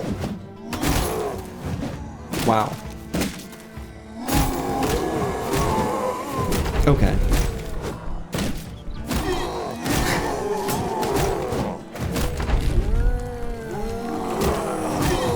Well, they tried. All right. Okay. So I am going to do one more. Oops.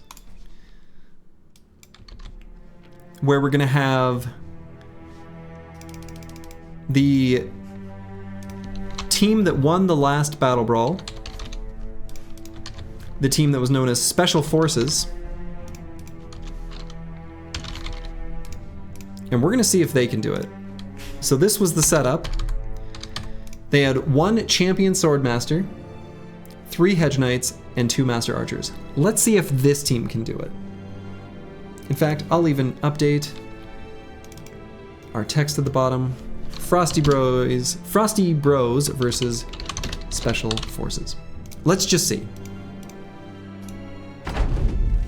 Isn't this 250 points? It was, yeah.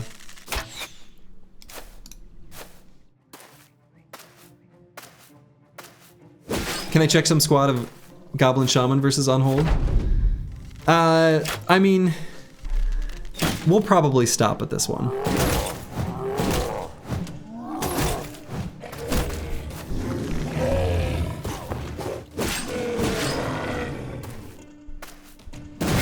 Let's see if this champion swordmaster. I mean, the hedge knights have good weapons for this.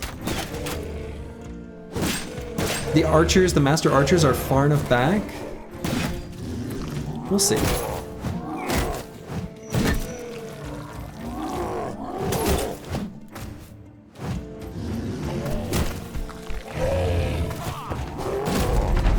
I think because the Unhold, like, alley-oop flip always does damage, and it doesn't have to roll an attack, I think the Swordmaster's gonna die to that.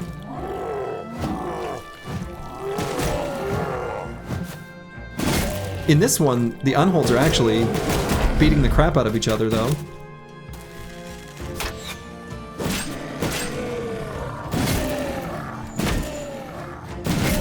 I don't know, Special Forces is doing pretty well. Partly thanks to actual friendly fire happening for the first time in a while. Yeah, hedge knights are doing good.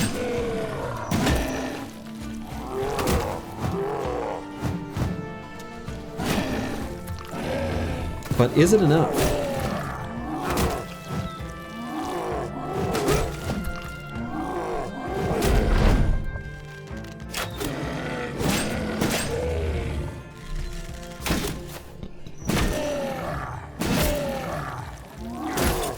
How much would this cost in our current setup? I'm not sure. A lot more than 250. You'd have to look.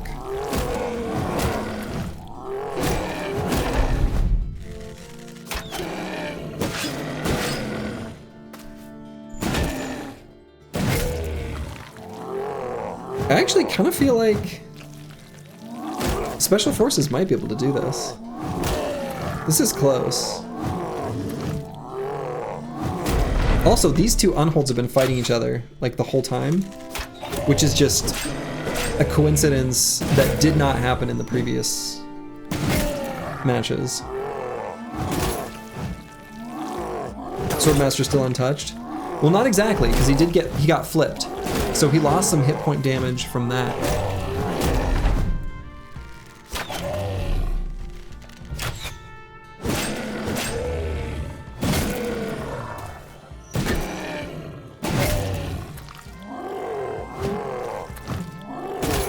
I did learn a little bit about how the Frosty unholds actually work underneath the hood from this little experiment as well.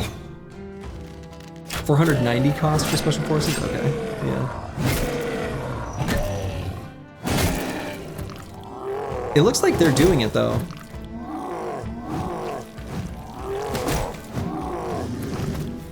Yeah, Black Helm has been just bouncing back and forth.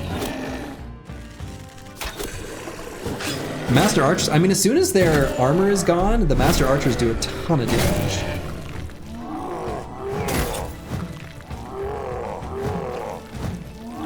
We're teaching Slurgy. Yeah. Oops, sometimes you accidentally shoot your allies. I think Special Forces is doing it. Best of 3? We can do a best of 3. We'll see what happens. Yeah, the fact that 2 unholds fought each other for 10 rounds changed everything. Agreed.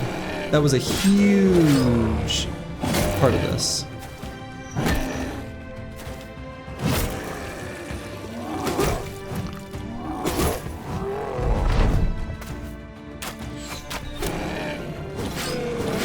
Yeah, Hedge Knights and Archers have been doing more than the Swordmaster. True. Very true.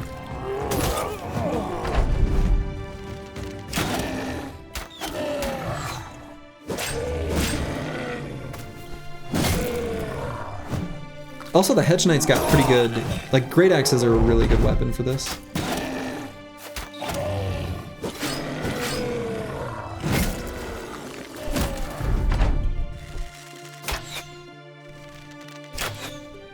Yeah, Archers are very good at focusing a target down because they don't get bounced around. Very true.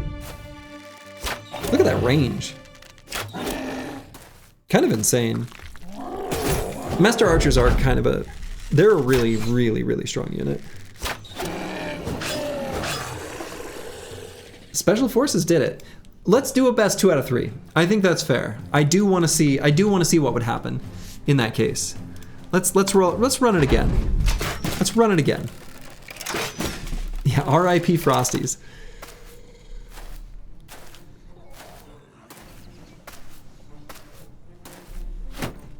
Fortunately, they don't exist. I mean, they exist.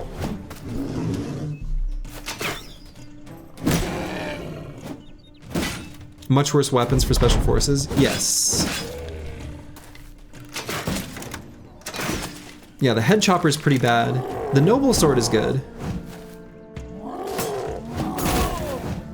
Kite Shield is bad. Heater Shield's good.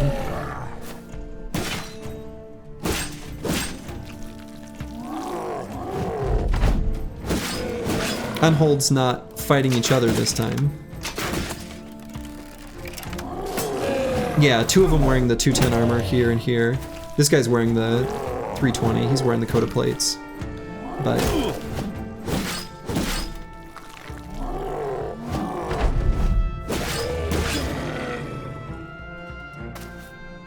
yeah, crossbows are much worse than the warbows.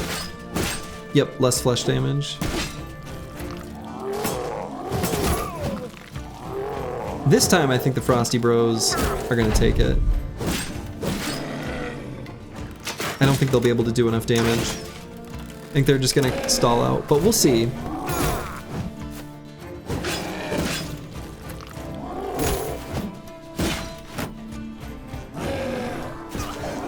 Swordmaster with a bullshit 20 helmet. No fatigue penalty though.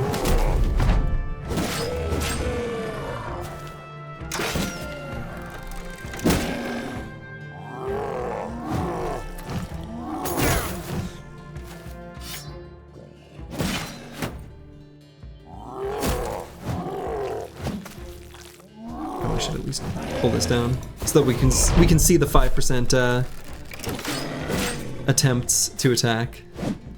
Geralt the Skillful. Riposte sighted, yeah, but not from the Swordmaster, from the Hedge Knight.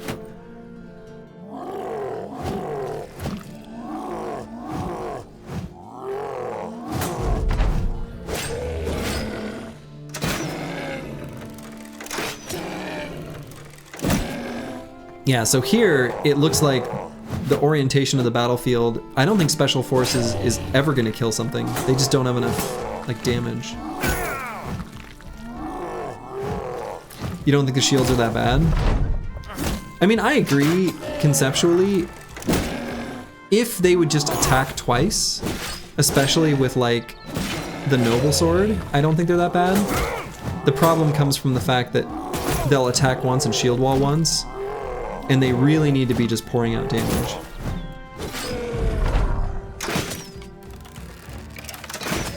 Swordmaster will slowly wear one down. I mean, maybe.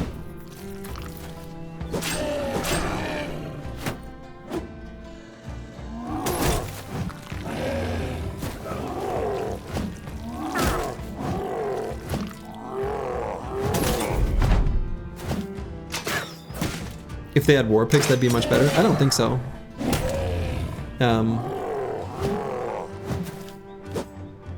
Not enough just flesh damage, because they break through the shields, right? They break through the armor. They just need the highest raw damage to hit points. They want a noble sword more than anything else.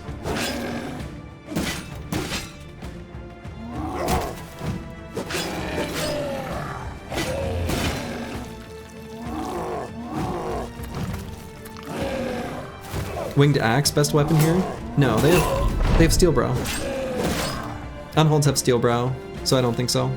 The best weapon is definitely just the noble sword, or a military cleaver. Well, military cleaver probably being the best, but noble sword a close second.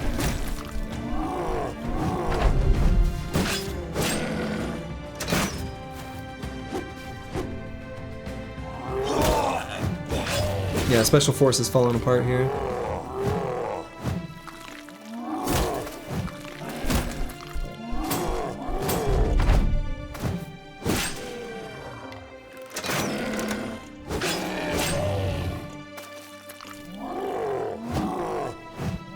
I just can't have a military cleaver. Sure, I'm just speaking in general one-handed weapon terms.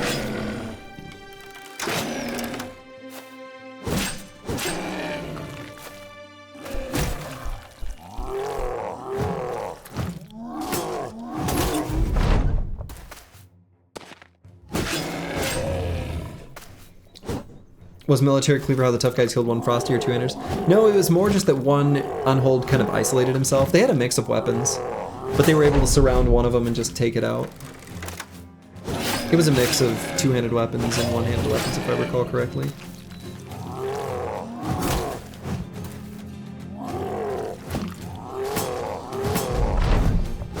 Swordmaster Sword's gonna break before the fight ends.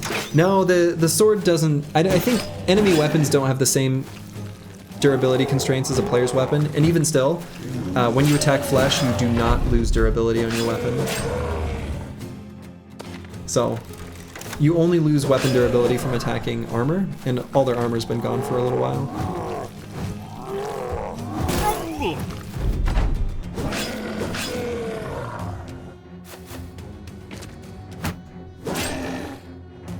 Yeah, Swordmaster should be using Gash every attack.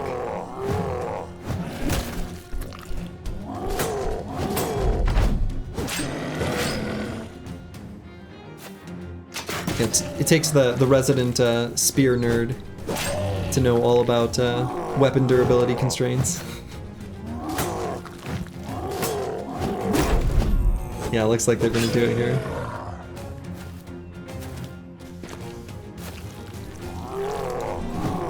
Let's speed this one up. Let's see what happens here. But I think this Swordmaster is doomed.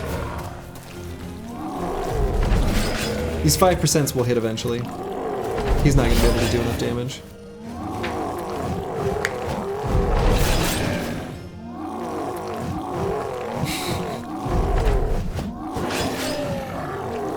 He will eventually get 5%ed to death.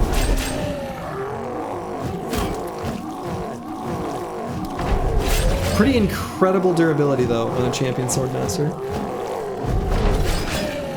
They should be using, the Unholds should be doing the old alley-oop flip attack.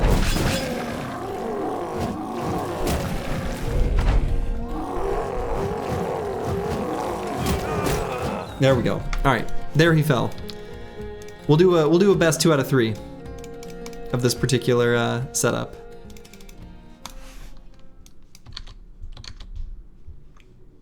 Yeah, there were some 7% there at the end. We'll do one more. One more here quick. The best 2 out of 3 of the grand champion sort of situation.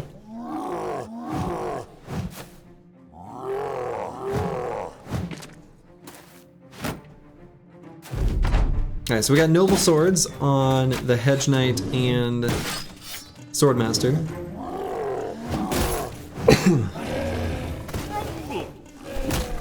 Who's balancing these? Yeah. Who could that be?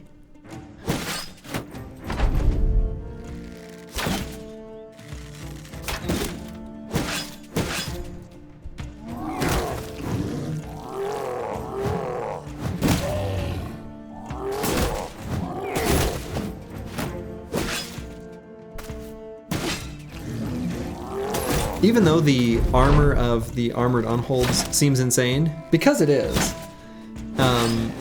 they still manage to always take their armor down and then just fight this like unwinnable, seemingly unwinnable war of attrition against their hit points. Yeah, better than, I mean, it's a lot of armor.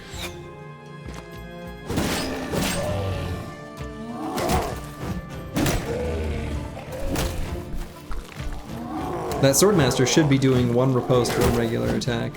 He's a fool. If anything else is a nice reference on how much to nerf the Frosties, very true. Probably all unholds. These being the, you know, the primary, but your Lindworm being 115 was a ripoff. I think it was relatively appropriately priced. It's the Frosty unhold that was way off.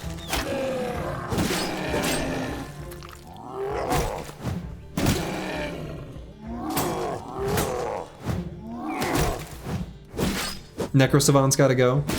They'll get nerfed.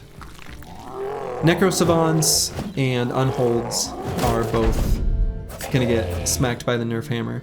There's a few units I might have to do some private testing on that I think were actually secretly overpowered but nobody used. Those being the Spooters. And I increased the cost of Shamans because I thought they'd be overpowered. Nobody picked them. I still think they probably are. So. Frosty was 60, yeah. Only 60.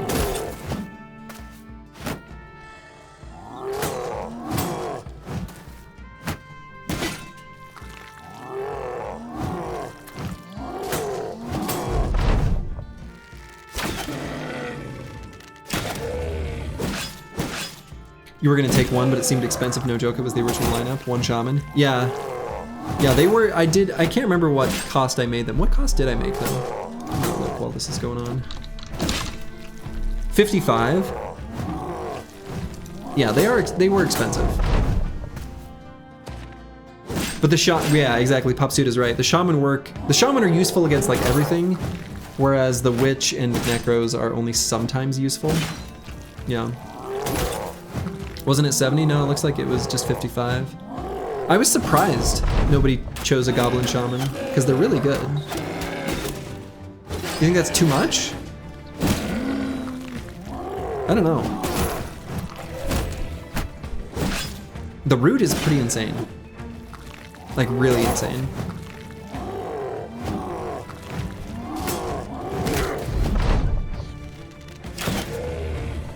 You saw the price of the Shaman and just went Priest?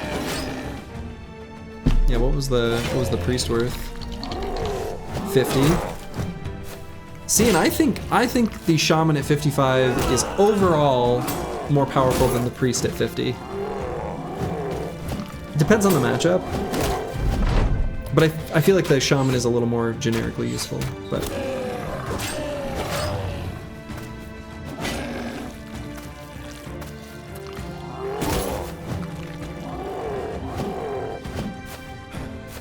the bees are pretty good against the Swordmaster too. Yeah.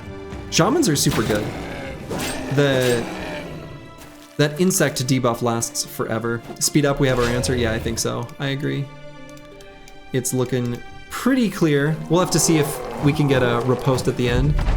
But I agree, random dude lurking in chat. It's looking like Special Forces is gonna fall.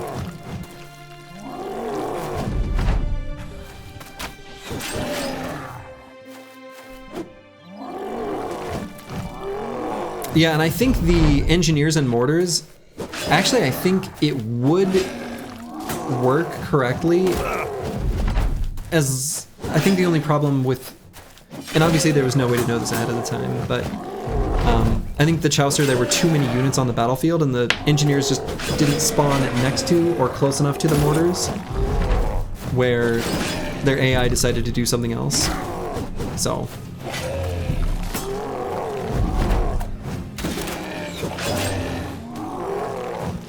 You're thinking of a squad with a shaman and snakes for a joke? Sounds pretty good to me.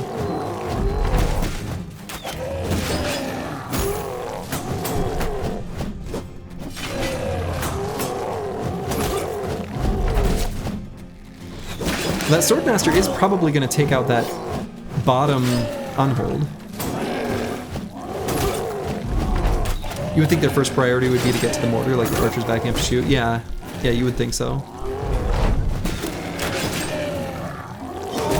And as far as I understand, the unit AI is like the same as whatever their default is.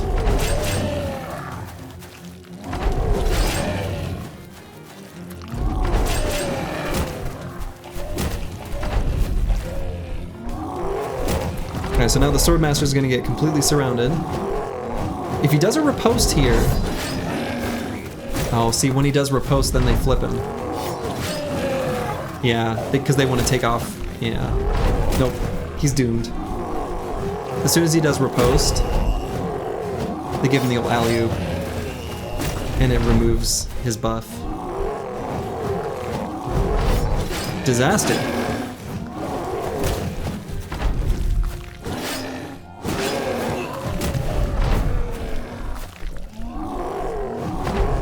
Well, it looks like the Frosty boys were just too strong.